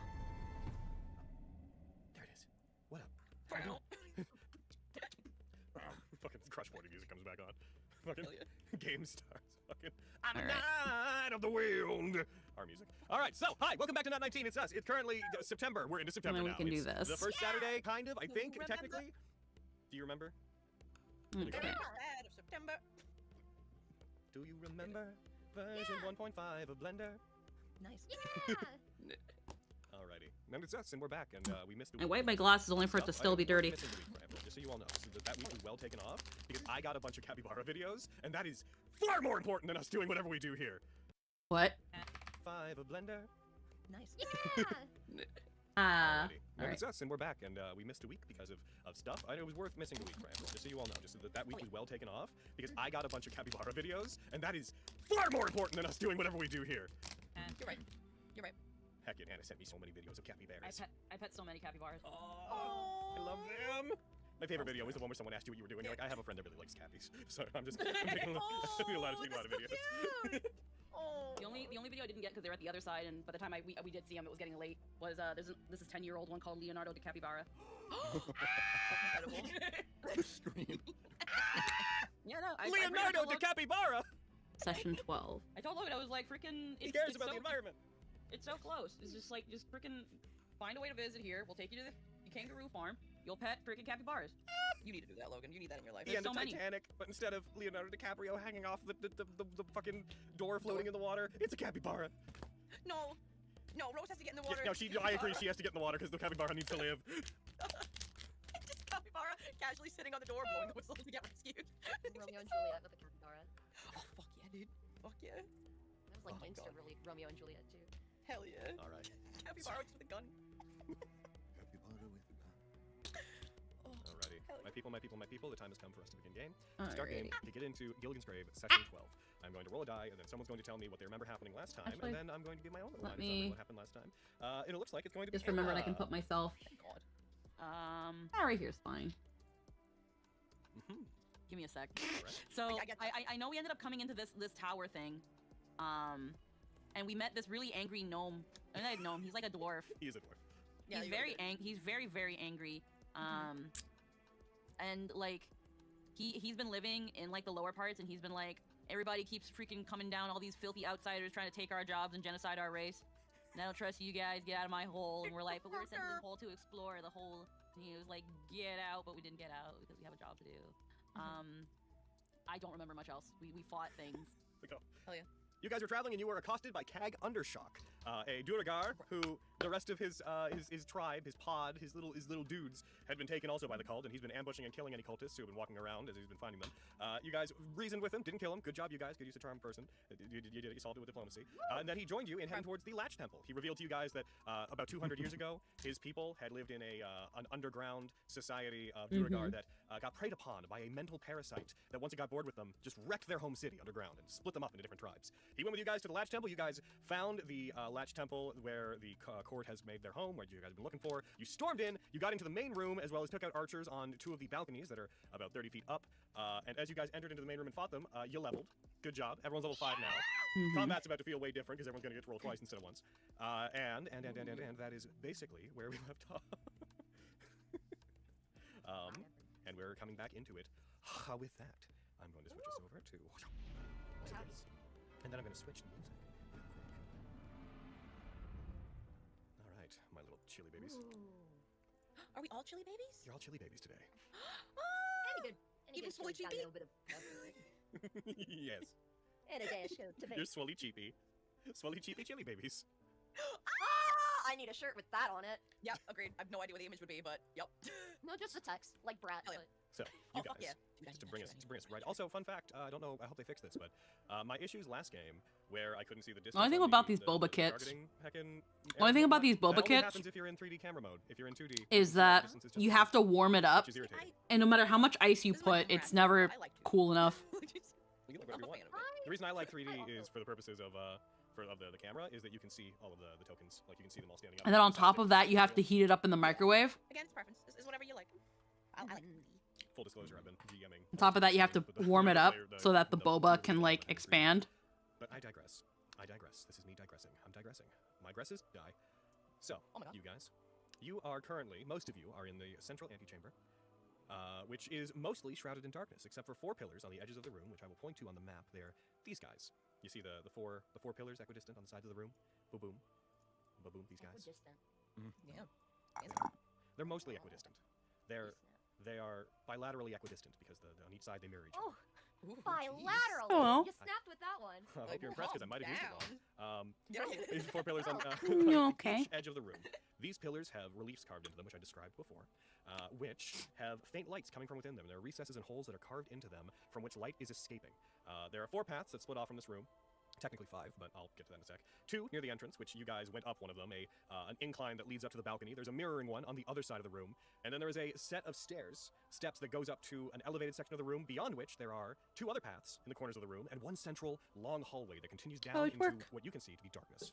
Now, the reliefs that are in the room, you guys, even if the players don't immediately recognize them, you guys Like a boba kit that I had in the pantry for a bit. recognize that the reliefs carved into each of these 4 pillars I had food in the morning. I had when I got up, I made an omelet, but since one I haven't eaten. On stream.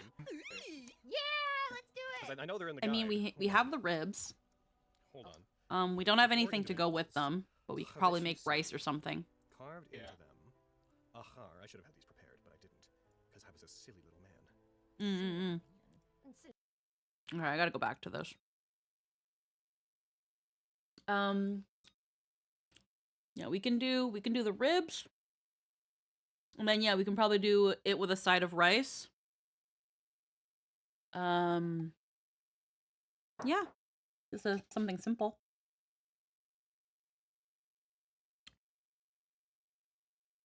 We also have the rest of the dumplings, or did we do all of them? No. Yeah. So, you guys, you are currently, most of you are in the central antechamber, which is mostly shrouded in darkness, except for 4 Huh? I think we got 50.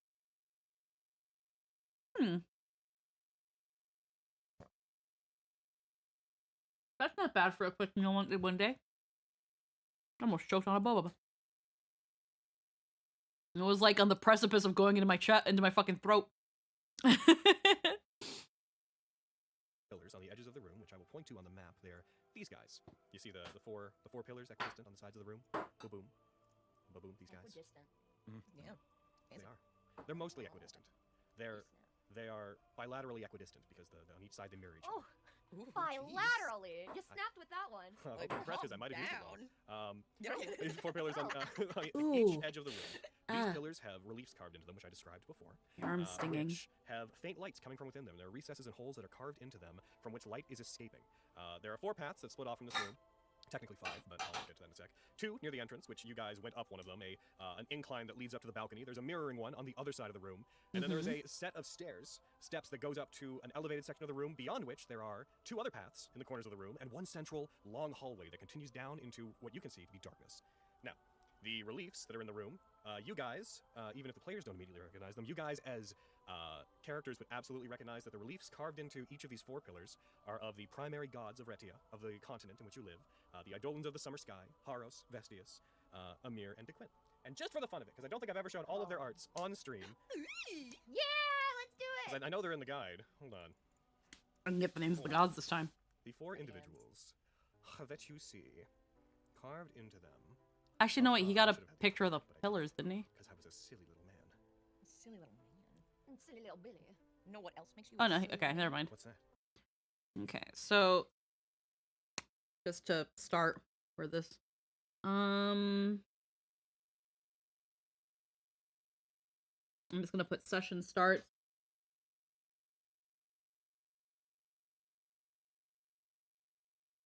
With the party in the pillar room.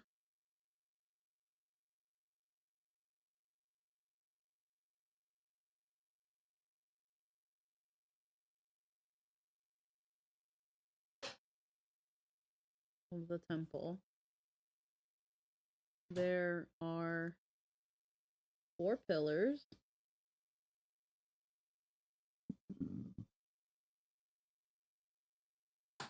Glowing with a relief of a major, I'm gonna say Rechian Eidolon. And then I'm gonna list off the Eidolons. So we have Vestius the Skykeeper.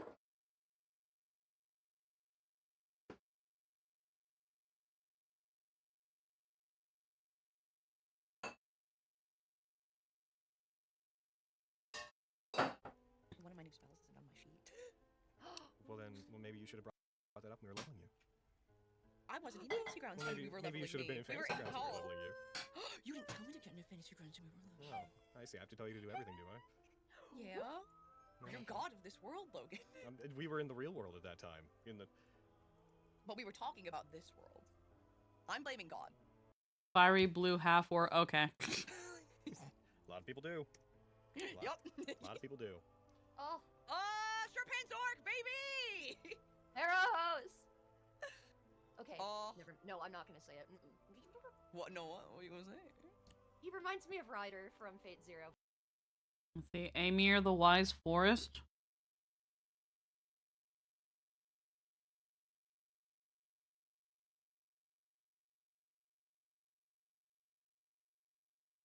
But that's No, for real. I'm looking at him now and I'm like, oh, I knew I liked him for a reason. Yeah, for not putting a name here. So, these. And to Quinn. To Quinn. I'm just gonna put the twins because they're not here. They don't have their little thing either. So. And then I don't know who this is. Who Fiery Blue Half Orc is. As soon as that loads in. These are the 4 deities that these pillars have them carved into. The Tequin one has them closely bound together because Tequin is depicted as a set of twins as a single god. You recognize them because they are of great importance. There are a multitude of lesser gods and such that are such as Chan Karagosh and Gotham and whatnot that exist in the setting, but you guys know them to be the primary ones that your continent pays worship to. The fact that these 4 are there immediately tells you that this place is of great significance. Only the most elaborate of temples, the temples of the 4, pay fealty to all 4 of them at once. And these seem particularly ancient. From the one in which Haros is in, there is a faint reddish crimson glow. From the one that Tequin is depicted on, there is a faint greenish glow from within. Horos? It says Horos. Alright. I can solve this question. Shirt, pants, orc, which is what Deco called him, even though he doesn't wear a shirt. Alright, I'm gonna have to go into... I'm gonna have to hope someone spelled it right. What is the Quint? Okay, so...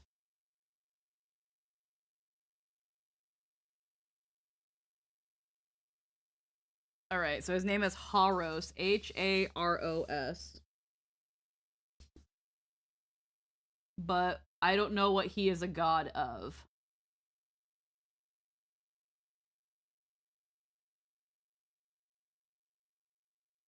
Oh, and there's 2 R's. There we go. Okay. The sun, he's a sun god? Okay. Alright, I'll just put the sun. The one the Vestius is on, another faint, vaguely purplish red glow, and the one from Amir, another soft, earthy green glow. Then they are giving just enough illumination that they are lighting up the center of this area. You see there is text that is scrawled onto some of them, I believe. Yeah, yes, there is. And with that general description of the area, again, as I close these out on the players, is on worship too. And then what do you say about the temples? And as a single god. You recognize them because they are of great importance. There are a multitude of lesser gods and such that are such as Chan Karagosh and Gotham and whatnot that exist in the setting, but you guys know them to be the primary ones that your continent pays worship to. The fact that these 4 are there immediately tells you that this place is of great significance. Only the most elaborate of temples, the temples of the 4, pay fealty to all 4 of them at once. And these seem particularly ancient. From the one in which Haros is in, there is a faint reddish crimson glow. From the one that Tequin is depicted on, there is a faint greenish glow from within. The one that Vestius is on, another faint, vaguely purplish red glow. And the one from Amir, another soft, earthy green glow. Then they are giving just enough illumination that they are lighting up the center of this area. Great importance. You see there is text that is scrawled onto some of them, I believe. Yeah, yes, there is. Yeah. And then I have from last session's note, this is the Mortuous Latch Temple. Again, as I close these out on the player side, and I don't describe all 4 of them for the people listening at home, sorry, I've described these gods before, and I choose not to do it again now. Makes sense. I release you. You have control. What would you like to do? A sexy lady. Double sexy ladies. Big blue man. And, Forest Eldritch deity. The golden sun, god of pride, fear, and reality. Okay, well, I have the sun. So, I already wrote down the sun, and this is ink. And I don't feel like bussing out the whiteout, so it's the sun. Where? Good talk, everyone. I was gonna say, I'm looking for it now. Where on the map are these? As I pointed to these pillars. Pillars. Into each of these pillars, a relief of each is carved. Okay, sorry. Yes. Sorry, cool, perfect. That's okay. Again, I'm on 132, so I'm kind of far away than I normally am. I'm That's sorry. okay. Stop. You have wasted more time apologizing for needing a clarification than the clarification wasted. It's okay. It's my job to tell you things. That's my I don't job. feel like it's okay because you're yelling. What's not okay is your incessant apologetics. I just Die. want you to know that I made a mistake and that I'm sorry and that I'll do my best not to do it again. And it always an angry cat. I'm glad That that is the cat Ma! A weird cat's back again. Stop calling Okay, your anyway. mother on me. It's always the angry cat. I'll do my best not to do it again. And it always an angry cat. I'm glad That that is the cat Ma! A weird cat's back again.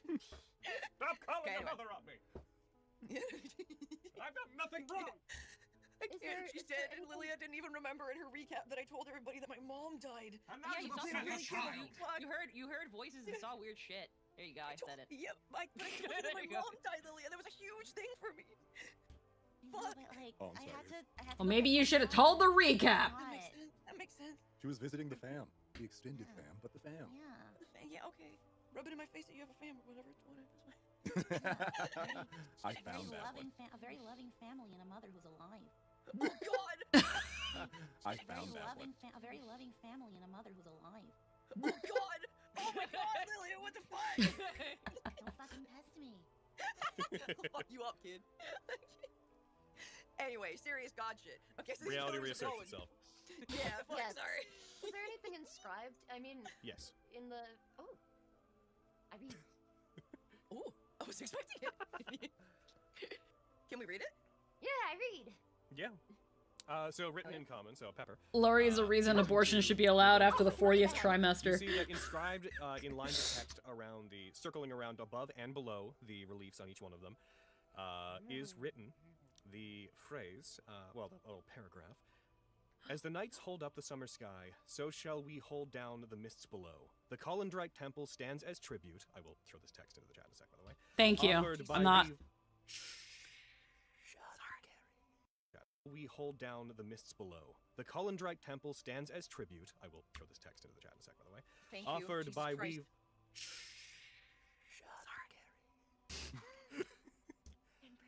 This Colindrite temple stands as tribute, offered by we followers of Mortuous, to silently protect the world above from the fogs billowing from the past.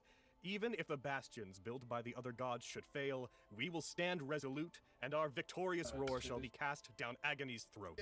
I'll wait until I finish it. Third. I'm gonna have to write down this fucking paragraph. As the nights of the hold the summer sky, we shall hold down the mist below. The Colindrite temple stands as tribute offered by we followers of Mortuous to silently protect the world above from the fogs billowing from the past. Even if the bastions built by other gods should fall, we will stand resolute, and our vicious roar shall be cast down agony's throat. Agony's throat. That's cat. The temple stands as tribute. I will throw this text into the chat. Shall we hold, the little paragraph. As the nights hold up the summer sky, so shall we hold down. So where on the relief? The reliefs on each one of them is written the phrase, the little paragraph. As the nights hold up the summer sky, so shall we hold down the mists below. The Colindrite temple stands as tribute. I will throw this text into the chat in a sec, by the way. Thank you. Offered Jesus by Christ. we.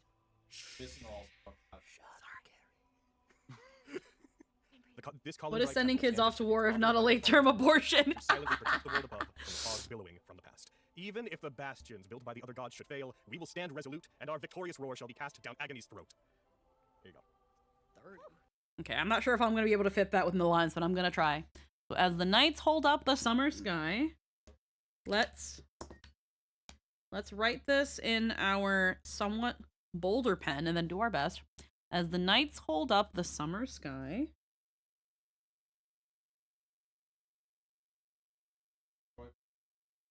Night hold up the summer sky. So shall we hold down the mists below. Oh, you're sending on the meme? I think that's a good meme. So shall we hold down the mists below.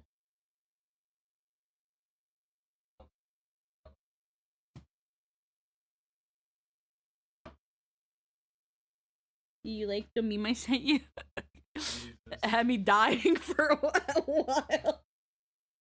Hold on, I gotta show y'all the meme I sent Jester. I sent Jester fucking peak meme. Peak meme, bro. It fucking killed me. I gotta show it. Hold on. I gotta show it.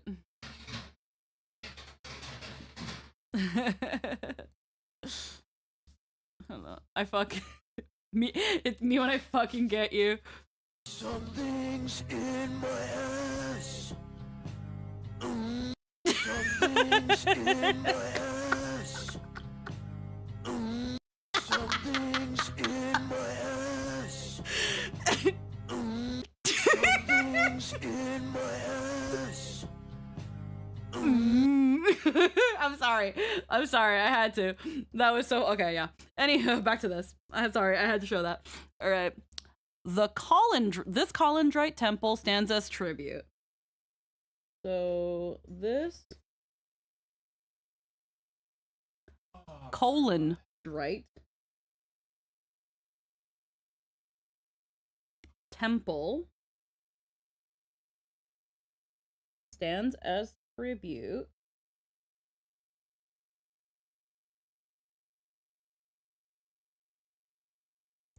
offered by we, the followers of Mortuus. By we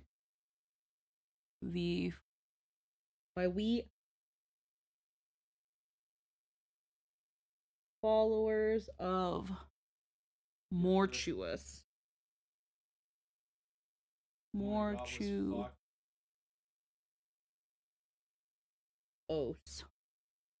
To silently protect the world above. To silently protect the world above from the fogs. The world above from the fogs billowing.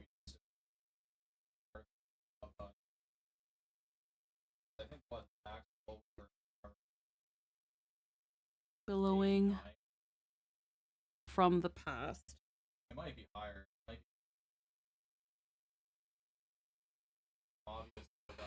Even if the bastion's built. If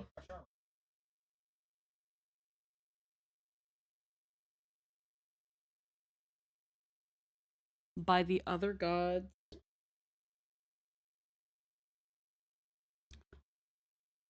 Other gods should fail.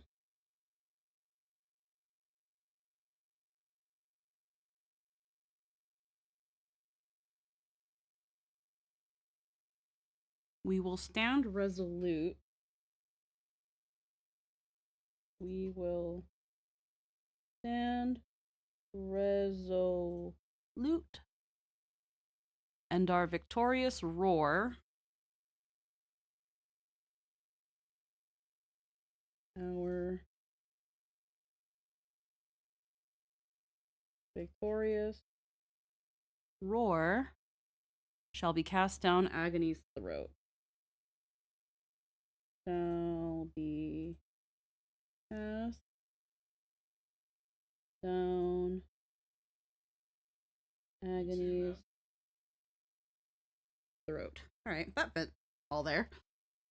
Agony's throat. Oh, that's capitalized. So like it's Is the that a name? location? Yeah.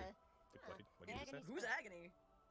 Oh, I noticed that agony and throat are capitalized like it's a location, not just like a I thought I metaphorical heard so it's in agony. English, to which I was about to be throat. like, it is not. It is in common. It's in common, bitch. Mortuous. Mortuous. That does Well, we got a name now. That's great. That Pepper, roll me religion. Dude, I hallucinate Jake. God, I hold my brain. Let me see. Religion. Come on, baby girl. Okay, you're not. Okay, you got a 1. Okay. It didn't show up for me. No, I mean, I have a +1 to it. Oh, I okay. I thought you rolled one. It's a 15. Excuse me. I get a 15. 14 plus 1. So you What do I know? recognize the name Mortuous.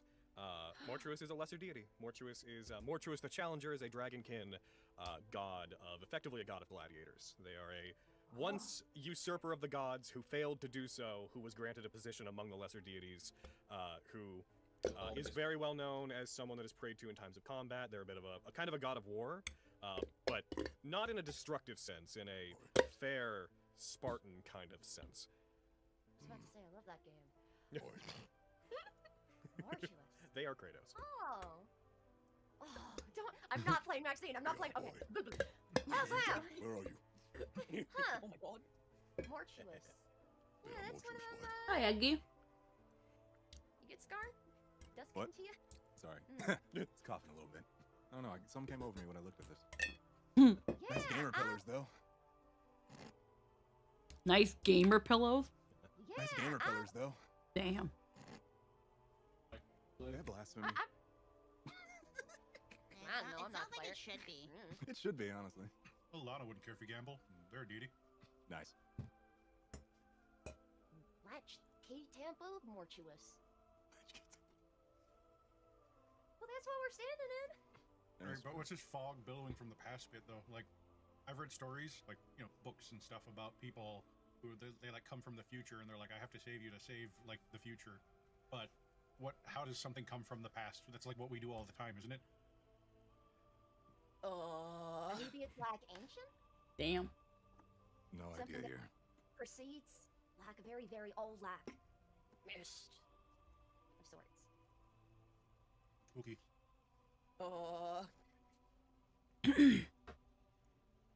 Hmm. I mean, it's mist. Surely mist on its own can't be too much of an issue, right? Final Fantasy IX would disagree. A little bit more of the fog and a little less the mist. Yeah.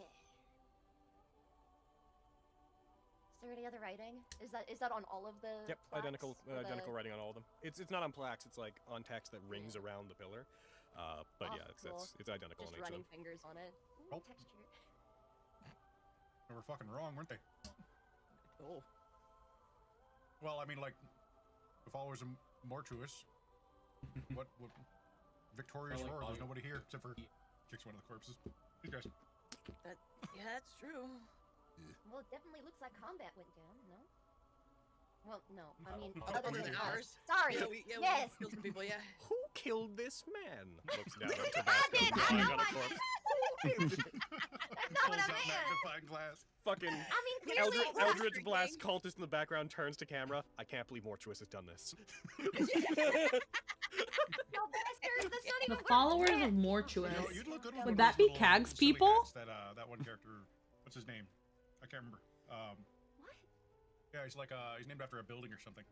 Yeah, he's got a hat. I think that'd look nice on you. I mean, they're gonna My look nice point in is that anything, but these aren't followers of Mortuous, right? No, probably not. Wouldn't say. Or are they? They follow Gotham, don't they? That's what Right. Chucklefuck back up in the city did. Yes, chuckle fuck. Well, I'm not gonna call him governor anymore. fair. Call him Chucklefuck. I see Kag drag his warhammer or his battle axe, a great axe, nailed it first try. Drags it up the stairs. It clinks along each of them. He then turns it up, slams the bottom down loudly on the ground, pulls back. You see him expand as he takes in a huge breath, and just lets out a, "If there's any more of your corpse lovers hanging out in the temple, we've seized the gates, and soon we'll be seizing your hearts. So come now! Come and meet your fate with dignity!" His words just echo out into the temple. Well, we're not. I guess we're not going for any kind of stealth mission anyway. Bastards. Yeah. Cowards. Oh my god. Us or them? But both. Looks back to you. Them? Oh. Okay. I just want to check. Yeah, Kag thinks we're awesome. I wouldn't put those words in his mouth. Kag, do you think we're awesome? I wouldn't ask that Nay. question. Nick. At least he's honest. Fuck. So yeah, sometimes you just don't Okay. ask questions. Is that just me or is that the entire group? You're gonna really mess with him. Now only is a petulant big fuck. Which one? Oh, bless you. I don't think it's a good idea to keep asking questions, kid. Donna. When have I ever done anything that was a good idea, Scar? Or we Good should point, turn bud. our questions towards the freaking temple in front of us. All right, We're sure. already here. What do you want to ask? I'm like already on the steps, doing like little tippy tappies with my feet. Dude, this is all super confusing to me, man. I'm 10. I don't fucking know. I'm gigantic. I don't fucking know. And I'm big. Fucking dummies. I have figured things out. I'm so big. I don't know what's going on. I'm just large. What am I supposed to do? Look at me. I'm so big. How am I supposed to solve a problem when I'm this big? What do you want me to do? Think? I can't think. My brain's so small. The only way to get answers is to investigate, you know? I mean, I'm down. Yeah, yeah. Lead the way, Pebbo. Yeah, you seem to know more Peebo. about this was a thing. I'm sorry. I thought it would be cool. Don't worry about it. Pebbo, not like- no, it's new. Peebo. Do you like Peebo. You like it? It's, I didn't really think about it. Sure, keep it. All right. Hell yeah. All right, guys. Off Is it we a- go, Pebbo. Yeah! There are 5 paths. Oh God, my arm. Someone's gonna mishear Pebbo at some point, and it's not gonna go well. Which way are you going, guys? Ooh, the nerves. Away. paths, Away from 4 them. deities. I swear, this bump I feel on my arm, I think it's a I screw. like this purple Good shot. I don't know. It, Onward. it feels Literally, I was weird. gonna say left.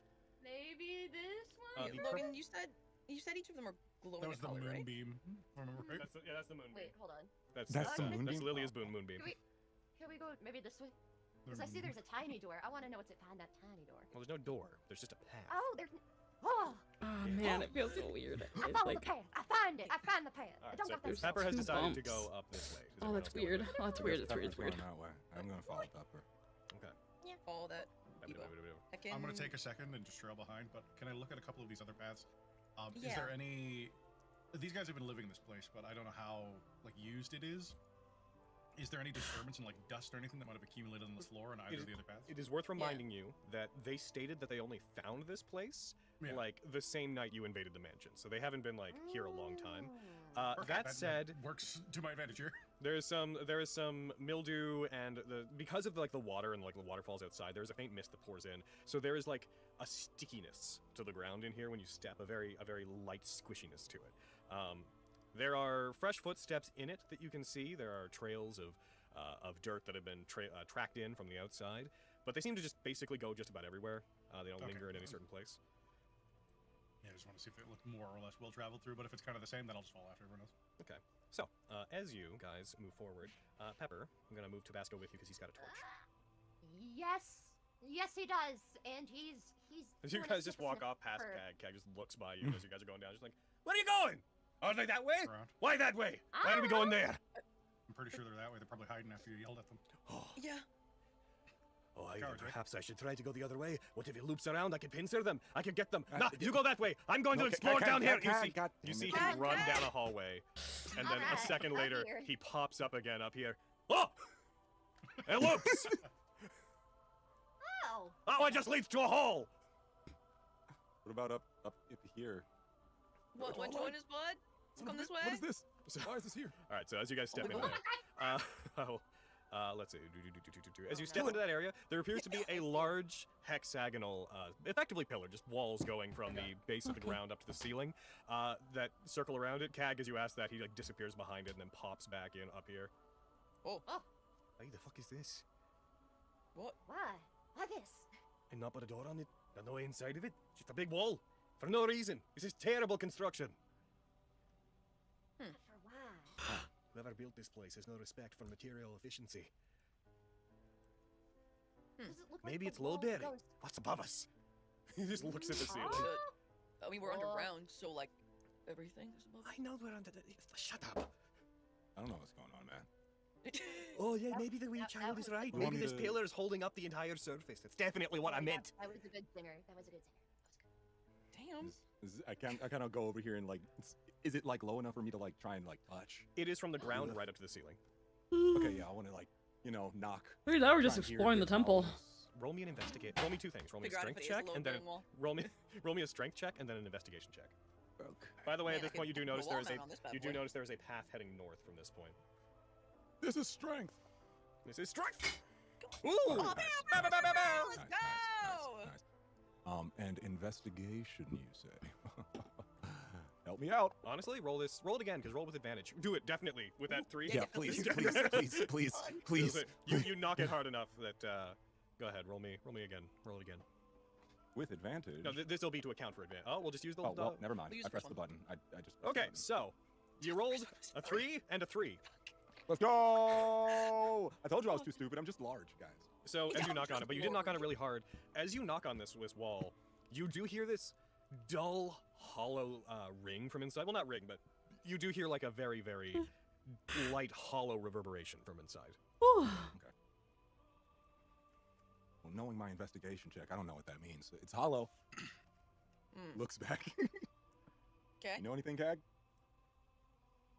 Oh, Sorry, about I this? shouldn't have- Yeah, the hollowness up there. I mean, why would you? I don't know why I'm asking you. I'm so sorry. You should know. You just want to talk to Keg. Yeah, I just kind of want to talk to you. You're a cool guy, man. Right, I am. 1 second while I use some of my hit dice to perform an NPC short rest because I'm very hurt. I rolled a 1! Alright, he takes his great axe and begins scraping it along the side of it and occasionally tapping the edge on it. I'm gonna have him roll intelligence, which is not gonna go well. We're all Can stupid. I like listen into Little bit, yeah. this? There's no way to get inside. There's no openings. There's no latch. But there's clearly something inside. Yeah, but I'm thinking. My guess, hidden stairwell. Hidden stairwell. Oh, and he's gone. I'm up here. I just went around the corner. Oh, sorry. I'm just saying, if I was gonna hide a stairwell or a passage, I'd hide it inside something of this general size. It That's is very true. stairwell- Yeah, no. That's fair, stairwell yeah. shape. Or maybe it's a large gun. Large gun? Maybe. Just maybe. Be like a grain hopper, something. Aye.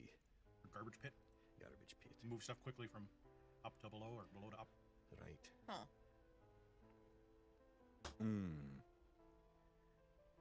So, is there anything else around that would probably look? I don't know. So I will note at this point, you guys are hearing the sound of crashing water from up north. Having investigated for long enough, just distantly, you hear just the sound of it, and you see more like in the light being projected out from. What color is it? The what? What color is The light. The light that from Tabasco's torch? Torch color. Yay. Like light colored. Okay, I want to check. Because you were saying there are different colors glowing light, and I just wanted to Those know are on if the that pillars. changed when we went a Out front. specific way. Those are on the pillars Okay. out front. What? Tabasco is currently carrying a torch, and that is the illumination that you have to work with. Tungsten color. Tungsten. Black. The light is black. The light is Dear God. 1900 Kelvin. Ooh. Dear So, God. I went to film but school. that said, you wanted to know if there was like I haven't anything else. heard Kelvin in years, dude. Sorry. You want to know if there's anything else in the room around? Yeah, around us. I'm just trying to see if there's like any kind of like cracks or something that would seem like a secret entrance. anybody else help into him with this? Whatever this. I'll give him help. Why not? Thanks. Well, mostly because he did an investigation check on his own already, so I kind of want to know if anyone else I'm wants very to. stupid. No problem, Scarnicus. If anyone's gonna do it, I like probably it. seems like I the like one who's gonna find it. Speak up. Fucking speak up if you want to help. Who wants to help? Me. Okay. Everyone who wants to help, go ahead and hey, Haggard, Sailor, thank you for the raid. It's us. It's the Nat 19 people, and we're doing D&D with our stuff. Welcome to Nat 19. They're investigating a piece of wall that's a bit suspicious. Doesn't that sound exciting? I love you. That's a fucking suspicious wall. Suspicious walls. All right. Could you, everyone that wants to help, independently roll me investigation? I got a 0 got in investigation. I ain't gonna be much help. Y'all got this. Hey man, I got a -1. I'm still out here. Oh, shit. I'll help then. Yeah. I'm just We're all stupid. Layout. Yeah, why not? Yeah, no, intelligence is apart from Pepper, intelligence is the worst stat. Simple. That's a 3. Oh, I'm When the fatigued. warlock has the best. Oh no. That is a 6. Oh wait, investigation. Hold on, I did the wrong. I'm gonna thing. say that Pepper explains more mortuous, even though she kind of didn't. But we learned that. Then I think it's the same. Let's do it anyway. I want to do it. Well, you I want to know. Lilia's just like, yeah, I want to help. Stands there. Oh, now. Yeah, I'm sorry. Okay. So Pepper, as you take a little scan around. You see, there appears to be no openings. There are on each of the points of this hexagonal chunk of wall.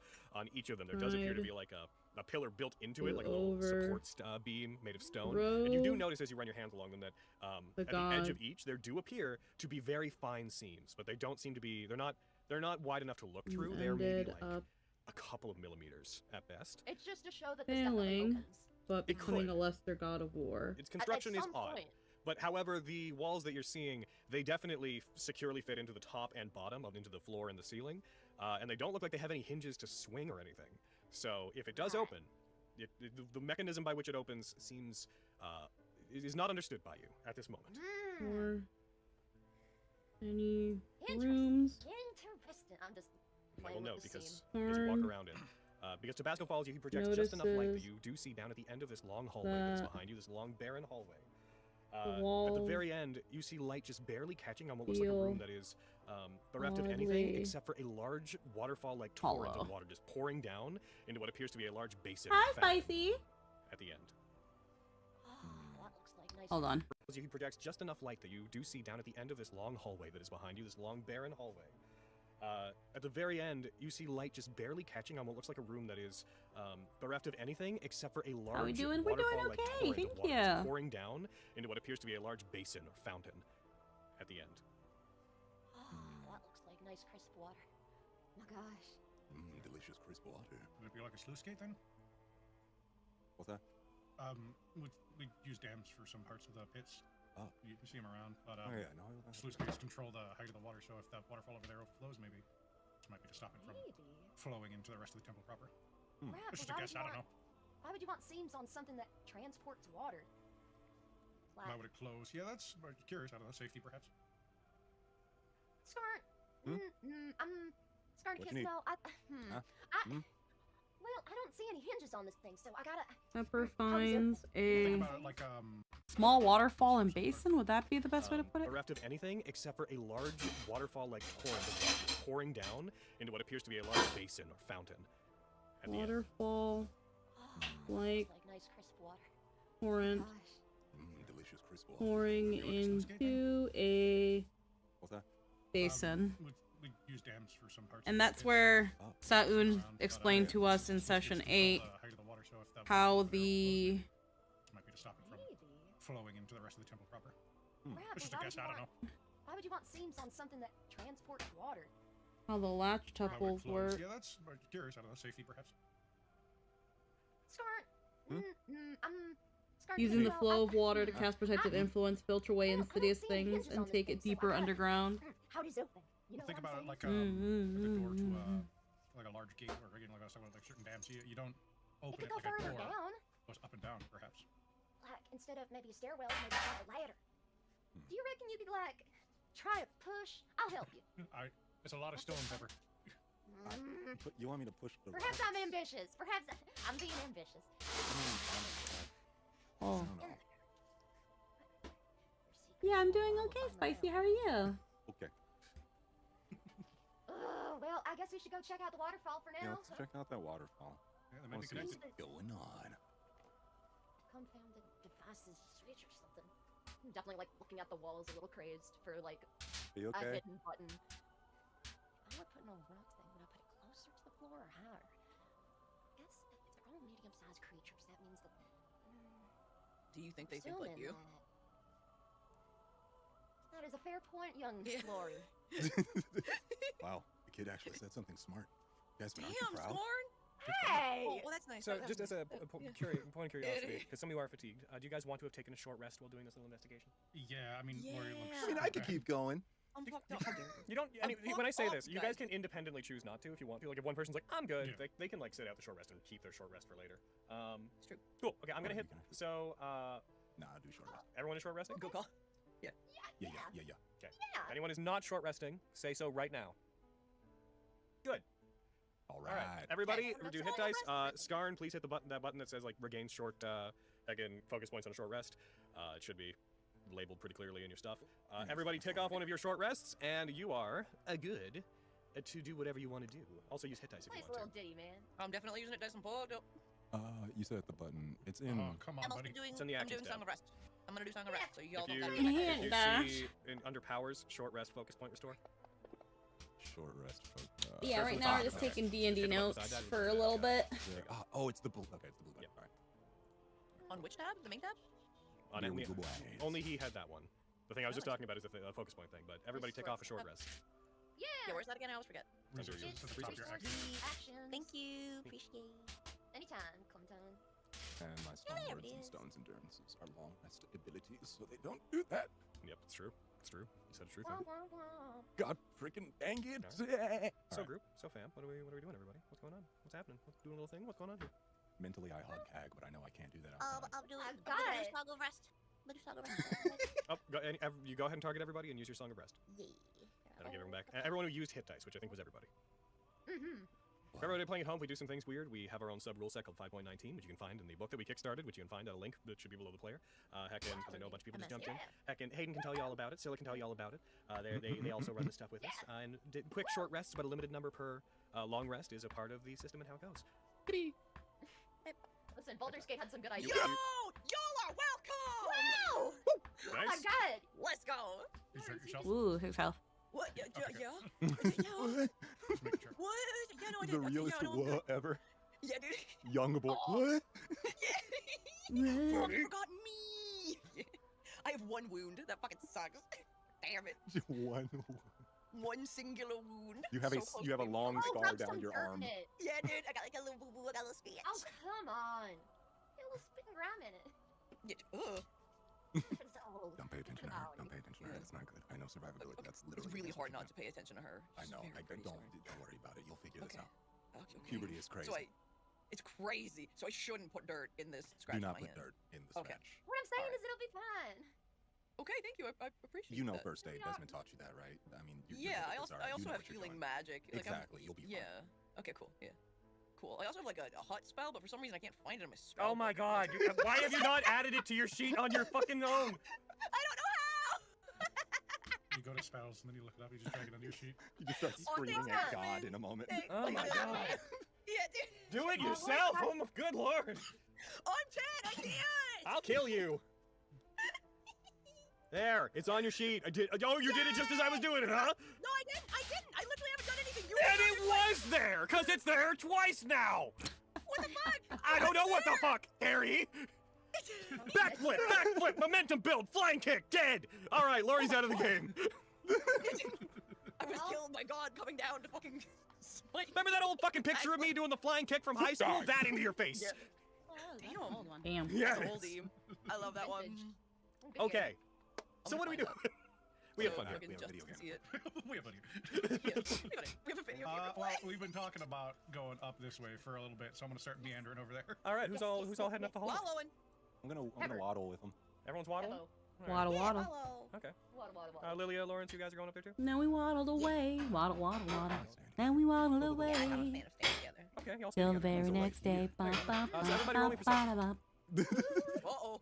Is it? Oh, no, it's fine. Yes. 17. Nat 20, baby! Haven't Get him, paid as Lori. well.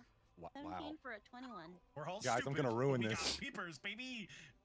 Knew it. Yes. Let's go. Let's go. Wait, Tabasco's got to roll. Let him All right, try. roll for Tabasco. Let him look. Let him do a look-see. Let him look with his little papers. Oh, Well, he dropped a one. wow. He has advantage. Yep, this relies on hearing, so he would get the advantage. So, everyone who got above a 15, that is to say, Tabasco, Pepper, Lilia, and Lawrence and Desmond. I guess that is to say, everyone except for Skarn. I'm done. Tiny big girl. As you guys proceed down the hallway, you get about halfway down, and then you begin to hear a noise. You begin to hear the grinding of stone. Everyone but Skarn does, that is. Oh, I also gotta check for Cag. Hold on, maybe Cag notices. Cag will clue his As the party proceeds, we hear the sound of To hear grounding. a noise. You begin to hear the grinding of stone. Everyone but Skarn No, does, just that is. the Oh, I also gotta check Cag. Hold on, maybe the Cag notices. session. So Cag will as clue his bestie in. party proceeds, Roll me wisdom, Kag. No, he not one. Oh. So, yeah, he just continues happily We're walking meant down. for each other. You guys hear the grinding of stone as you see behind you. That same hexagonal section of wall that went from the ground up to the ceiling begins to move as the plane of it, the wall, the section of it that faces you guys, grinds down slowly to reveal what is inside this hexagonal chamber. That is to say, that should have opened. Yes. You guys see inside of it what appears to be an unmanned ballista. What looks to be a very odd. It has the head of a copper head of a dragon on the front of it. It looks like a combination between a ballista and a large crossbow that seems to be completely unmanned. Just as you see. Hold on. Give me one moment. As you see. Trap. While we're giving Logan one moment, I put the photo of him kicking in culture. Gary's face. It's beautimous. Ballista. As you see this. What the fuck? I want you to know that I'm in universe, in real life, muting and unmuting audio, so I literally don't know what's happening right now. And as this happens, so everyone who succeeded your perception check, you will not have disadvantage on what's about to happen. Just so you It's a know. contraption. As it happens and as the wall slams down, Skarn and Kag are the last ones to sort of absent-mindedly look around at this inert, large, unmanned ballista. And as Kag turns to it, he's like, oh, it is a gun! And as this happens, the mouth opens, and you see what looks like a fuse light inside of it. Oh, he's gonna get hit with the Elden Ring trap. Oh no! How many of you are in a 24 radius? All of you. Oh yeah. Yes, Oh yeah. As an explosive round fires down the hallway. 1 sec while I target all of you. I'm down Just for it. healed everyone, man. I know, and it's good that you did. Hey, what if I stone endurance? Well, you can't react to this because of your perception check. I'm stupid. All right, I'll remember that. I'll just tank it. No, I'm cool. Real quick, before you ask your question, I'm just gonna let you know what's about to happen. You're all gonna get hit with a saving throw, and I need Kag and Skarn. You will have disadvantage on it. Gang, I'm dying. All right. Now, what were you gonna ask, Harry? Oh no, I was just being a fucking ass. I was just being all like, Catching what if Skarn I- and Kag by surprise. Oh no! Hey, Carrie. I got off. Carrie, go to your settings and change the thing that makes you make your own saves. Sorry. You do what I said. Keep that one though, because that's funny. I'm doing it. What is it I again? rolled a 12. Skarn, you didn't do it with disadvantage. Okay. Did I? No, I don't think so. Oh, I pressed the button on the thing, so. So tell you what, we're gonna do. I'm gonna roll again against you. I'm gonna drop it on you again. I didn't press the this button. Come on, Sorry, this King. time just roll it Yes, again. King. Just roll it again. Don't hit this time. This time just roll again and we'll take it. Come on, Spartacus. Death. This time not to hit the this time. I didn't. Did you not? No.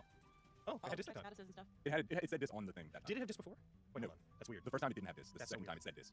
Who does? Oh, thank you. Oh, that was fast. Regardless, everybody. Thank you. Sorry, Anna, what were you saying? Oh no, because they maybe had like a maybe. I don't know why. I thought it took longer. Oh yeah, maybe. I don't have a button on. Yeah, it is 7, huh? You didn't go down. You're right. Still on you. I'm gonna get rid of that. Oh, it is? That wouldn't have caused that. Okay. Wow. They have the BBQ sauce. I like putting that on the rice. Tabasco! Come on, baby. That's got 4. And now I'm going to roll for Kag. I just got you back! Tank it, old man. As it fires down the hallway, there's just a as the entire hallway lights up suddenly. So, everybody, those of you who succeeded, you will take half of what is about to hit you. Those of you who failed, you'll take the full of what is about to hit you. Tabasco! That was a terrible roll. That was horrible. Oof. It rolled so bad. Concentrating on something. I succeeded on So, concentration. Tabasco, unfortunately, is caught in the explosion as well. Darn it! Heck. However, everybody else, it only deals to those who failed. You take a total of 9 damage. To those who succeeded, 4. On 5d6 fire damage, it did 9. Wow. It rolled a 3, 2 1s, and 2 2s. I not 26. I was told to do for 26. This is still hot, actually. I'm gonna hold off before For a concentration save and eating dexterity it right saving. away. I got an 11 on the concentration and a nat 20 on the So dexterity. what I think that was the concentration check was probably from one that you ended up doing last game. For in some situations, that dex save was the one for this, but you did succeed. Lilia, if you didn't make the roll, then you would have. Let's see. You concentrate on moving? Lilia, yes, that's moving. Oh, yeah. Lilia, give Moving. yourself back 5 hit points. Because you would have taken half. Give yourself back 5 hit points. And then everybody roll me initiative. Oh! Okay. You kill my baby, I'll kill you. Get him. Get his face. That's an 11 for Lori or 14 for Lori. Got an 11 for Skarn. 19, baby. Hell, Could have been you're nice if it cool. didn't roll over once. Yeah, that's how the dice do. Ah. Yeah, what if gravity was on my side? All right. That would be sick. And then Kag. I mean, from the story you told us before stream, I think we all know gravity's on your side. Yeah, gravity hates me. Okay. So, everybody's rolled initiative? Yeah! Well, somehow, the bolter is faster than all of you. We're itty bitties, man. It's true. I didn't do that then. It's not going to be able to do that again, although you do see, after the bolt fires, another bolt starts moving to take its place inside. It seems to be moving completely autonomously. However, it is going to, real quick, real fast.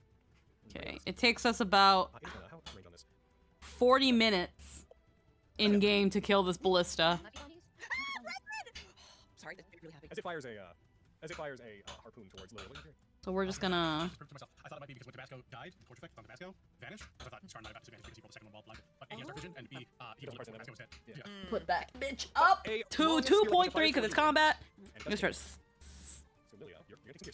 Just start going, just freaking schmoozing through combat because combat takes forever. I don't think I have a reaction for this now. Okay. So you're gonna take a little bit of piercing damage as a fire's action. As it hits you, it deals 12 damage as it strikes into you. As it does, this spear that strikes you, small little. Yeah. So what I've got so far, we are about an hour into session 12 out of a 3-hour and 60-minute game. We're about to essentially blaze through half an hour in 704. We'll see when we're at the end there. See how long 2.3 speed takes. It should take about 15 minutes and some change. As it seems to begin trying to reel you in. Probably less than 15 minutes. You are not knocked prone. You are pulled along the ground 20 feet toward the alcove where it is pulled away from everybody else. As it does this, a second bolt, not a harpoon this time, a bolt loads onto it and it's going to fire that at Kag. Just trying to see. Wyatt had advantage. There's not that much combat in this session. So we might want to wrap up after the combat though. And then probably it fires at Kag, who brings out his great axe and strikes it away as it flies towards him. that'll bring us to about halfway through the session, and then we can wrap up the session next time. Son of a... Alright. So, Lilia, it's your turn. Desmond, that's on you, right? Desmond, you're on You deck. realize that, right? So, Lilia, you're not prone or anything, you're just grappled and being pulled while standing towards it. There currently is not enough light for you to be able to see what it is, from what it looks like. It looks like you can't see. Oh, it's a moonbeam. You're still a moonbeam up, by the way. Yeah, no, thank you. Yeah. We're still down at the end of the hall. Yeah, I mean, all you know is something put out the torch. Something killed Tabasco and put the torch out. And it is now pulling you towards it in the dark. Fucking kill Tabasco. Maybe you can see it. Tabasco doesn't get a break, bro. Let's see. So when I'm grappled, it means I can't. It's not prone like you said, but it means I can't do anything. You can't. So you can move. I'll just let you know fully. So since you're grappled, you cannot move away while grappled from. You can move toward the bolter, but you cannot move away from the bolter, given the nature of the specific grapple. Beyond that, it doesn't really have any major effects on you. Just that you can't. That you can't move back. You can still, if you wanted to charge it, you still could. But to move away, you'd have to try to break the grapple. Yeah. I mean, in order to hit it, I have to walk up to it anyway. It's true. So what we're gonna do? Yeah, and the moonbeam is all the way in freaking North Bubble Block over there. So let's see. We are. I mean, do you have anything to try to ungrapple yourself? Oh, I don't have to worry about getting out of the grapple because in order to hit it, I have to move towards it anyway. So I have to go towards it anyway. So I'm just making sure this is. Fucking you haven't captured me. I've captured you. We are. Lilia jumps and it just reels. We're gonna use under asleep. Okay. So the main problem with that is that the point you're going, you have to be able to see it. Mm-hmm. You can't see. Oh, I can't see. Yeah, it's dark. Heck. Yeah, it's dark. Okay. Well, I'm gonna then use my first action to give myself dark vision. Okay. Put that on yourself. Okay. Beer. Beer. As you do so, you see everything in shades of gray. That is your action, I believe, to do that. Make sure you take off spell slot. You can now see the bolter that is pulling you toward it. Okay. So then, let's see. I think my bonuses. And I think at this level I have an extra action I can use, right? You have extra attack, but that only applies if you take the attack action. Yeah. I think. Big Leave rebone. me much to do. Is Let's see. moving, oh yeah, moving would be an action, wouldn't it? No, that's me. Okay. You guys, okay, so Desmond, Lilia gets pulled out of the range of just to the edge of your tremor sense as you detect them being pulled away into the smoke. The smoke beginning to clear. You get far enough up that you can tell that the bolter is there. You can feel the vibrations of its clockwork mechanism stirring inside it, sending small vibrations through the ground up into your little halfling feet. Since it's still active from the last fight, I'm going to transfer my hunter's mark. Oh, I think yeah, throw that on. I think I removed it from you. Could you quickly roll me a concentration check? Maybe make one earlier when it hit us. Okay, So I then think it's still on me. Okay. Because I couldn't be concentrating on anything else. Yep, No, because I would have had a mark 4 growth earlier. Alright, my good friend. This is gun. 2 shots. You fire it twice. Extra attack in action. BB, fire. Woo! Lilia, just quickly before we proceed too far with this, you did cast a spell. Did you want to do any of your virtuous branches stuff when you cast dark vision? Oh yeah. Or tie or whatnot. Wait, isn't one of them an extra attack? Or am I misremembering? No. Oh, I'm not misremembering. I could use graceful protection. That's 30 feet, so. So I could, weird thing, just as an offense, because you can do this with this. So you could cast a blossoming step to teleport to a space adjacent to yourself, since you're the target of the spell, which would break the grapple. Would it? Yep, you could just because if you so if you want, you can teleport like to a space beside yourself and just like flash step out of the grapple effectively if you want to have done that. That's like yeah, sure. Okay. I'll just move it to the side. So yeah, as you use dark vision, you put your hands up to your eyes and then you pull them down, sort of similar transformation style. Your eyes are glowing, and as this happens, a swarm of petals swirls around you, and you vanish and reappear to the side of where you were. The harpoon that was stuck into you clatters to the ground and begins pulling back to the open bolter. As Desmond runs up, Desmond, you missed that shot. Yeah. I won't miss this one. Oh, yeah. Probably not. Nope. You did. 18 or less. Let's hope Hunter's Mark does what it's supposed to do. Yeah! Yo, hell yeah. You fire 2 gunshots towards it. The first one clips on the side of the copper mask on the front of it and does nothing. The second one strikes one of its internal mechanisms, goes into the mouth and hits something. You see it list to one side as like a bolt inside is knocked loose and it slightly hangs to the right. Yeah, I think that probably did something. Thumbs up. Alright, that's me. Pepper, you're on deck. Lawrence, it's your turn. Lawrence, you can't see. Okay, but I have a new thing. Oh, you noticed that Lilia got pulled away. There was a flash of light, 2 gunshots. So I'm just gonna stand here and be yelling with Thunder Tongue. Does Thunder Tongue require you? The thing. No, right? Gotcha. Yeah, target you choose within range. Carrie's reading their spells. I know, we're in danger. 60 feet, and it's at 50 from me. So I'll get this bitch. You know it. First time, okay, you'll literally go. So I assume that they have a lead. How dare they? Okay. I'm hardening that. You are. Make this save, you son of a bitch. Well, don't make it fail it, please. Cag, why are you rolling Constitution? Cag, are you concentrating on something? Cag. Am I hardening Cag? Oh, you're Hunter's Mark. No, you are. It's okay. I'll just exit out. Your Hunter's Mark was still on Cag. That's where it was. Oh. I'm gonna get rid of that. You're not Hunter's Mark Cag anymore. Yeah, fair, good. Fucking. All right, That's so so funny. it fails. I assume you're doing 2d10 damage. Yeah, bitch. Dog. So Lilia, you hear Lawrence yell out like Lilia go. As this happens, a wave of sound moves past you, and you see the bolter get just accosted. It vibrates as a wave of sound strikes it. Can this thing be knocked prone? Can this thing be knocked prone? What a good Yeah, question. because if the target fails by 5 Yes. points or more, they are knocked prone. They, what was the DC? 14. Then it did, in fact, fail by 5 points or more. So go ahead and knock it down. As Prone. Lawrence yells at it, and it sort of just flips up onto its backside. It just onto its back. Did I do it? Tiny wheels on the bottom begin spinning. Did I help? Did I do it? I think so. Sick. Like. Oh yes, my king, you've joined me. Yeah, dude, I'm still my moves, people. Alright, that's My you. nonsense word. That's me, yeah. Okay, Pepper, it's your turn. Starting on deck. Oh, I feel so proud for some reason. I don't know why. I'm pulling out a torch. I'm lighting it. That's my action. Call. Someone gotta let us be in this son of a bitch. Lawrence, you just see And I'm light. Oh my god. Split. Let's take Hungering Vortex off of you. That's what it would have been by now. Please. Yes. Okay. Okay, I can see the Lilia seems to be okay. Scarlet, it's your turn. Cag's on deck. All right. So like, this thing, I don't see it, do I? You can't. Lilia gave you dark Oh yeah, I have vision dark sight. earlier, so, Okay. yeah. I just didn't see it on the map, so I was like, but it's at the end of this hallway. Instinctive. It's over here, right? Okay. It's kind of south, map south. Yeah. Can I move back here? Wait, how far is that? where you That's I don't know. Just like here-ish. Back towards the water. Yeah, you can do that. Yeah, back I towards will the let you water. do that as you step back. You pass by enough that you see another passage moving from the end of this hallway that seems to go down a long hallway in which there's numerous platforms with statues on them. That aside, though, there's a battle at hand. I will say, as you move this far, I think I'm gonna. The bolter is now outside your dark vision. I think it's in dim light because you can see it's. I can still Yeah, it's see in like it. a torch, I believe. Oh, okay. So if you attack it, you'll be fine with attack it. You should be fine with attack it. Yeah, I think I still. Yeah, so I'm Fate Bone Boy. Hello, friend. How are you? Alright, make your first attack. Yeah. Why do you have disadvantage? Is the button still pressed? It's not pressed. Feels like the question of this campaign. Why do you have disadvantage? It's prone. He's making a range attack with the prone creature. Oh, it's prone and he's ranged. You're right. It's on its side and it's prone. And when stuff is prone is attacked by ranged attack, it is. Okay. So that's different. so that missed. Unless you want to do anything like a rolling advance or whatnot to make it the fight. I don't Why know are you what prone? just said. Yeah, I'm gonna overwhelm you. Why are you prone? I have to make that joke at some point. Why are you See what prone? Hey guys, can you die this time? Please. That one is a hit. With a 17, you hit. Die in the fire, or just an arrow.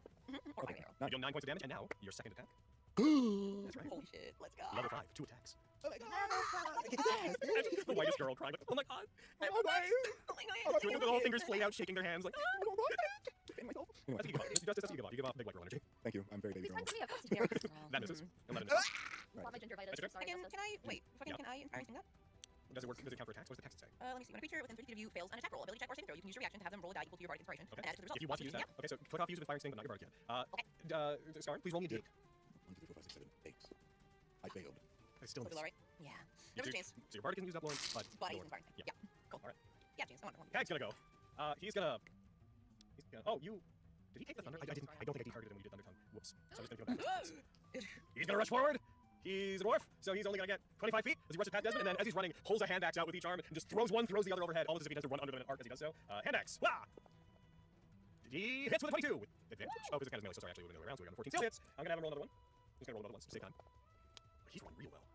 You know I think I'm disadvantage? gonna stop that shit. Him? Cag? Your ally? Cag. Cag. Did you copy? The 2 hand axes slam into the bolter, dealing 6 and 7 damage, respectively. As he continues rushing towards it, he takes his great axe off from his back as he continues to run, but the turns do flip over. It is the bolter's turn. The bolter does not return to It's going to stand. You see it, it wobbles, and then shit. Ow! It's going to fire 2 lancing bolts. It's going to fire one of them at Desmond, since Desmond shot it. No! Desmond, I believe 13 missed you. Correct. And that's going to fire the second one at Lawrence. Don't want to get freaking sauce on my notebook like a pig. But not. Lawrence, I believe it's 17 hits. Yeah, 17 does. Oh, I know, Barry. Isn't it upsetting if I hit? Oh, no, we're bantering and you get absolutely Oh, it is going to be I'm so sorry, Barry. It is going to be Yeah, 17 oh, fuck, I'm gonna Oh my god, you take 21 points of damage! Oh. Jesus, I have 2 hit points left! Fuck! Oh my god. Good job. I deflected! Did you put the effect on yourself? Oh, fuck, I don't think I did. Give yourself back I'm 11 sorry, points. I don't, wait, there's nothing for me to put the effect on there. It just says that I have deflected. It just opens and tells me what deflect does. I don't have a way to put it on me. Oh, no. Yeah, you're not. I'm sorry, Loki. 1 second, everybody. While I thanks for carrying sheet. If I find out that it is there, if I put this on there and it was there, I will kill you. stupid. You will die. You will be Okay, dead. You will cease Minecraft, to in be. Minecraft, There will be no more something with entertainment. There will be no more carry. In Minecraft. Lol. Remove. We promise we don't mean it. I know, Barry. I'm so sad about this too. Logan's gonna kill me. Sorry, we don't mean what? That will kill Carrie? I will. I live with her. I will get a knife, and I'll get a rail spike, and that will be my weapon of choice. Jesus Christ, what do you want? What's up, baby girl? What do you want? Barry, why are you interrupting me? Barry, I was just talking about doing a murder on Carrie, and here you are. No, I want to touch it. Oh, Barry, you want the rail spike too? I'll come at you with the rail spike. Come on, come at me. Come up with Carrie, I'll get you. All right. Video, hey. Was there something else in the oven? Did you make cookies? Oh, you mean cookies? I was like, I can't smell them. I can't really smell anything actually. Fuck out of here. Give yourself Harry. Remove. We promise we don't mean it. I know, Barry. I'm so sad about this. Too long's gonna kill me. Sorry, we don't mean what? That will kill Carrie? I will. I live with her. I will get a knife, and I will get a rail spike, and that will be my weapon of choice.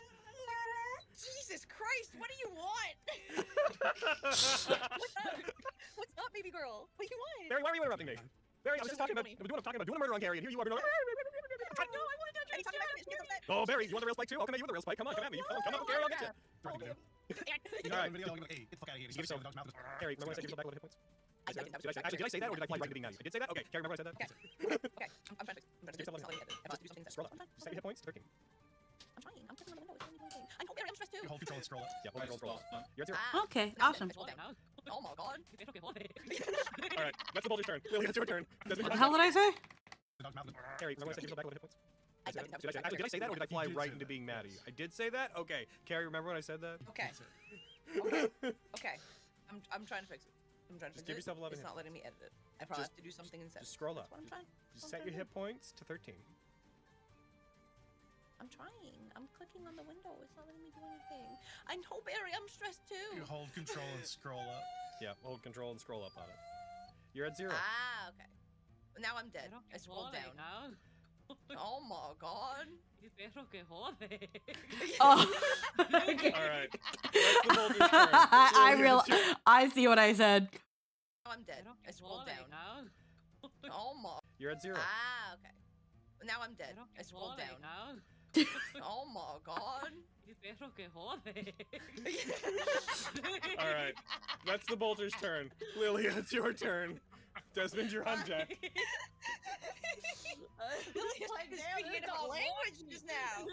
Oh my god. Speaking a different language just now. Oh my god. Lilia's speaking a different language just now. Oh my god. That's so funny. Bilingual bunny. My gosh. That's Pero que incredible. perro que jode. I'm gonna let this dog out. I'll be right back. Yep. What do, Lilia? Okay, what do? Let's see. Well, I only have 2 spell slots, so I have to use it wisely, but I don't know what that means. So Thunder Sleep. Don't you only have 1 spell slot now? Because you used one for Dark Vision, right? Yeah, but I have 2. Well, for some reason I had 2 available though. Okay, so you should have used 1 for Dark Vision. Yeah. Do you want to Thunder Sleep? Keep in mind, so if you want to attack it, if you have to run to the attack action, you only get 2 attacks. Your call. Everyone. You get right up and then you get into the hexagonal chamber. As you do, I want to note to everybody else, as soon as Lilia steps into that chamber, you hear the grinding of stone as you see that wall that had previously recessed down into the ground, or no, gone up, begins to come down again. It's moving very slowly, but the wall that traps the bolter in there is now coming down on the other side of Lilia. Lilia, this doesn't affect your turn. What would you like to do?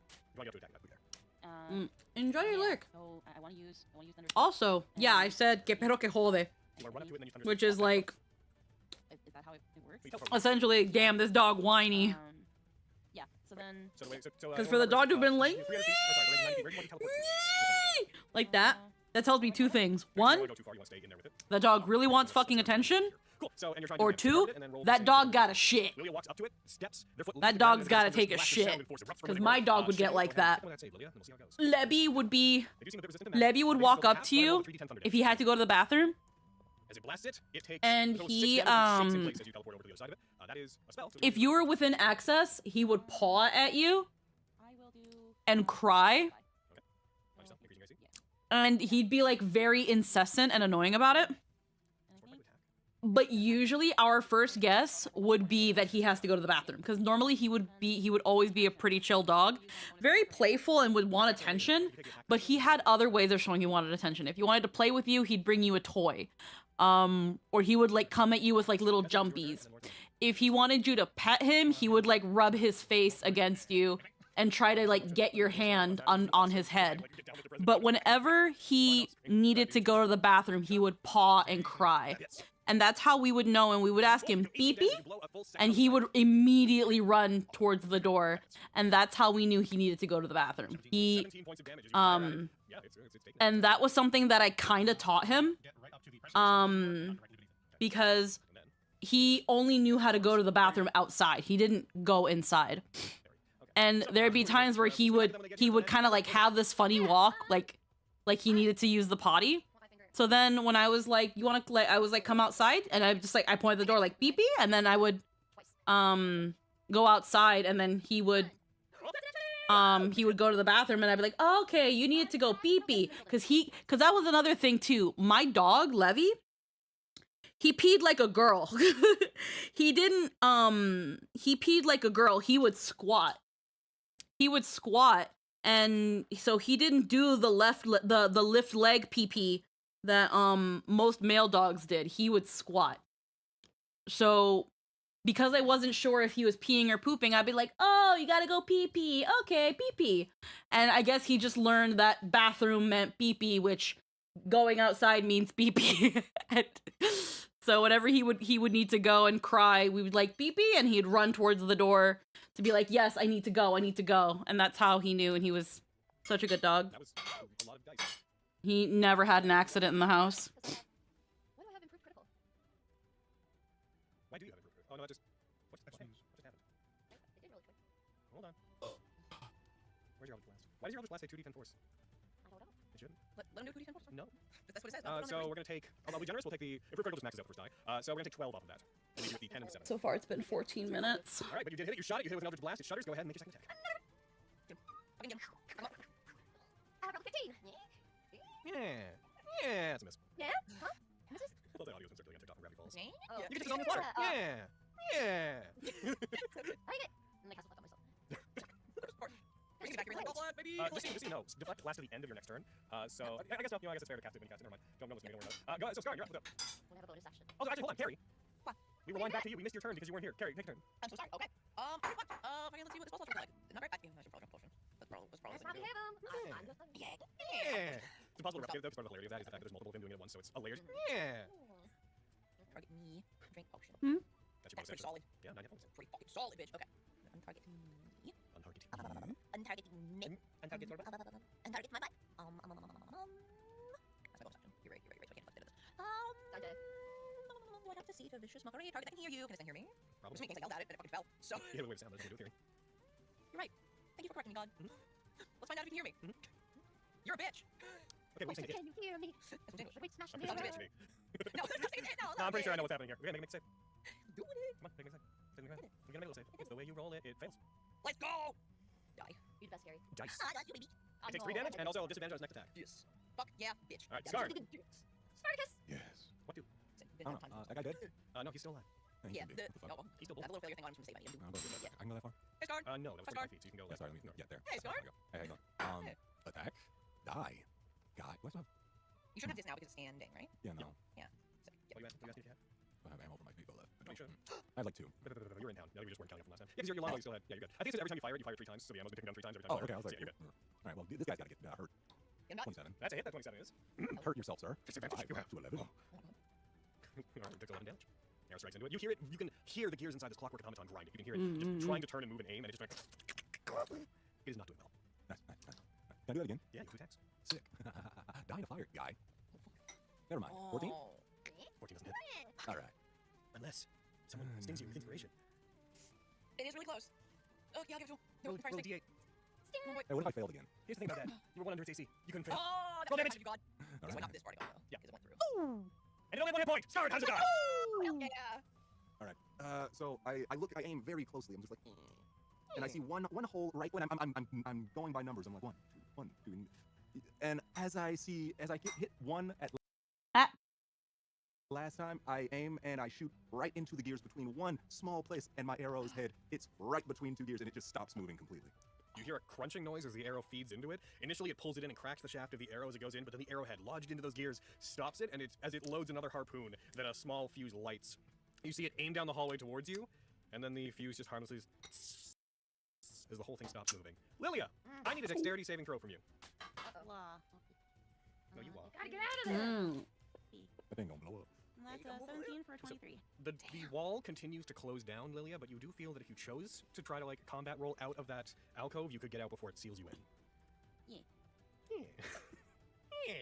Oh, that's the thing today. Okay, so you dodge roll out as the wall slams down behind you. That fuse, I changed my mind, it didn't go out. That fuse that was slowly burning down on the now inert clockwork bolter. As the wall closes in, you just hear just a muffled. There's a small shake as it detonates inside. Oh, I'm suddenly very thankful for that. Nice. Nice. Whatever that was. What was in there? Did you look? Was there anything in there? Just a robot. Ah. But I also was mostly focusing on the robot, so if there was anything else, I didn't see it. Alright. I didn't even know it was with the there. wall. Oh my god. Having been rushing Okay. forward, he was, as you roll out mid-jump with his great axe, as you're just like, there's nothing in there. Ah! Ah! As he hits the wall. Ugh! Ugh. My hand axes. No. Oh yeah. They're gone. That's rough, buddy.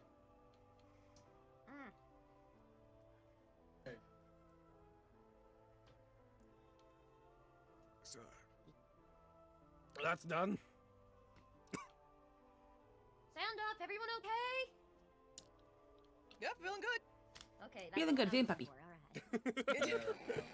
Yeah, what? You care about me the most? You were the one who was hurt when I left you. That's fair. Oh, Hey, last I can rib see too. Behind Scarn. Hi. Okay, yeah, I'm in the dark. Yeah, I'll come forward. So, Grab. I'm in the light now. What's next?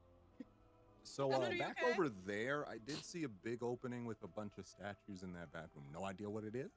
Huh? Yeah. As you guys approach the end, by the way, getting a clearer look at Yum. the water at the end, there's Yum, effectively a free-falling Ooh. waterfall coming straight down from the ceiling through the hole in it that is pouring down, creating a light hazy mist in the area as water is kicked up into the air, and it appears to be draining into this 3-foot deep basin that makes up the entirety of the this end of the hallway. You see there are large grates, these fine grates that are at the bottom of this well of water that the water appears to be dipping into.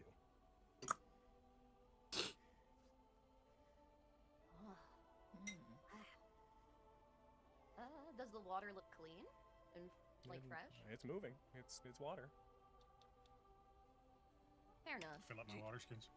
Yeah, that's what. Hey, that's what I was thinking. But You touching it? You filling up your water skins? Yeah. Uh-oh. What? You're looking at me like if it's water. Roll me a wisdom saving throw. Yeah, but there's like Okay. a lot of magic stuff going on. Roll me a wisdom dude. saving Like, throw maybe- into the tower. Okay. Maybe it's fucked up magic water. I just figured it might have E. coli or something. When have you ever heard of? Uh-oh. No, I'm fucking with you. Magic water. Oh god, okay. Desmond, please.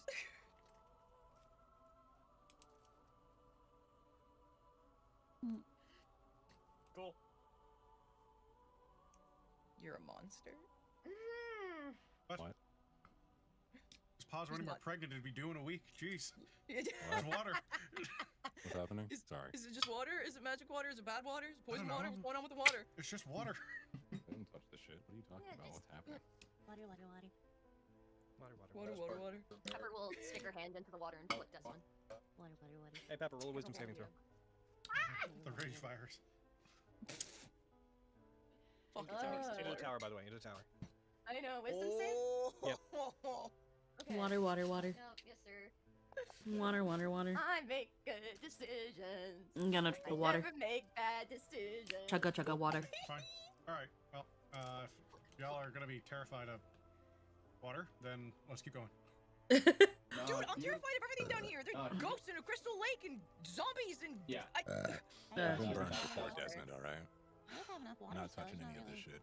I don't have enough water. I don't. I drank all my water, so if water's safe, I should take some. Rather have, not need, than need not have. Yeah, he's right.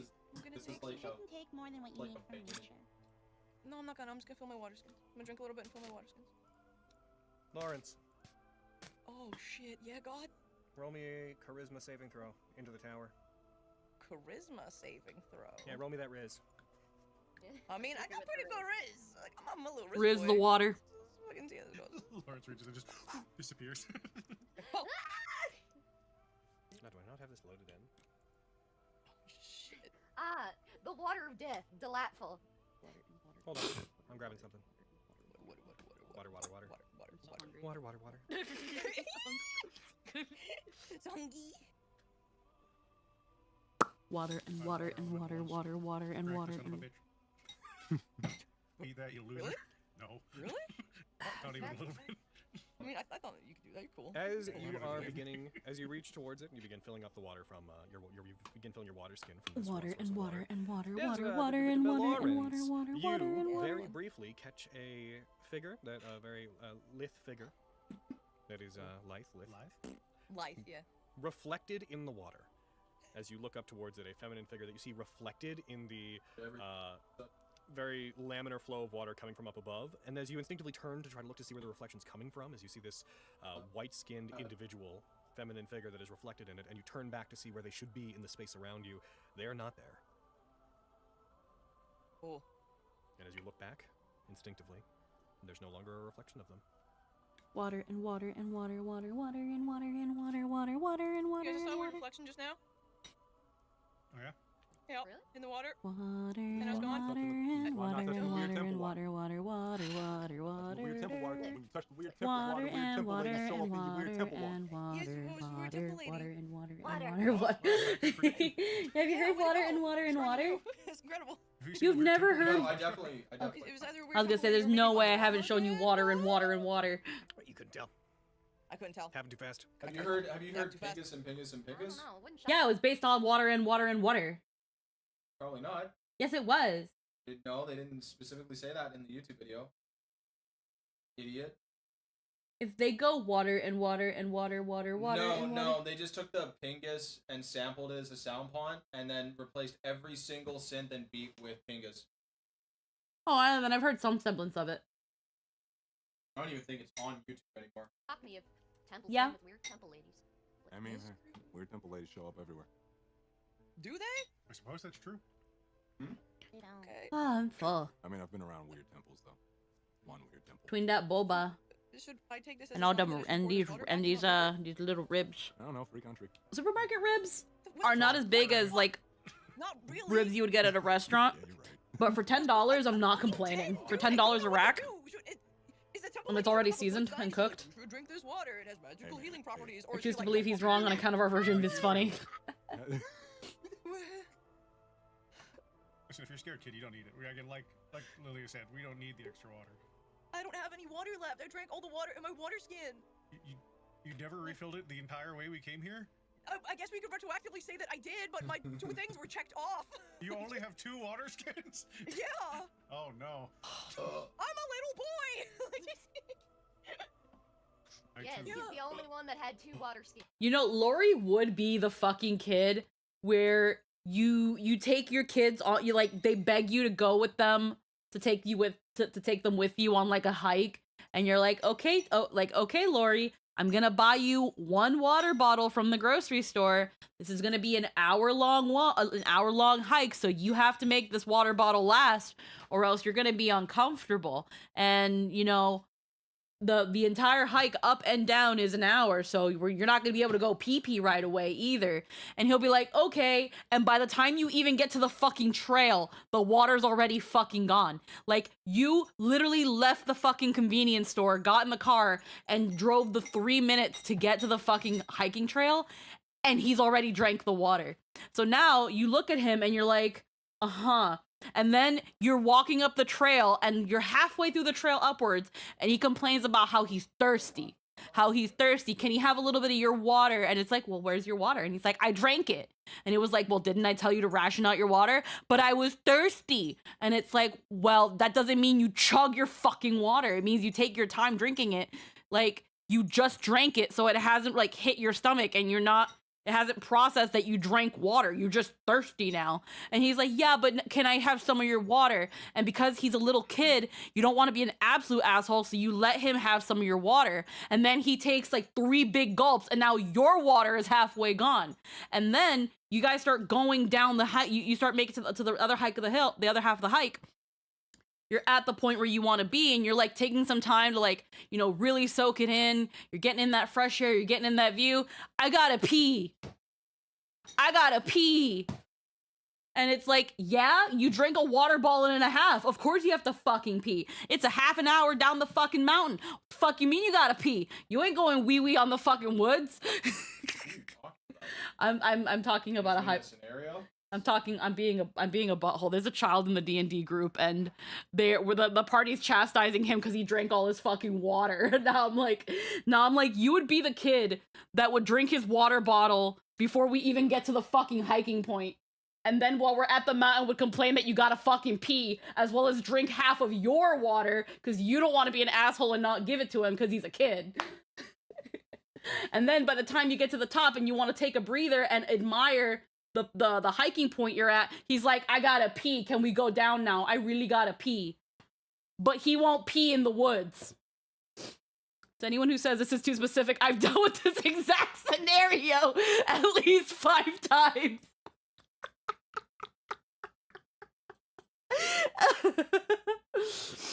The reason I say this is because that's just how kids are. That's just kids. That's just kids. Especially little boys. Especially little boys. Boys are the ones that do that shit. One, because most of the time, we don't teach little boys to control themselves. We don't teach them to control themselves, to moderate themselves on certain things. We just let them do whatever the fuck they want. And then when they're sitting and whining, be like, we're still easy on them. Without stating, see, do you not see the consequences of your actions? You're not gonna die. You don't need more water. But no, we gave the little boy our fucking water, and now he's got a fucking pee-pee, but he don't want a pee-pee in the woods. Nor do we want him to pee-pee in the woods, because it's the fucking woods, and there's mosquitoes out. So, and then when he goes pee-pee in the woods and he gets fucking mosquito bites on his pee-pee, then he's gonna be like, oh, my pee-pee itches. And it's like, well, who the fuck told you to drink all my goddamn fucking water? Anywho, if you didn't drink all your fucking water, you wouldn't have mosquito bites on your pee-pee. You say that, but little girls are the worst. Oh yeah, no. Here's the thing. Yes, little girls are worse because if they're also spoiled rotten, they too will do whatever they want. They too will freaking be coddled and not taught consequences, and they cannot pee in the woods. The amount of parents that just turn their girls into screaming mandragoras who feel entitled to everything. Yeah, exactly. That's the thing. The girls are worse if they're spoiled just as badly as the boys. But the boys are more likely to get away with everything because they're boys. Because they're growing boys. Whereas the girl, it's like, oh, the poor girl, she's so frail, she wants water, she's so thirsty. Where the boy, it's like, just give him fucking water, bro. But either way. But yeah, no. Little boy or little girl, they both have the possibility of being the absolute worst. The thing is that unfortunately, girls are more likely to be taught the consequences of their actions before boys are taught to regulate themselves and control and restrain themselves and moderate, more likely to be taught those things than boys.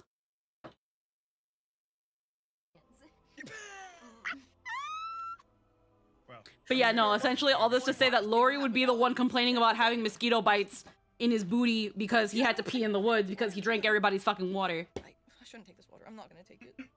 I've got extras. You can. Here, I'll trade you. I'll take your spooky lady water. No, I'm pouring it back in. Don't drink this. Fill mine up with it. No, you shouldn't drink it. I'm not afraid of this water. It's all right. I'm afraid of this water, and I don't want anything to happen to you. We'll cross that bridge when we get there. What? No, we just don't take the water. What do we have to take this fucking water? I've already put my whole hand in it. Okay, but you haven't drank it. Maybe it's okay to like stick your hand in it, but if you drink it, if it kills you from the inside out, Desmond. Just someone dunks their head into the thing. Okay, Lori, I have drank the water. Keep poisoned water around. I don't know. Why does anybody do anything? I'm just freaked out. Very deliberate reminder that you have been told that these temples exist to filter the water. Okay, that helps. Yeah. Okay, but why would this spooky temple lady show up? Is it because we're going the right way? Is that what it is? Golly, I ghosts are certainly weird. hope so. Ghosts are weird. Are we supposed to find this weird crystal lake that I saw in my dream that glows all blue? Seagull laugh. A book that anyone who reads it, they get a letter that says that someone's going to show up in a month and get. So generally, girls are more likely to be spoiled, and when the dimorphism hasn't come in yet, they're just as strong as the boys. They're destructive little brats. Boys tend to be angrier, though. Yeah. Well, that maybe then I'm just going by my own lived experience because I thought I had this button. I was taught not to be a glutton even with something as basic as water. Maybe it's just me then, because I was told to like I was told shit where even though me and my parents didn't go on hikes, if we had to go on long trips, which we did a couple times, my parents would give us like bottled waters, because these were like, we would have like the times we went on long travels, going to like relatives, which would be like a 2-hour drive, or when we went to Canada, it was like an 8-hour drive. We were like given like 2 bottles of water, and my parents would be like, we're only stopping for bathroom breaks, because down the highway there would be like those rest stops that all they were a bathroom. And That's the sound.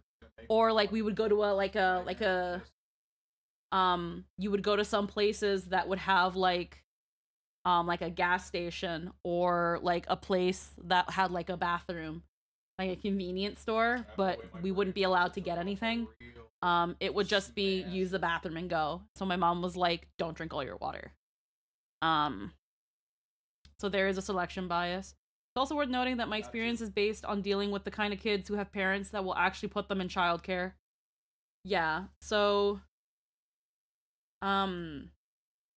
with my own growing up, we were taught, the girls were taught to essentially emotionally regulate, to physically regulate in terms of food.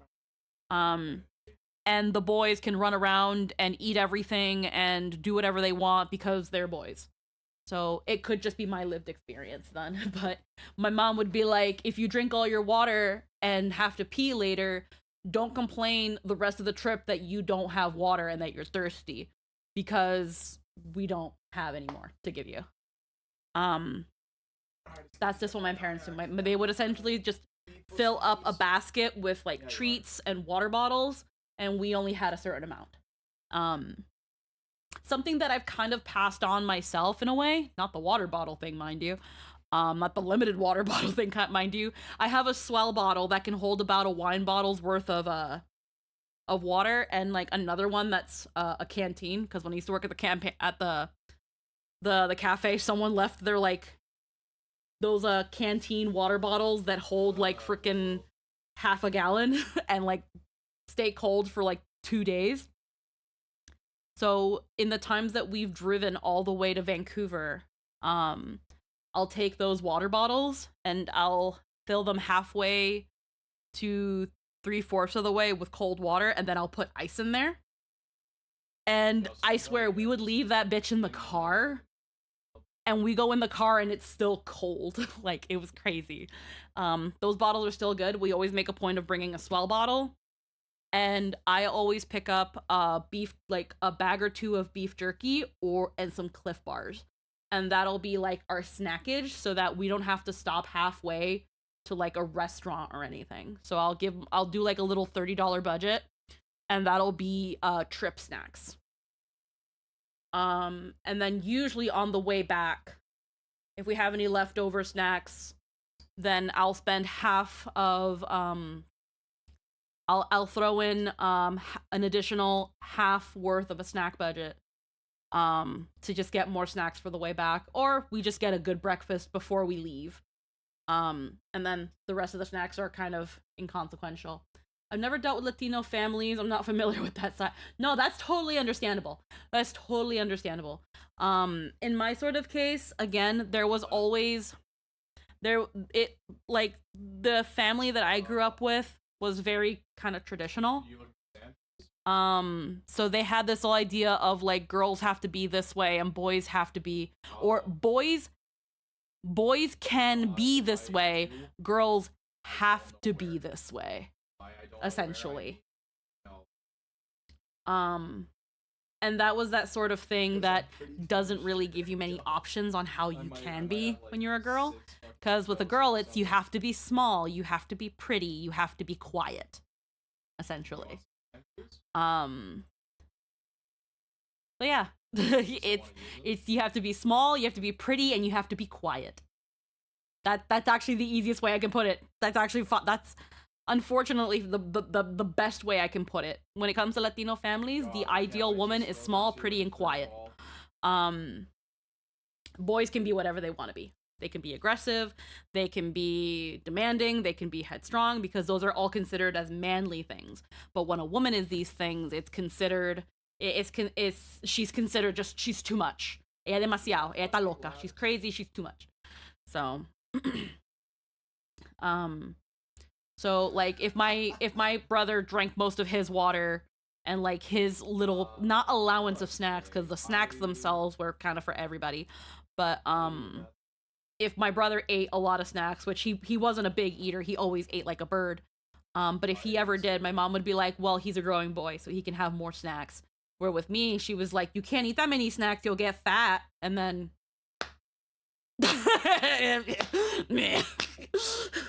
looks at wife, 2 out of 3 ate back. I know, right? I can be quiet sometimes. But yeah, I mean, to be fair, this is actually, I say it's a Latino thing, but I'm sure it's the same in other minorities as well, where the ideal for women is small, cute, and quiet, because we're not allowed to stir up things. But here's the thing. I was definitely more quiet back then. More quiet. At least around family. I was more quiet. When I was in school, you couldn't shut me up. You couldn't shut me up when I was in school. At least high school. Middle school and high school. The reason is the ghost wants them to find the well that they died in or something. It was a pretty good read. Yeah, and then I'm also just pretty small. Yeah, Carl's out of the letter. Oh, That's fucking terrifying, dude! I don't like that! Oh, fuck. This place sucks. We can do whatever we want with the water. Alright, I'm gonna go this way. Wait, I'm just on edge, you guys. I'm on edge. I don't think Jester made the peanut butter cookies, because I don't smell the peanut butter, but I don't think I can smell anything. Oh yeah, for us it's very much you can be your own person until you're of age, but you should have it out of your system essentially, yeah. Essentially. I would say you're tiny, but I'm tiny. Your brain's not done being big. It'll flatten your brain. Yeah. Flatten my brain? It's not good for you, kid. Don't worry about it. Because it's not good for you. Why do I have to wait so long? Why can't I just have it? Because you're the whiskey. It does not let you move that. All I'm I get it. We can understand why. Give it a decade or so, you can have whiskey. It'll calm you down. Why do I have to wait so long? Why can't I just have it? Because you're like... I mean, I would say you're tiny, but I'm tiny. Your brain's not done being big. It'll flatten your brain. Flatten my brain? It's not good for you, kid. Don't worry about it. Because it's not good for you because it flattens your brain. Oh my Your god. brain is something that is constantly expanding and developing as it gains the wealth of knowledge and richness. And when you put alcohol in it, it's like stepping on a valve, so it goes flat. Dumb like me, kid. And I was about to say you got the flattest head I ever seen, Scar. But wait, so it still does it once your brain is like finished developing? Like when I become an adult, if I drink, it's gonna flatten my brain? Yeah. Scar, why do you drink so much? It's flattening your brain. Hold on, Desmond, I'm coming with you. How Lilia deals with children is low-key how I deal with children. When children ask questions, I give them these sort of answers. I don't know if that's good or not. I don't know if that's good or not. It was like, a child is asking, why can't I have alcohol until I'm an adult? It flattens your brain. It flattens your brain and you'll be stupid.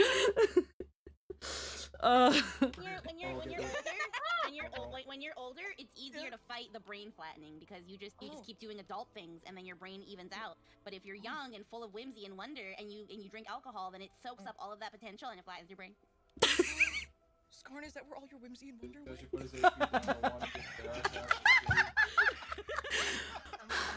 Kid, let's not talk about things like that. When it comes to children, I just say shit. And that's why it's so easy for Lilia to say dumb shit to Lori. The fucking brain flattening.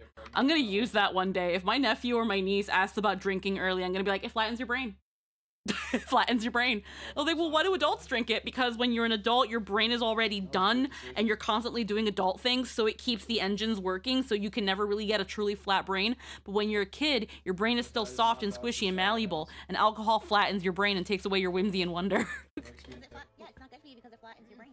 Oh my god. Your brain is something that is constantly expanding and developing. And I love how Scorn was like, I'm pretty fucking stupid. It gains the wealth of knowledge and richness, and when you put alcohol in it, it's like stepping on a valve, so it goes flat. Dumb like me, kid. But I was about to say you got the flattest head I ever seen, Scar. But wait, so it still does it once your brain is like finished developing? Like even when I become an adult, if I drink, it's gonna flatten my brain? Yeah. Scar, why do you drink so much? It's flattening your brain. Yeah, it's like, just don't drink too much. If you drink a little bit, it's fine, but if you drink too much, it flattens your brain. Hold on, Desmond, I'm coming with you. When you're older, it's easier to fight the brain flattening because you just keep doing adult things and then your brain evens out. But if you're young and full of whimsy and wonder and you drink alcohol, then it soaks up all of that potential and it flattens your brain. Scarn, is that where all your whimsy and wonder went? Oh my god. Kid, let's not talk about things like that. That where all your whimsy and wonder went. Like, I'm trying. I love that Scarn was just like, it's not good for you, but Lily's like, listen up, kid, it flattens your brain. Just go with the easy fucking. I'm going to be a horrible parent. Fuck. Oh, fuck, that's incredible.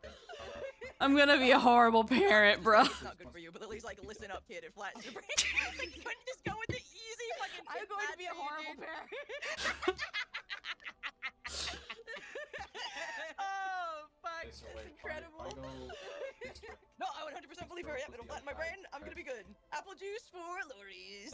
You go the other diagonal. Moving on, Desmond, you found torches. That's sick. There's 4 direct. Yeah, come on, look at the torches. As you guys enter into the hallway that extends outwards, you find it is a roughly, how long are you? 75-foot long hallway in which there are various stands. There are old statues that, though faded and without color, they seem to be depicting various gladiators and warriors from different ages, different species.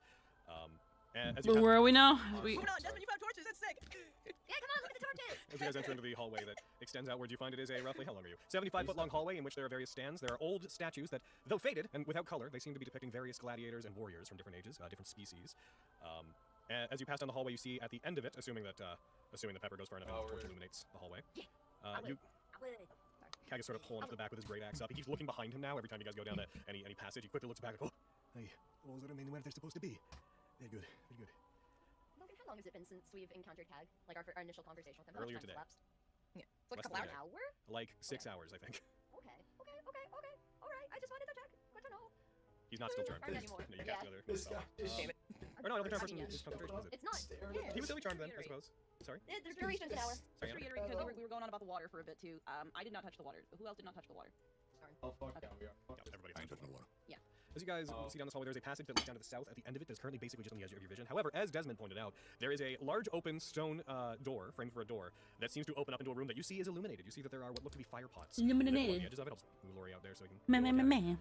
As Lori, as you / whoever is with you when you look into it, looks into it. What do you see?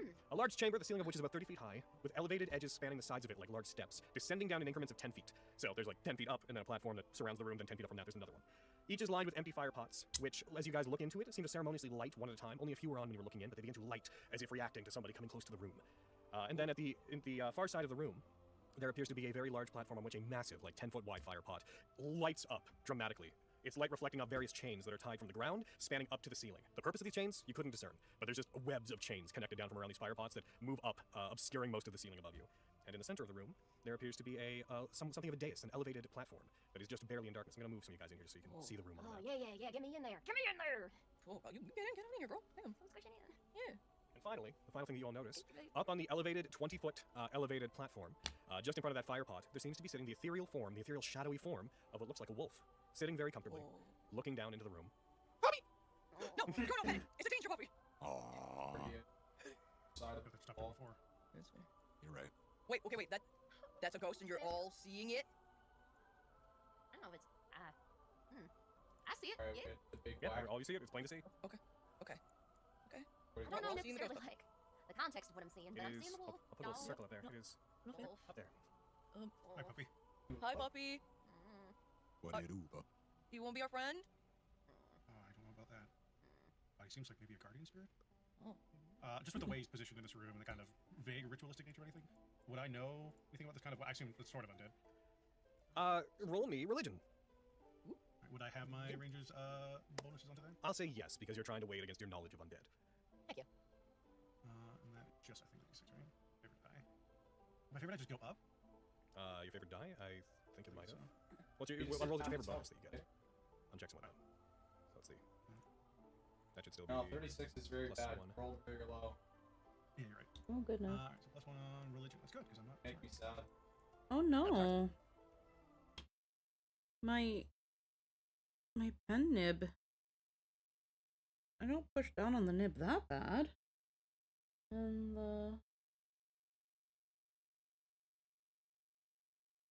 oh no. Yeah, me too. I can't. I forgot to.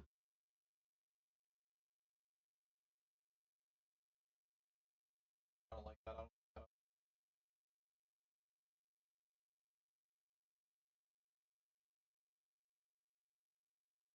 I'm still tagging. What the fuck? Oh, I can't write with this pen anymore. The nib is like bent.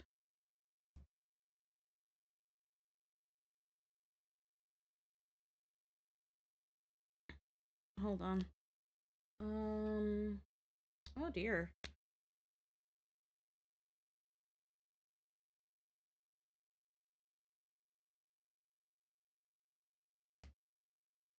Oh yeah.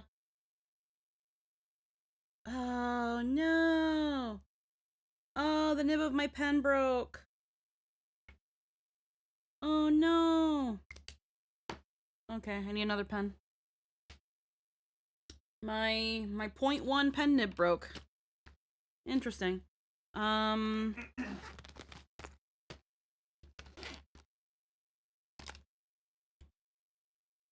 This one's half of that. In the form of a dog. I don't know what to do with this pen now. The nib, it can still write. Writes on my skin just Just to not fine. give you the impression of being an undead. Whatever it is, it seems to be ethereal in nature, but as you look at it, it doesn't strike you as undead. It seems like it's more likely some sort of projection of a magical effect, or Oh, or what that's have so you. weird. does It not writes strike on you my as a arm, but not the book. Especially since it seems to be waiting patiently. Though ethereal, you can faintly see two very dull reddish eyes watching you, clocking you guys, but it doesn't seem to be having any distinct reaction. It's just standing, paws firmly on the ground, and looking down at you. It's magic.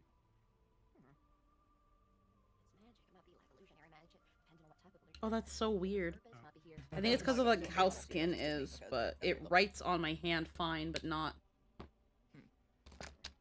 Is it some kind of puzzle? Like Pepper's box? Sorry. Nice, Ew. nice. You're very fur, Lori. Good go. I'm sorry. I'm sorry.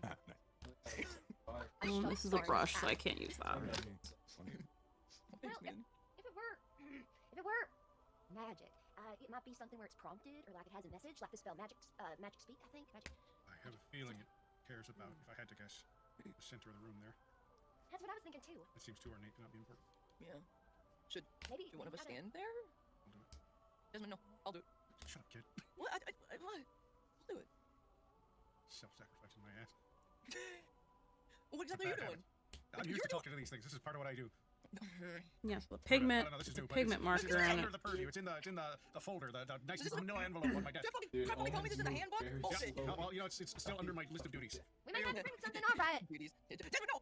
As you walk forward and you step onto the central platform, Use the this stone one platform now elevated about instead, 12 levels but before. that's a little. Everything dulls out. Everything around you becomes somewhat gray and distant, and you hear the pleasing calls of your friends behind you, well, mostly Lawrence. You can hear them, but they are muted, and they seem to reverberate around you as though very distant. As this happens, the only thing that retains color are the flames, the reddish flames that are spewing from all of these fire pots. And you see that as soon as you step onto it, the wolf seems to take on a corporeal physical form. It is pure crimson fur. It is completely red, and now its eyes, now that you're standing here, have a golden sheen to them. And now that you see it in this state, just in your heart of hearts, you know this could not be an undead creature. There is something somewhat glorious and reverent about whatever it is you're looking at. As you do, you hear a voice that emanates definitely from where the wolf is, but you can tell it's communicating with you pseudo-telepathically. You hear just... So then that is how it will be. Hello, traveler. I don't know For what about purpose you, do you but beseech me? I honestly don't know who you are. Hi, I'm Desmond Brandy Barrel from Gilligan's Pit. It's okay. At least I have other pens, but There are many who have invaded this temple. You are among them. They have stolen something from us, and I seek to retrieve it. Oh, retrieve them. Allow me to introduce myself. I am Howdell. I was assigned to this place by Horus, to watch over Mortuous's creation.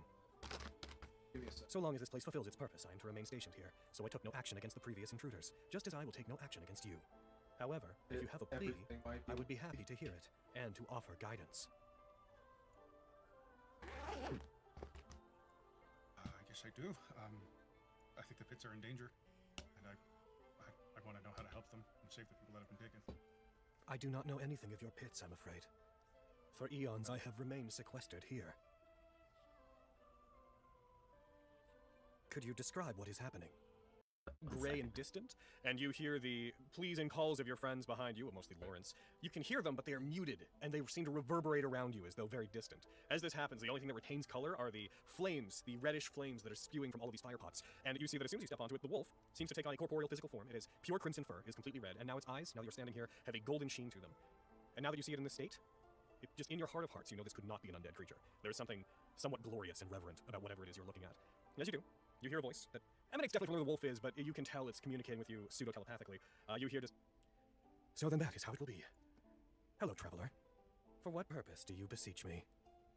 I honestly don't know who you are. Hi, I'm Desmond Brandy Barrel from Gilligan's Pit. There's people who have invaded your temple. I'm gonna call it temple. I hope that's all right. There are many who have invaded this temple. You are among them. They have stolen something from us, and I seek to retrieve it. Oh, retrieve them. Allow me to introduce myself. I am Howdell.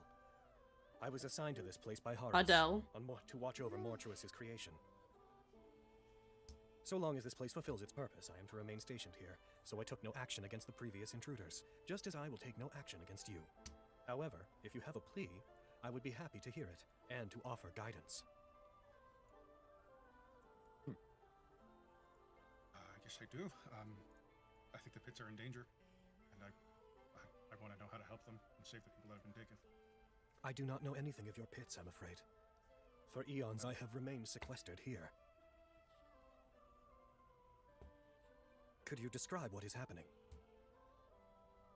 Bodies are being taken by servants of Gotham. Either dead or some alive. Yes, And the they other seem to be intruders. releasing something. One approached me recently, spoke to me about how to get into the lower sections. I believe he went by Tannisdane. He must be one of the ones you refer to.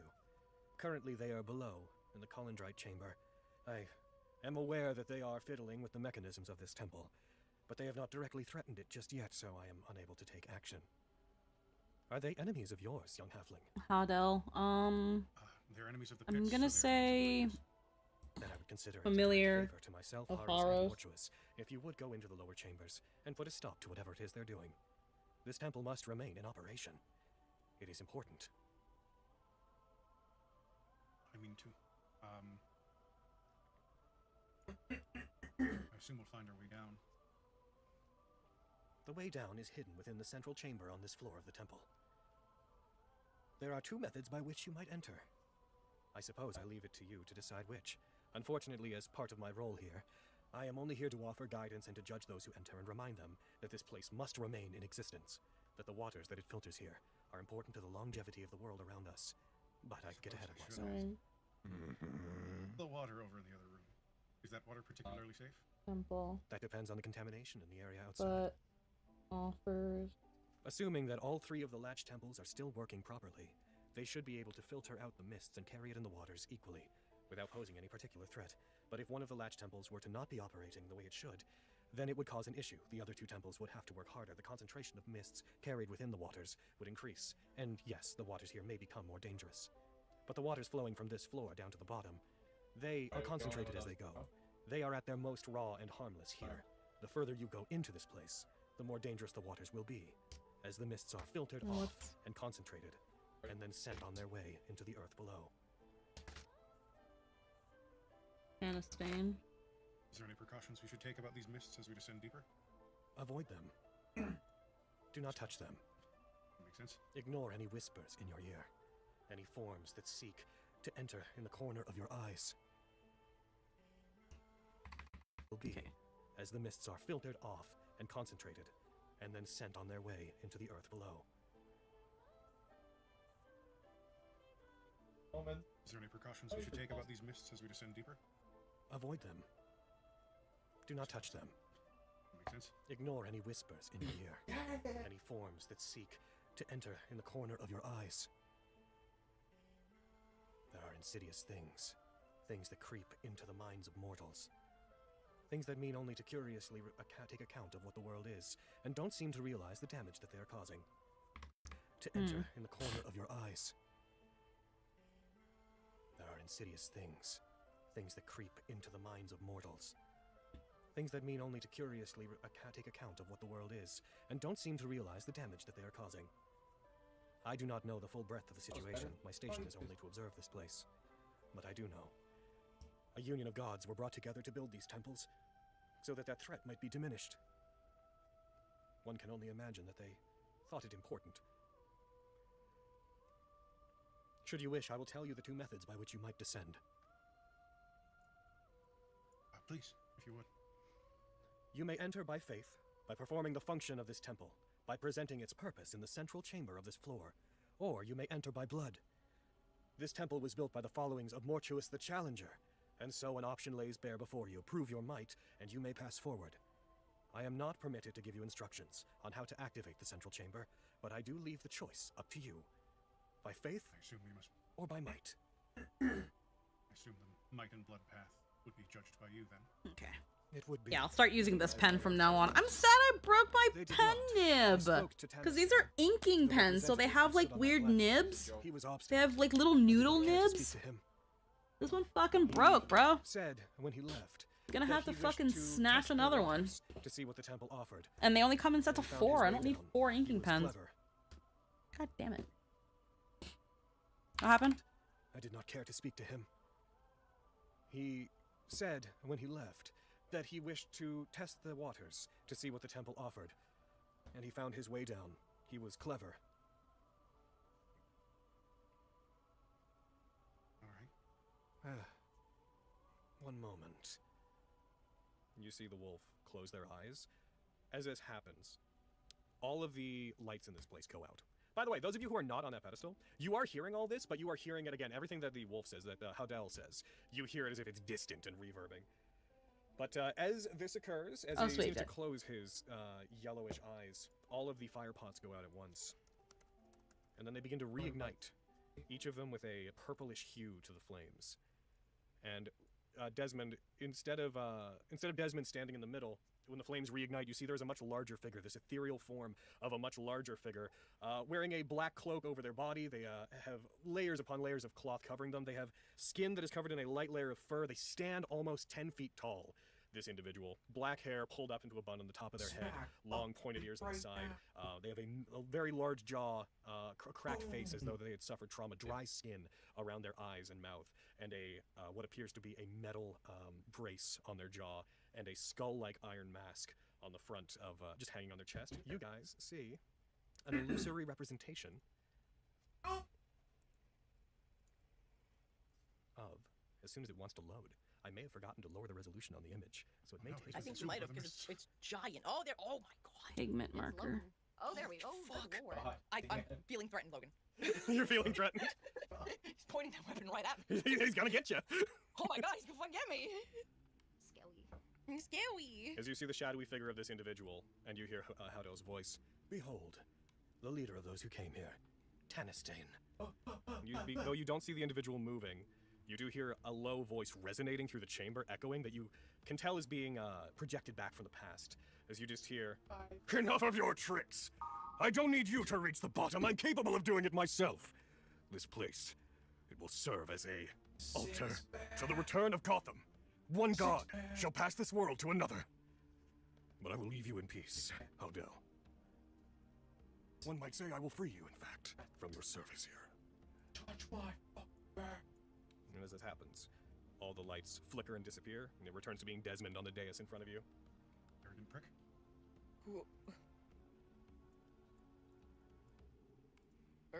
Are you okay? Desmond look back over his shoulder briefly. Can they hear us right now?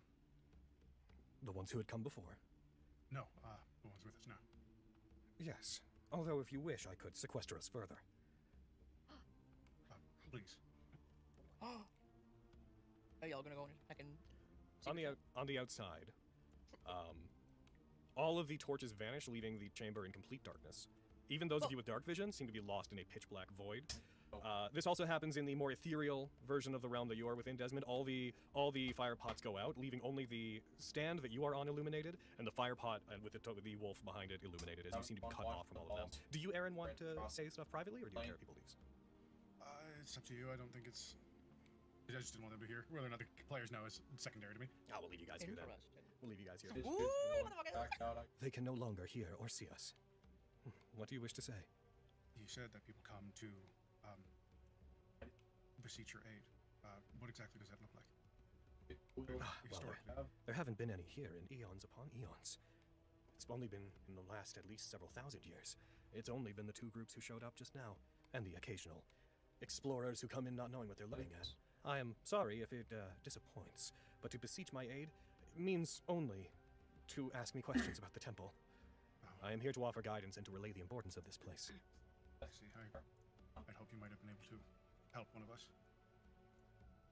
In the Latch Temples, there are others such as myself, other Archons, who could be persuaded, but I am not of a particularly powerful station. Though, depending on what you require, perhaps I could help. I don't even exactly know what I want, but the child that travels with us, I'm more so now than ever concerned about my ability to keep them safe. And I just wanted to see if there was anything you could do to aid in that effort. They're looking for their mother, or what's left of them. But it is my responsibility that they're here now, and I fear that if I lose them, I don't know what I'd do. I wish that I could help you. Understood. Unfortunately, my authority is limited very much to the operation of this temple. I do not possess the powers needed to do what you're asking. It was worth a shot.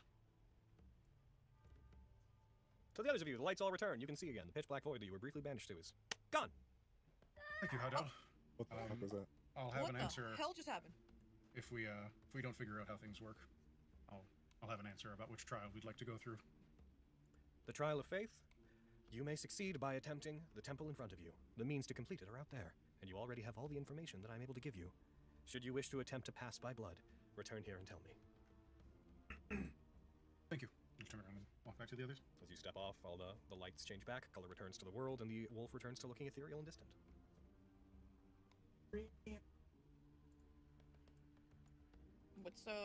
What's going on? Why did it get all dark? What happened? Oh, I had a private question to ask. Oh. Did you have to send me to the see-through zone? Did I send you to the see-through zone? I mean, I couldn't see through anything. It just went dark. Oh, I see. Wasn't fun. Well, now you've learned not to question my power. Oh my god. I don't know if that's your power, nor have I ever questioned it. It's fair. Safe to say we all respect you very much, Desmond. Yeah, I'm quite respectful of you as a human being, not because you're a cop. Fuck that shit. Hate that part. Yeah.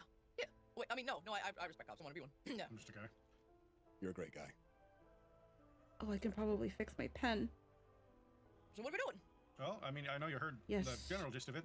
There's two ways down. I think one of them is doing the old fisticuffs with our friend back here, or whatever trial he has ready for us. I can't tell you what that'll look like exactly.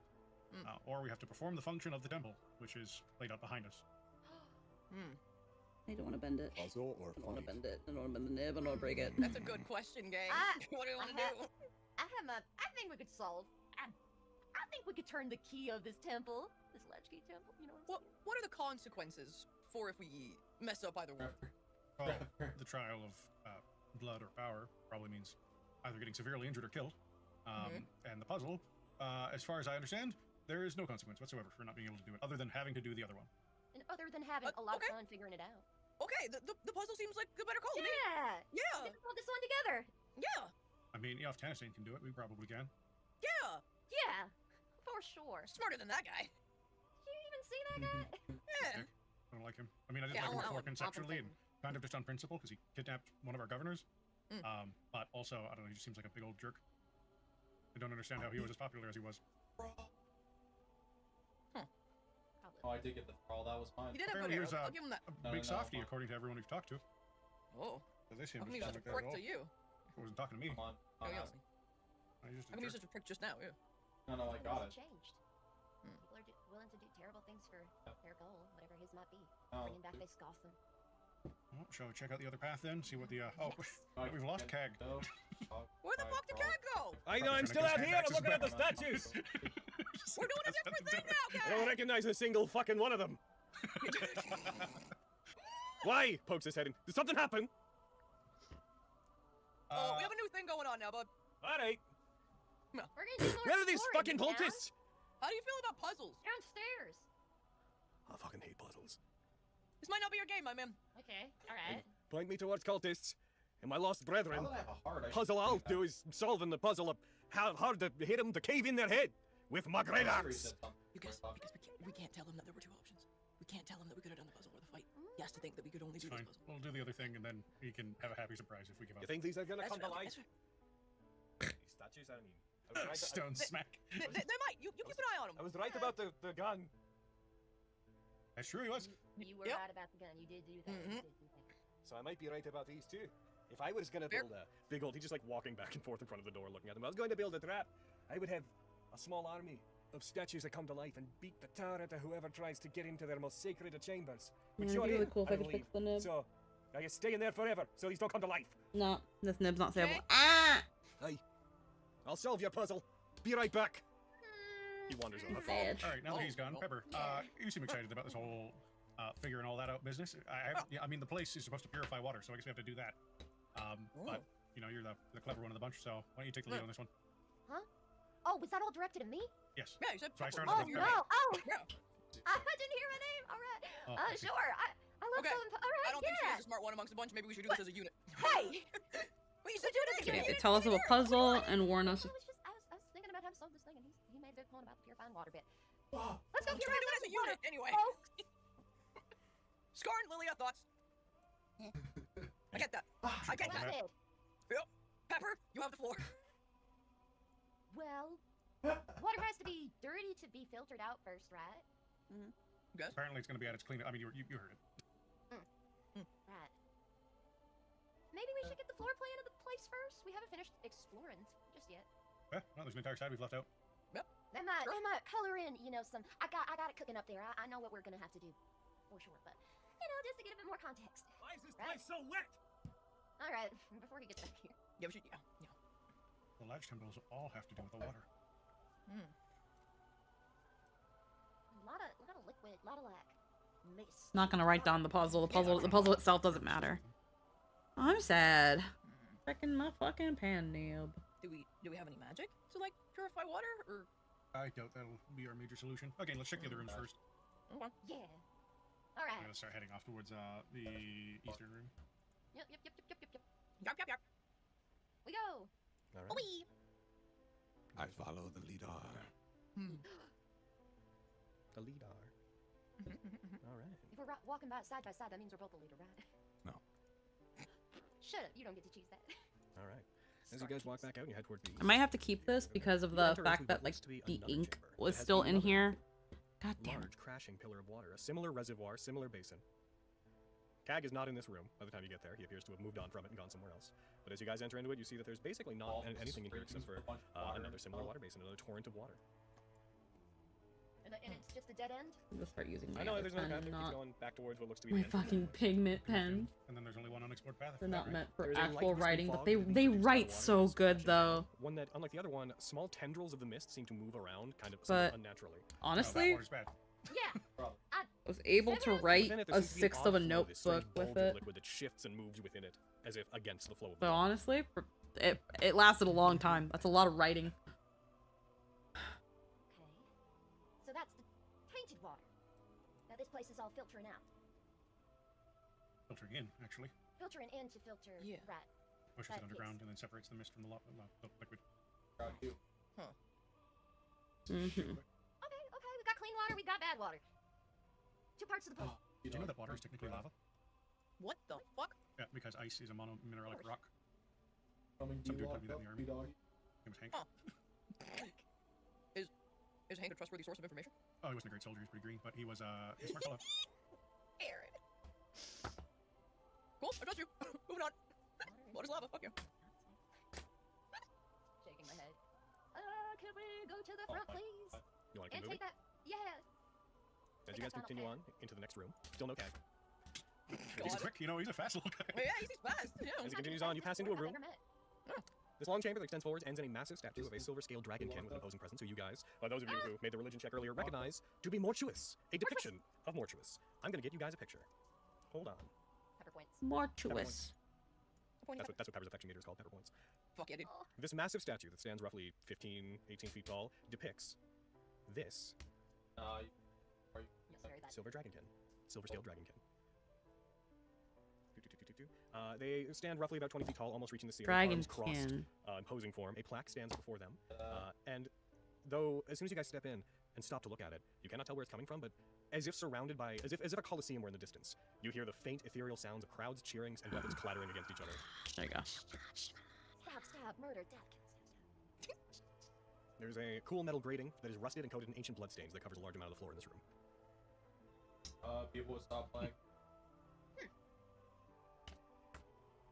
Holy room. Question mark? Huh. I got no idea. You think No idea. purifies water? No, Is it's that the not key. sad. The way down is in the central chamber. So I imagine that's probably where we'll finish what we're doing. Right. This might have to be a trial run, or it could be just a separate thing altogether. How's the floor look? Yeah.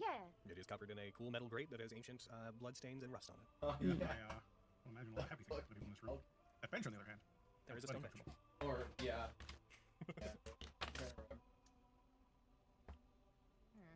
We can poke at this, I think, later. Again, let's familiarize ourselves with everything first. Get the pieces together. Otherwise, we're trying to put a puzzle together by pulling out one piece at a time. Okay. Pepper gets a little red in the face. You guys continuing on? Maybe they do that. Yes. No. You guys find yourself emerging back into the central chamber. You just see an elevator going down. Keg's like, I figured it out. All right, goodbye, everyone! So you guys step out, you see the long central corridor that had been in the first chamber. He appears to be standing at the end of it in what looks like a dead-end room in the center of a large ornate pattern that's on it. Just has his great axe turned upside down. He's tapping the tip of it on the ground, just scratching his beard as he's looking around in this room. You find anything? Nay. Oh, get in mind. There's just a dead end and a hit with the funny weapon. couple of altars and benches. There's nothing fucking here. It's probably like an I mean, illusion. there's stuff here. There's just like no one here because you're looking to fight cultists. So there's stuff. I think we perhaps we got them all. We might have, yeah. Nope, the other ones are downstairs. We know they're downstairs. I hate to break it to you, but there's no downstairs. What? There's no downstairs. There's no stairs anywhere. I'm gonna look at those altars. Alrighty. As you proceed toward them, you find yourself in a large empty stone room, save for 2 stone benches that have been moved to the walls. You can tell they're moved because there's scrapes along the ground from where they were in the center. And there are also 2 stone altars sitting in each corner of the room. Each of these altars has a large divot, bowl-like divot carved into it. And the walls of this room are etched with old lines of text written in various different languages, but it seems to be the same basic text, just written a bunch of different ways. Since all old languages, none in common? Nope, some of them are common, some are draconic. It seems to be most languages that you would expect. You pretty readily find one in a language you understand, and in common, the text that is lining the walls of this room says, "Present proof of this temple's purity, and the way shall be known. But beware, no glory is to be gained in seeking the inner sanctum." Yeah, I'm here for glory, that's fine. I'm gonna dump one of the water skins I filled into the left. That's for this keeps my heart. You do so. You reach It's gotta out. be it, right? I wouldn't drink out of that. This place is not cleanly. Apparently. You gonna make a stew? No, there's no way to put a fire into that. Also, it's not cleanly. Oh, jeez, I can't think of this. Hey, if you guys want to check that other path we didn't check just yet, there might be more to this than I know, but yeah, no, that's it. I'm gonna think for a second. I'll go and check that other path if anyone wants to come with Pepper. I'll go with you. So just to be clear, you put water from the left one in this guy? Yeah. Okay. What path are you guys checking? The one we haven't checked yet. I guess it's technically 2 because there's this one, but it probably connects the to this one. connecting one. Yeah. Spoiler tag, everybody. Oh. These two connect out to a pathway that leads to one of the balconies, and there's nothing else. Once those two start off, I'm gonna go back to the other fountain and fill up the same water skin from the more scary looking fountain. So Scar and Lily didn't go. So Scar and That's Lily, as fine. soon as they're out of eyesight, you see Desmond walk past and begin moving back inward. Oh, what you doing? 1 sec. Okay. Desmond disappears around the corner, heading towards the water. There you go. Yeah, don't worry about it. All right. So Desmond, you're going to fill up your water from the other one? I'm gonna try and not get directly onto it because that would stink. They have like little loops we can tie them onto, I assume, to like carry the water skins around, right? Yeah. I'm gonna wrap that around the end of my rifle, and then I'm gonna stick that water skin in, like I'll wrap it on the butt of my rifle. So I can Roll me a dexterity check. Okay. So that's a save. That would be 3 lower, so that would be 12. Okay. You do so. With a 12, you stick it on the end of your rifle and you hold the water skin's tiny little mouth out towards it. And as you reach it out, you see forming from the water what looks like this large, it looks almost kind of like a hand, but with no solid form to it, reaches out and grabs your rifle, not violently, but Someone's just doing their kinda homework? grips it Yeah. and holds it in place before the water can get in. Just an arm of water in a hand, sticking out from the torrent of water. Roll me an My Arcana. pen nib broke, so I'm also wondering seeing if I can fix it. That's a natural 1 for a total of 0. You know what? You know what? I'm a No. listener. I'm a listener. I listen to when you roleplay. Roll it again with advantage. Because of the thing you did or said earlier. Yeah, this is a wash. Really? That Oh wait, makes no, me wait, sad. you got a 1 and then re-rolled it into. Oh, it didn't reroll the 1. You're right. I'm a halfling. Or no, I think it did. I think it rolled it back into a 1. Oh, well. You rolled 2 1s, yeah, it says We reroll tried. 1, and you got another fucking 1. That's bound to happen. I have other But let's say pens. you had It's advantage. fine. Roll it again. I'm just sad when I break one. Because It's I'm usually really good with my things. But these are pigment pens for inking drawings. They're art pens. Yeah, you've seen one of these Not before. writing Apparently, pens, according but to you. fuck, do they write so well. They You- write such like nice, You see, beautifully as you look at crisp it, pulling lines. itself out, a living body of water. So do Massive most of my emerge other as pens, strange but flow I is just moving really back like against the water, feel of seems to this pull itself one. out and separate, But as you see a living ballpoint geyser is of water definitely meant shifting for and moving writing. As a water elemental appears. I'd like everybody to roll initiative, even though some of you don't know you're in combat. Because Desmond, guess what? Water elemental, buddy. Let go. Oh, good. 13. That was so Do I funny. stop this Earlier man when from you were doing like, fucking, I things? thought water No. elemental, I was sitting here like, I'm not stopping him from doing it. Wait. Hey, if you guys want to check that other path we didn't check just yet, there might be more to this than I know, but yeah, no, that's it. I'm gonna think for a second. I'll go and check that other path if anyone wants to come with Pepper. Okay, so the party splits up. Put water from the left one in this guy? Yeah. Okay. What path are you guys checking? The one we haven't checked I yet. guess it's technically 2 because it's this one, but it probably connects. These two. I'm gonna go back to the other fountain. You see Desmond walk past and begin moving back inward. Oh, what you doing? 1 sec. Okay. Desmond disappears around the corner, heading towards the water. Yeah, don't worry about it. All right. So The Desmond, you party fill up your water from it's a the other- partial split. I'm gonna try and not get directly onto it because that would stink. They have like little loops we can tie them onto, I assume, to like carry the water skins around, right? Yeah. I'm gonna wrap that around the end of my rifle, and then I'm gonna stick that water skin in, like I'll wrap it on the butt of my rifle. So I Roll can me a dexterity check. Okay. So that's a save. That would be 3 lower, so that would be 12. Okay. You do so. With a 12, you stick on the end of your rifle and you hold the water skin's tiny little mouth out towards it. And as you reach it out, you see forming from the water what looks like this large, it looks almost kind of like a hand, but with no solid form to it, reaches out and grabs your rifle, not violently, but just kind of grips it and holds it in place before the water can get in. Just an arm of water in a hand, sticking out from the torrent of water. Got it. Roll me an Arcana check. All right, so something. What are we doing? So we're doing like the. Is this like the puzzle?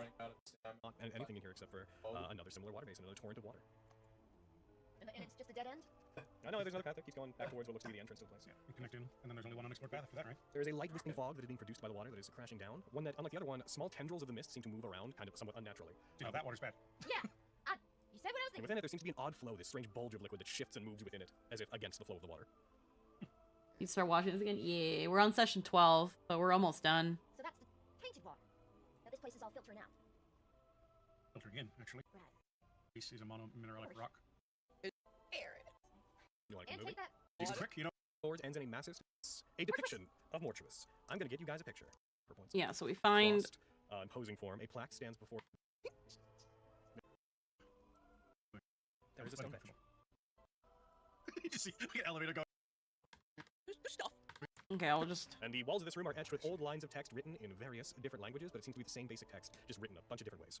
So it's all old languages, none in common? Nope, similar common, similar common. It seems to be most languages that you expect. You pretty readily find one in a language you understand, and in common, the text that is lining the walls of this room says, "Present proof of this temple's purity, and the way shall be known. But beware, no glory is to be gained in seeking the inner sanctum."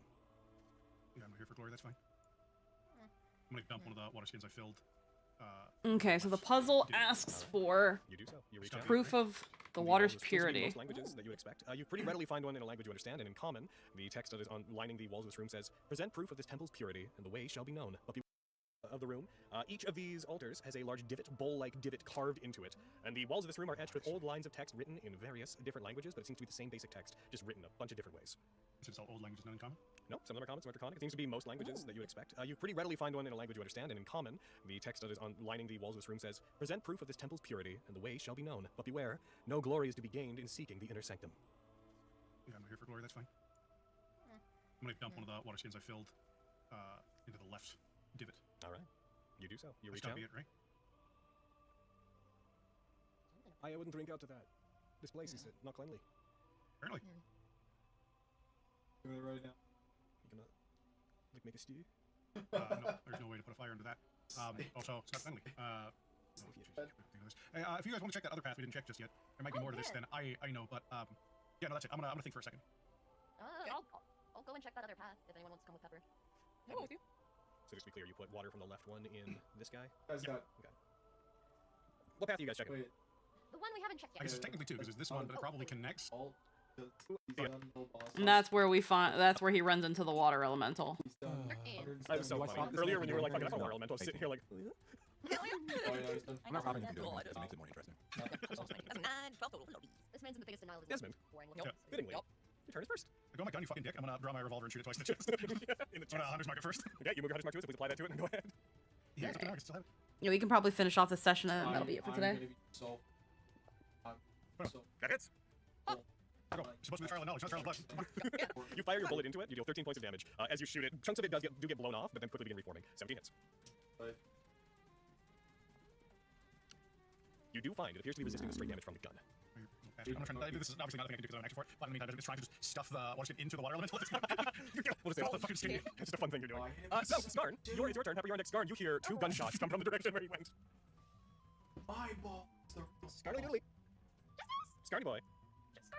Skarny boy. I'm back. Hi. You hear gunshots come from where Desmond is. Alright, I'll pull up. I want it. If you got it, I'm gonna get it. If you with it. Is that as far as I can go again? Yep, and that's enough to see on the corner. You see a living beast of water. Yeah, a massive towering water elemental attacking him. Lily, at this point, you see him Skarn dart off towards the gunshots. So Skarn, what are you gonna do? Why'd you have to touch the water? That's what I think what we're supposed to do. Oh my god. Okay, I'll attack it. Okay. It's water, right? It is. Can I hit the Slumlord's Might? Yeah. I think that might be a good idea. You still have it? I still have one. But yeah, we have Nice. 4 hands. It does 5 lightning damage now. Anyway. Yeah, that you upgrade. Oh, wait, but man. Oh, 3 12. Why didn't you hit that 16 anyway? 15. 15 hits. Yippee. Water elemental. Buzz. As you fire at it, you strike it for 18 points of damage. Unlike Desmond's bullets, your damage finds full purchase. As it hits it, you hear this swooshing, almost cry from it. What sounds like waves crashing and water passing through narrow spaces, as if it lets out a cry using the only method of vocalization it has. The water that you strike seems to burn away. Light from the arrow from the fake bow causes the I water want to set a goal for what session I'll be on by the end of this month. Do you yield? I'm hoping to be halfway through Gilligan's by the end of the month. But that might be asking. That would be assuming I can get through a session a day. Yeah, why not? I have no reason not to. 13 with 22. That hits. Buzz. We're on session 12. Is that you? Yeah, that'd be me. Lawrence, you're on deck. Pepper, you hear gunshots and see Skarn run off. Oh man. Unsupervised water touching. Start running. It's so dark. Oh no. I'm alone in the dark. I'm like a 10-year-old alone in the dark. I'm a great adult. Near a cliff. Oh god, which way do I Yeah. go? Okay. Yeah. This pen is actually a much thinner nib than what I just lost. The pen I've been writing everything with has been a 0.1. Actually, might be thicker. Look at my case for little guy. So that would have been your dash. Yeah, I know. I'm so sorry. I was I swear to God, you remind me of Yeah, because this says 0.1, but this one says 0.38 millimeters. Good turn, Lawrence. Lily, you're on deck. You better run past me. Okay, so this one's actually a thicker one. And then this one that I use for keynotes is 0.5 millimeters. This one's almost half. Doesn't look that way though. And then you can lead the way with the torch. Sure. It's kind of crazy. We're holding hands. That's the end of our action. But it's So are you holding your action to dash when they move? Is that what you're doing? Yes. Okay. Lily, your turn.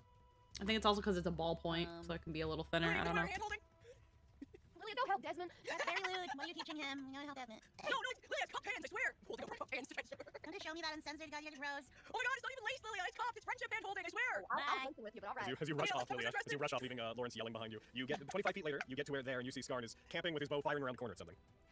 I'm camping. You have 40 feet of movement, so you still have 15 feet that you can still move, Lilia. Yeah, I think I'm gonna 15 feet left? Yeah. Okay, I can get just next to Skarn. Nice. That is enough to see what is in the room. It's all under control. Nothing look yet. No, I'm gonna drink it. Wait, does this thing have mist inside it? I beat this. Can't tell, it's dark. I'm not gonna drink it right away. I've had enough of you, silly policeman. That's me if I can do anything from here. You got an action still. Yeah, that was just your movement to get there. You got no spell slots, that's true, until you take a short rest. But you do have, what do you have? A sling. You do have a sling. Yep, you also dash. You could dash. Wait, You is got a lot of. short rest. I think the Uh, shortest. no, Considered long rest because I only 4 hours. Oh, did you use up all your No, spell you short rest. Your short rest are considered long rest. That's The not true. shortest You session can of get a long rest Gilligan's for 4 is hours, an but your hour short and a rest is half. Gilligan's That's about kind of 5 minutes. crazy. Yeah, but yeah, you- they've got no spell slots left on That's the the longest. Yeah, I use them. Oh, they just use them all. Okay, Yeah, yeah. Try to go I back. Like, well, that's it. I can try to hit it with a sling. What is the sling range? It is 30, 120. And So the you can first do it session with is 5 And hours. you can do it twice. Twice. 454. Yeah. And Oh, 7 still is have 45. 5 hours. 45. Minus 1. 17. You hit. Yeah, Oh, thank God you hit. Oh my God, I'd be so bummed. I'm gonna say your moonbeam is gone by now, by the way. Yeah. No, And that 20 gets dropped in that 20. It's freaking doo doo. You spin a sling around, you throw The a rock at longest it, it hits it, session there's is a 5 little hours, Flash. which is It session does blow bits of its Wow. watery form off its body. Do that again. Yeah, do it again. A lot of 2-hour sessions. Probably Oh easier my than I god! thought. 2 net 20s on a sling! With disadvantage, baby. Nice. You're hot. You're hot. Wait a minute, my first net 20 was dropped. I don't like that. Now I'm rolling twice. First that's what you should have had if you were rolling straight. That would have been a triple 20. Damn! Holy shit, Anna, you hot bitch! You're hot. Oh! Hot by me. Did I roll crazy 20s? What? God! 2 net Do that again. Yeah, do it again. With disadvantage. 2 net Oh my god! 2 net 20s Oh on a wow. sling! Yeah. Hey. Nice. You're hot. You're hot. My first net 20 was dropped. I don't like that. Now I'm rolling twice. First that's what you should have had if you were rolling straight. That would have been a triple 20. Damn! Holy shit, Anna, you hot bitch! You're hot. Oh! Hot by me. Big dramatic Dynex style thick lines close up as you arm a sling and throw it. It soars towards it, and unfortunately it is still a sling, so it hits it boom, boom, and then deals 4 damage. Yay. The water elemental is going to go. The water elemental, its body tumultuously shifting, taking on a different shape each moment, moves forward and passes into Desmond's space. Oh no. It is now going to target Desmond. I don't like that shit. And What Desmond, did you say? it's going to make 2 slam attacks. No. As it I beats always you. knew how this was Yeah, gonna I go. might as well try to. Day one would drink me back. We've got another. A 22 hits you. I can probably bring You this stop getting battered as you take 8 points of damage. remaining combat And then you take once more. to. And a 23 hits you. Yep. As you feel continue to battle, you take 15 more points of damage, Desmond. And maintain concentration. All right. As it continues to strike you and hit you, guys see its form now just around Desmond, who's like floating up a little bit inside of it, as if he's being suspended inside the water elemental. As you just see him, you'll see Probably the bring wings this spinning down as it continues to forward. finish You this see him up in now. maybe less than 20 minutes. As if he's being struck from all sides.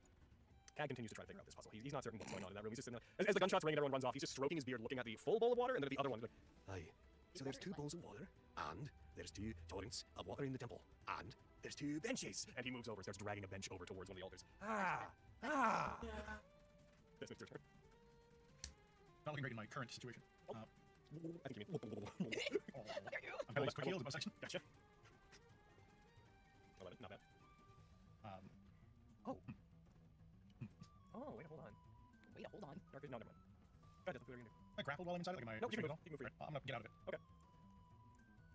Rude. Desmond swims to the side, his little legs kicking, and gets some traction on the ground, pops out the side of it. Desmond, you. Just so you know, just mechanically, you're not drowning when you're inside of it. You just otherwise you're suspended inside. I mean, you know, if it ain't broke, don't fix it. Bang, bang, bang. Stop being alive and stuff. 14. That hits. I think you're like a 13 or so then. Bang, bang, bang, die. Perish. Cease. Alive it. Breathe it. Do you breathe? Probably not. Takes 14 reduces 7 damage. Does the water breathe? Yeah, perhaps. Might be highly oxygenated water. I guess it's gotta get the O from somewhere, right? But then you hit with a 27. It needs air in its watery lungs. It takes 12, reduced to 6 points of damage. We can talk about this. I'm still fishing my water's gonna wrap. Determined. Is that you? Will your body water even count? Are you the same water as that water? Because if I have to come back here, I'm gonna be pissed. It raises up an arm that forms into a strangely well-defined muscular water arm that looks like it's about to punch you. Okay, well, I suppose you're not talkative type. That's me. Skarn! Pepper, you're on deck. Oh, is it dead yet? It's not dead yet? Attack. Not dead yet, not dead yet. Where's my attack, buddy? That one. Hey man, you should die. Scar uses vicious mockery. 15. That's a hit. Hell yeah, it is. 9 to 5. 15. It takes a full 15 points of damage. Wow, what if we did that at the end? 15. Yeah, you it hits. He was right. Oh, 12. You take the full 12. Nice. That's it for me. Alright. He fires 2 more arrows out, they strike into it. Its watery form is diminished considerably since it began. Pepper, your turn. Alright, so I believe the plan is me and Lori are dashing. So you'd be moving. Lori is using the reaction to dash. So you can both move your Oh, 30 okay. feet. However, if you dash, Lori does not have enough movement to follow you. You can go. I'll find the torch. Just yell at me. I'm fine. Alright, I can. I'm not as far away now. It's okay. Alright. Also, I have my own forces. Just fucking light it. Well, But if I you bring need girl stands, so you know whatever. Alright. Well, if you need anything, holler. I'll be fine. I promise. Yeah, you have 25 more feet of movement. That's like Fucking squirrel from Ice Age noises. Oh, it's so dark. Oh, I can go, oh my god. Oh my god. I can hear you laughing. You're getting there, but that was unfortunately your turn. I know. Alright, Lawrence. What's my dark? Okay. She's yelling at me. Alright, so if you want to trace your path just so we can. Yeah, thank you. Okay, what's going on? Where are we? We're not here. Yeah, there's later. Did you say that you were gunfire earlier? No. From where? My points again. Oh, it's Cornelio! Hey! Hey! What's going on over here? So you're dashing. Oh, you know nothing. Just in the right corner. Other side. I can't scoot past him. You have 15 more for your movement. Move past him will be 5, so you could get to right on the other side of him. Cool. Where you still cannot, because it's in darkness, cannot tell what is going on over there. I light a fucking torch. You can't use your action. Oh, you're right! Fuck! You step out, you hear the sound, you hear angry water and see gun flashes. It's like a horror movie for you. You just see this watery evil form moving around Desmond in single frames of when he fires his gun, single flashes of this living wave fighting him. What? Desmond? Yeah, kid? Are you okay? Yeah, I'm fine. I don't believe you. Where are you? I'm over there. What the fuck? I'm gonna use my last 10 feet to go as close to this. You use everything to get to where I use everything I have. Well, that's where I'm at. Hey, your turn. Can we help him? You can go next to it if you want. Oh, she's incredible. I'm assuming she didn't think I asked her to do, so I can't see shit. Yeah, you You're gonna use Wylam on Desmond? Gotcha. Action bonus action. That's a bonus action. Yes. That's why I'm doing it. No. Put it there now as well for Desmond. Slap his head and a flower appears on top of it. And we're gonna give him a wait. And then I'm gonna use my main action to do an attack with my rapier. 2 attacks, in fact. Oh yeah. Oh yeah. That is. That one misses. Yeah. And that was a natural 20! Anna, what the fuck is happening? Oh my god, Aiden's having another ability. You like strike into it with the rapier and like it goes through it, like the needle point of the rapier goes through it with nothing happening. Like, oh, it's water. And on your next attack, you bring the rapier up and just like slash through it and splash water off its body. Roll damage. Oh! Reduced down to 9 because of the non-magical weapon, but you do 18 reduced to 9 damage. Doesn't I know it only works on undead. Doesn't technically my weapon have magical properties of my celestial method? It's not a magical weapon. Okay. If you use infused weapon on it, it becomes magical. Well, that affects I got 2 little steps left. Hey, I get you. I I get you. my ass, and that's not a spell slot. Worth them. No comment. Is that your turn? That's me. Water Elemental's going to make 2 attacks, one against each. No, actually, hold on. It's not going to do that. It's going to enter into both of your spaces, and then it's going to use Whelm. It's going to be the only thing in the universe to use Whelm as a singular word. Not overwhelmed, not underwhelmed. You are currently whelmed. It is going to become a Just torrent of water whelmed. that is going to shriek and move about, striking both of you. This is not an attack, so I don't think Wildemon can interact with it. But it is going to make you both make a strength save. You want to know That's why we're both very strong. Yeah, that's true. You're both very strong. Please make a strength Tiny save. man and a 10-year-old boy. DM, I didn't tell you, but I added the Aulets of Ogre Strength to my inventory. Oh, I see. Here, Yeah, that's what a fucking throwback. The Atlas of Ogre Strength. That's a success from Desmond with a 17. I need the same save from you, Lilia. Does all this help? I did. Oh no, Lilia. That is a 6. So, No. so Lilia, you're going to take a little bludgeoning damage as the water tornado around you rolls really badly and does 8 damage. It is then going to grapple you, Lilia, as you are restrained within the water. While you are restrained this way, you cannot breathe. Oh no. Because you succeeded, Desmond, you are shunted out of its space. And after you dodge away from it, it just regurgitates you just out the side of the top of it. Guy's turn. And he's going to walk over to the other stone bench, begin pulling it back to where it was supposed to be originally, just with tapping his head like, Desmond, it is now your turn. One over on an undershock. Alright, one shot to its head. Alright. Done. This head. You just toward the water pop out afterwards. Anyone's fine, I suppose. Yeah, there we go. So I have here the puzzle is in an altar with several basins asking for proof of the temple's purity. Okay. While looking for water to fill the basins, Add the prayers. Desmond runs into a water elemental. Against Lilia, against the DC that is restrained. And then I also have the bit with Lilia, you pop out the other side of it as you are shoved 5 feet to the other universe. Hodo, The grapple as you are pushed outside. You're no longer restrained. and what he warns us of, what he was here for, how he felt not like undead and ethereal. I forgot to put a space right here, so this looks a little bit bad, but. Desmond pushed Lilia out of it and then jumped back and sort of swan dived his way back out of the And other then body, exploring the layout of the temple, we learn about Mortuous. So what if I like build it? Murder! Murder. Put 5. You turn the cap brim around to have cap facing backwards. Fuck it. You hit it with 27. You fire, you do 18 points of. Oh my god, really? You do 18 points of damage. Oh, are we playing 19? We are. Ah! Do it. Finish it. You see the water elementals form. This solid sphere begins to coalesce. Its body seems to lose some of its composition. A more solid sphere of like water, dense water, appears inside of its guard. So roll your damage. That's it. And that's how you do this. Let's go! Once again, the runes on my arm start to glow. My eyes again glow. I pull back an arrow, shooting directly from my bow into this deeper coalescence of like more core water. It sticks directly into the core, and electricity from my arm shoots into the arrow, bursting this nucleus from the inside. It hits it. The electricity goes through it like a lightning rod into the spherical core of the elemental. As it does, it lets out this swooshy shriek. Kill as its body Stealer. explodes Nah, and just flashes kidding. in every direction, as the water elemental is killed. That was for Hank, you lava fuck. It wasn't me this time. What did Hank Just do? want to say. No, Hank's great. Oh, okay. Pepper arrives in the room. Pepper. Was the other room good? Wisdom? Huh? Find anything? Pepper, you no. arrive to see nothing in the room except for a very, very wet Desmond and Lilia on 2 sides, weapons drawn toward each other. A lot happened. I also wasn't able to help. Why are you guys wet? Well, you know these things happen. Is my water skin full? Yes. Sweet. Alright, I don't know if this one counts, but you know, you might as well try. Do it. Drink that water elemental, bitch. You show him. Oh, maybe not. If he lived somewhere else, I'd drink him. This house is a little dirty, full of spooky, not good gas, of which the name I don't know. That's what I was trying to say about the water earlier. Oh, whatever. Oh yeah, but that water doesn't have spooky, not good gas. This one. I will note that obviously the has spooky, not good gas. tendriling is no longer occurring in this water. In this water? In this torrent of water, that misty tendriling effect, now that the water elemental is dead, it does not seem to have that same lifelike quality that the other one that it did before. Alright, I'll have a little sip. I mean, there's still mist. Oh. Okay, if there's still mist, then no. I restrain myself. I want to. Show it who's boss. I suppose. I think I solved it! Oh, perfect! Oh, way to go, Heck. Shall we? Actually, real way to go, Lilia and Scar. Yeah. Thanks for the backup. That was really good, yeah. No prob. Hey, Desmond, next time, can I have a little explanation before you just go past me with the water skin out to the dangerous water that we were told not to touch? Probably not, but Did he? I empathize. Huh. You ran out of water skin first? I tied the water skin to the end of my rifle. Then I ran at it. Huh. That's not a bad idea. All Did it help? Oh, really? It's not a bad idea, I huh? didn't have to touch the water. It was all spooky. No, Pepper, it's a bad And that turned out to be red. It's making the cautious around water. Also, thank you for coming back from me, Pepper. That was really sweet. I wasn't gonna leave you. I mean, you did, and then you came back, but, like, thank you. Thanks for getting wet for me, Lilia. Don't say it like that ever again. What? Why would I not say it like that? No reason. She walks away.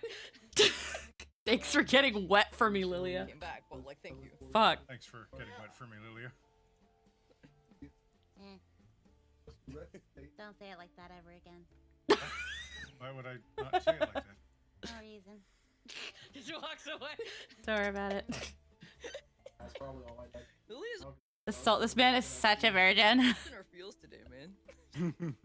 Don't ever say it like that ever My again. fault they got wet. One of the six heard. What? I am a mature adult. You're for real. Pretty sure you're a witch, Carrie.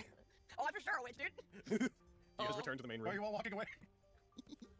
Thanks for getting wet for me, Lilia. Returning to the main room. It just makes you wet. You get that witness to yourself, how about? You guys re-arrive in the main room to see that as you pass by an altar that is in the middle of the hallway that leads into the main room, and you come in and light enters into it, you see Kag standing triumphantly, having done nothing but move those two benches over to and up on top of the two altars, so that there is now just a stone bench on top of each, and he's standing in the center of the room, hands on his hips, just like, ha! Excellent work, my friend. Now you got the right idea. Okay. Clearly there's a piece of this I'm not getting, but I'm on the right track! Hell yeah. Yes. I'll pour our friend into the other one. As you pour the water into that one, and the bowl fills, there is a faint silvery shimmer that runs around the outside of the altars. And behind Kag, who is still looking valiantly down the hall towards all of you, the Hold on. door. You wet? Oh, they got wet. Also, thank you for coming back from me, Pepper. That was really sweet. I wasn't gonna leave you. I mean, you did, and then you came back, but, like, thank you. Thanks for getting wet for me, Lilia. Don't say it like that ever again. Don't say it like that ever again. Yeah. Now you got the right idea. Okay. Clearly there's a piece of this I'm not getting, but I'm on the right track! Hell yeah. Yes. Pour our friend into the other one. As you pour the water into that one, and the bowl fills, there is a faint silvery shimmer that runs around the outside of the altars. And then behind Kag, who is still looking valiantly down the hall towards all of you, the door between, or not the door, the wall between the two altars splits in the center and begins pulling into the wall, revealing a stairwell down. As it does, Kag turns, looks over to you, Desmond. Aye, water and benches. Right. Good call. Yep, no, it's great minds work together greatly. I think is how the saying goes. As it opens, Scar, there is a stabbing pain in your chest. You're gonna have to pass it back. I didn't click on it. You okay? There is a stabbing pain in my chest. Some would say my abdomen. Thorax. Whoa. Oh, Yeah. You guys hear? You guys just immediately this grotesque rotting smell flows up from down below and fills the chamber you're in. Nasty. Laser Yes, definitely aren't sir. us. They stink just as bad. Not only am I feeling a stabbing pain in my chest, I hate the smell of this place. Kag, who is still looking valiantly down the hall towards all of you, the door between, or not the door, the wall between the two altars splits in the center and begins pulling into the wall, revealing a stairwell down. As it does, Kag turns, looks over to you, Desmond. Aye, water and benches. Right. Good call. Yep, no, it's great minds work together greatly. I think is how the saying goes. As it opens, Scar, there is a stabbing pain in your chest, in your abdomen. Bitch. You okay? There is a stabbing pain in my chest. Some would say my abdomen. Your thorax. Whoa.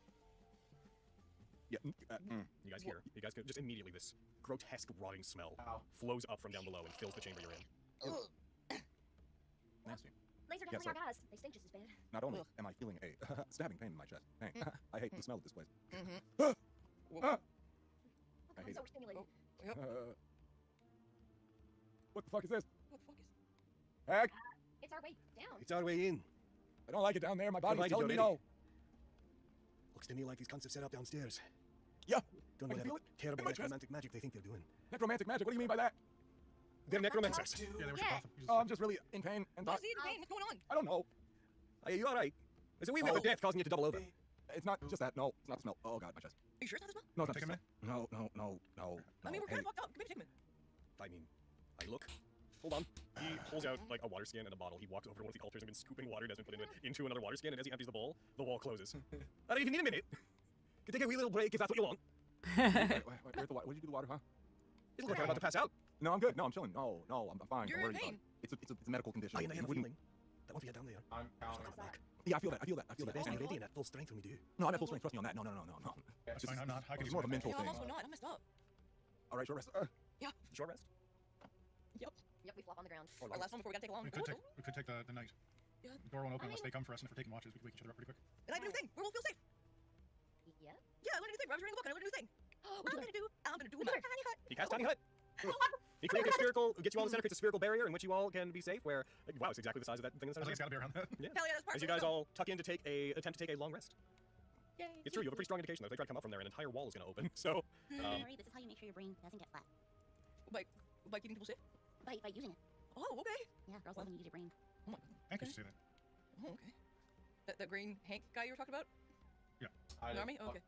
Okay. So, okay, so what Party I've takes a learned so long far rest. is that I should surprise girls, I should use my brain and not drink alcohol. These are the things that you guys have taught me so far. Sure, let's go with that. Mostly hits. Yeah. Okay, which one wasn't it?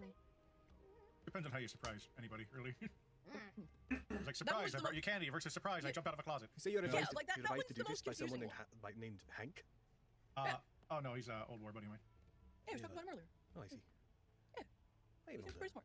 one of my guys is somewhat like that. Yeah? This guy John. Oh. Wise old war friend of mine. Well, it's good advice to give. Was he a veteran or was he also pretty green?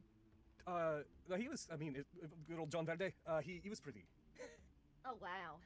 experienced. John Verde. Wow, what a name. That's a great name. With the I can time, meet it all is. sorts. With the time it is, not to cut the fun short, but with the time Anyway, it is, and the welcome fact to my that, tiny and the hot fact that slash my mother is yeah. currently on a plane heading for Vancouver, and I want to be sure I'm ready to meet her and whatnot. Yeah. I think that with that, that is where we're going to end for today. With you guys having, have you guys solved this without the brute force method? Yeah! That might mean some cool His stuff might Spencer happen. Who isn't knows? here. In fact, actually, you know, I would like all of you guys. Yep. Everybody get an inspiration. Holy shit! Those of you that don't have inspiration, click the little circle. If you, I know justice for you. Top right, go into your main sheet, and you should see in the top right-hand corner. There's a little thing that says just click that circle. I just did it for you because I was talking about it, so I did it. But that's where it is. You can use those anytime you roll a dice. If you want to re-roll the d20, just use your inspiration to do so. It's the advantage. They can be retroactive. Oh, Spencer's gonna be so angry about this. Why? Because I'm gonna be like, so we didn't brute force a puzzle, and I'll be like, fuck you, that's the way to do it. And I'll be like, yeah, but because we didn't, we all got inspiration. Yeah. Like, what the fuck? What the fuck? Like, There was a different thing that you would have been given for doing it either way. oh, okay. It's just really funny to be like, we were rewarded for not being a little bitch, Spencer. Like, This puzzle isn't perfect for Spencer because part of it involves violence. yeah, you would have been like, let's just go fucking fight. Yeah, yes, that's what happened. I'm gonna roll our dice. He didn't believe. Quick check-in, chat. Was there any roboting today? Oh, didn't see- saying hi to your mom. I'll tell her. I didn't see any. Alrighty. all. Yes! Hopefully I fixed it! Also, as a general note, I mentioned this in DMS, we took out the brakes last week. We didn't have a break today, but people were pretty vocal about liking the brakes. There's like a vast majority that like the brakes. So, they'll be kept in future if we do breaks. We'll leave them in. Heck yeah. And if there ends up being dead silences, just know that you all heckin' vetoed the no break. You requested it. Yeah. That's sweet. I like that people like our breaks, and I get that. It feels more like hanging out. Yep. There were more people that were vocal about wanting them back than there were people excited about them not being there. So, That makes sense. it is what it is. Sorry for people who don't enjoy them, but that's how it be. Yep. Yep. Eat shit. Vocal about wanting them back than there were people excited about them not Damn. being there. So, That makes sense. it is what it is. Yeah. Sorry for people who don't enjoy them, but that's how it be. Yep. Yep. You Calamano. Fucking idiot. You're gonna have my freaking strokes and awkward silences, and you're gonna fucking like them. We need breaks, goddamn you. Oh, slowly cheat beats. Like that. Oh, slowly cheat beats. Slowly cheap beats. They're the Like, best. get fucked. Eat shit. Anna, heckin' Lilia was spicy today. I know. Are you sure she's not Pepper? Yeah, I don't know. I don't know. I don't know. She's just kind of been along for the ride. Everybody's like, Yeah, no, I'm just making sure you little dastardly kids don't get into trouble. Oh, that's a water elemental. I better go kill it. Yes, literally, the Scar is just like sees Desmond run. He's like, What's done, son? You're here to a little water. no. Aw, do you want me? I You want me do. to go? literally, this Scarn is just like sees Desmond run. He's like, What's wrong, Scarny? You Huh. scared of a little water? no. Aw. You want me? You want me to go? You want Mommy Banui to go get it for you? No, I can deal with it. No, I'm a big boy. Yeah, don't worry. I'll do some damage so you can get the final shot and feel like you did something.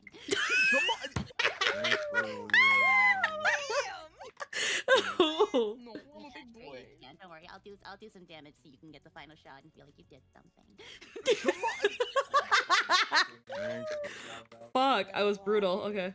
No. You want me? I You want me do. to go? You want Mommy Banui to go get it for you? No, I can deal with it. No, I'm a big boy. Yeah, don't worry. I'll do some damage so you can get the final shot and feel like you did something. Come on. Thanks, Spicy. What the fuck, man? Alright, my new name for Lily is Halbin freaking Yarrow. Goddamn. Habanero. Like habanero. Habanero. Habanero. Okay. Anyways, with that, we're not gonna do better than that. So you two, we're gonna head out on the habanero note. So we'll see you guys all next week for our delve further down into the temple. Spooky temple time. Spooky temple. Spooky temple. Hi, everybody. We love you. Goodbye. We love and appreciate it. All right. So this, we're not going to be starting this one. This one is a almost 4-hour session. We will get back to this next time. Because we went long. We went almost 8 hours. But I wanted to knock out one session. And honestly, this was a very light note session. This was just like about 2 pages worth. So I think this will be a good time for us to stop. I might want to do more notes tomorrow because we didn't really get to do as many notes as I wanted today. There's this session and then a 3-hour session. So we can probably knock out one session. Is there any combat in this?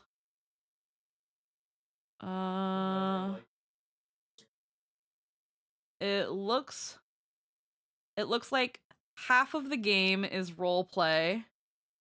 And then looking here, the other half seems to just be combat. And then going into session 14, it seems to be mostly break, role play, and then we get bagel. Okay. So this is going to be half combat, so we might be able to do this along with another session, but considering we might have fate tomorrow, or it's likely we're going to have fate tomorrow, I don't think we'll be able to get much.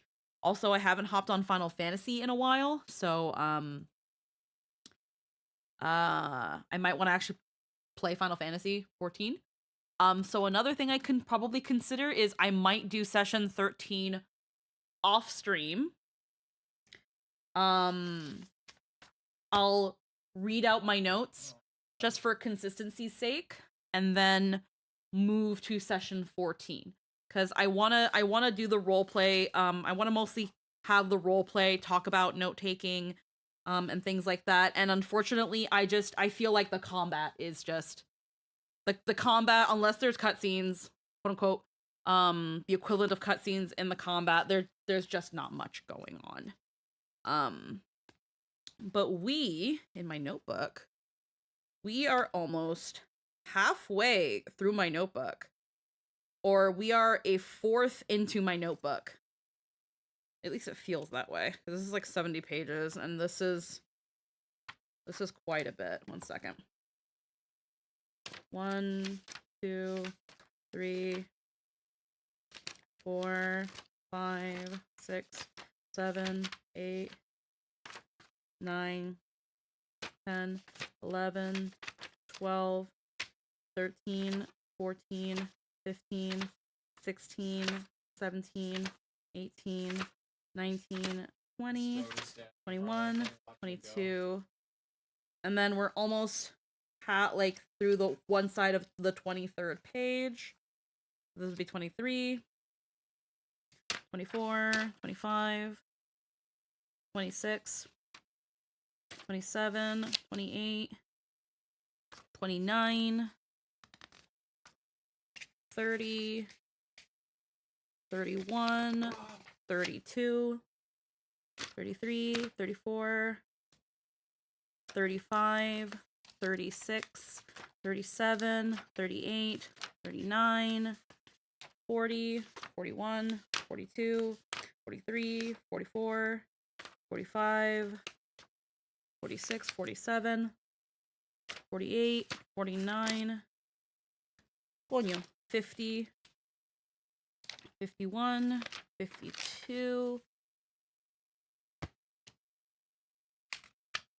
53, 54, 55, 56, 57, 58, 59, 60, 61, 62, 63, 64, 65, 66, 67, 68, 69, 70, 71, 72, 73, 74, 75, 76, 77, 78, 79, 80, 81, 82. 82 pages. 82 pages. I'm gonna have to look at Visa print. 82 pages. That's weird. And I've never ripped off a page from this, but there's 82 pages in this notebook. So pages of your notes? No, pages in the entire notebook. There's 80 sheets. 80 sheets of paper. And each page obviously has two sides. So that means I have 160 quote unquote pages. So it's 160 pages, 82 sheets of paper, which that would mean if I was to divide 61 sessions, 160 pages or 164 pages, but divided by around 61 sessions, that means that on average each session should be taking 2.5 to 3 pages at most, if I want to make the most of it. If I want to have all of Gilligan's grave in this one notebook, each session needs to take about 2.5 pages. We have some sessions that are definitely shorter. Session 1 is a page and a quarter. Session 2 was 1, 2, 3, 4.5 pages. Like, they even out as some sessions are shorter than the other, but at the moment, I'll have to look at that, because depending on where things go, this notebook might not be enough for all of Gilligan's Grave, which I kind of expected that. I might consider I'm gonna consider getting another notebook at some point for penance, but obviously not right now. I wonder if I should get another spiral notebook. I'm not a fan of spirals, because usually like the pages are very susceptible to breaking. But as far as I knew, Vaugrace at the time didn't have Vaugrace at the time didn't have lined notebooks, but I think now they've fixed this. So if I go home and living, stationery, would it be under here? No. Prints, notebooks. Yeah, because there are these notebooks. I'll have to see the measurements.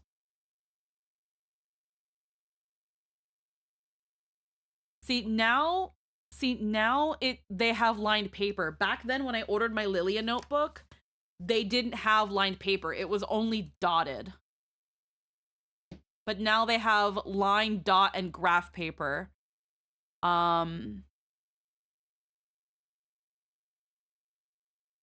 Yeah, so blank. So now we can do line paper. Back then it was only dot, which is why I didn't do it. So I think for penance, I might consider, I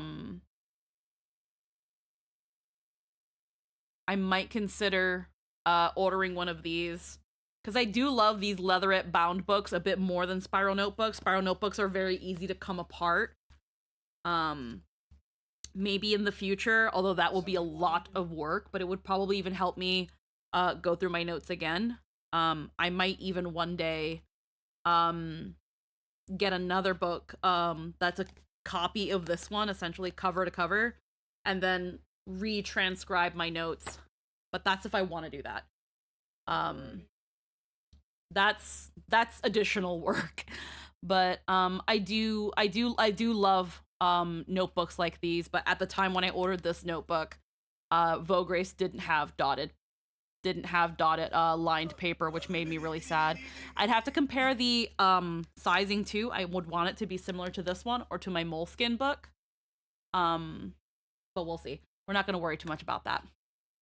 That all being said, I'm going to head out. Thank you so much for spending time with me. I hope you all have a lovely day, and I will see you tomorrow for some Final Fantasy XIV chill yappy vibes.